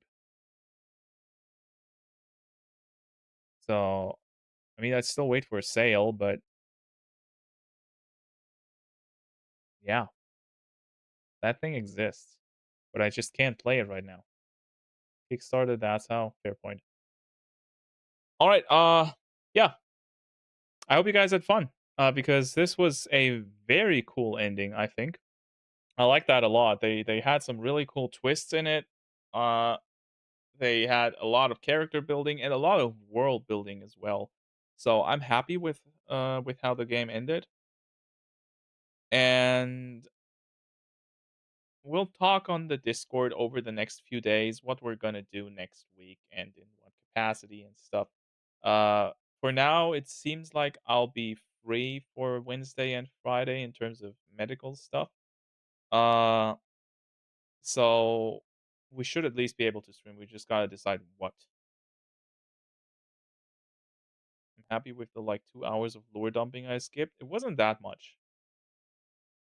It wasn't that much because yes, that was a bit like a lot. But after we got through that and went down the like after we split from Rena, it got super interesting. Can we get a redeem for 10K where you busted down the note shaker? I still don't get what you mean by that. Is that I don't know what it means. So no, I ain't busting anything on stream. I'm not allowed to do that. So does it jiggle? That's what I'm at. Of course it does. That's the good part. And with that, I leave you. I hope you guys have a fuck you. I hope you guys have a great day, night, whatever, uh weekend. And I'll see you guys next week. Goodbye. Had to do it. Fuck you. Don't ever do that again. Goodbye.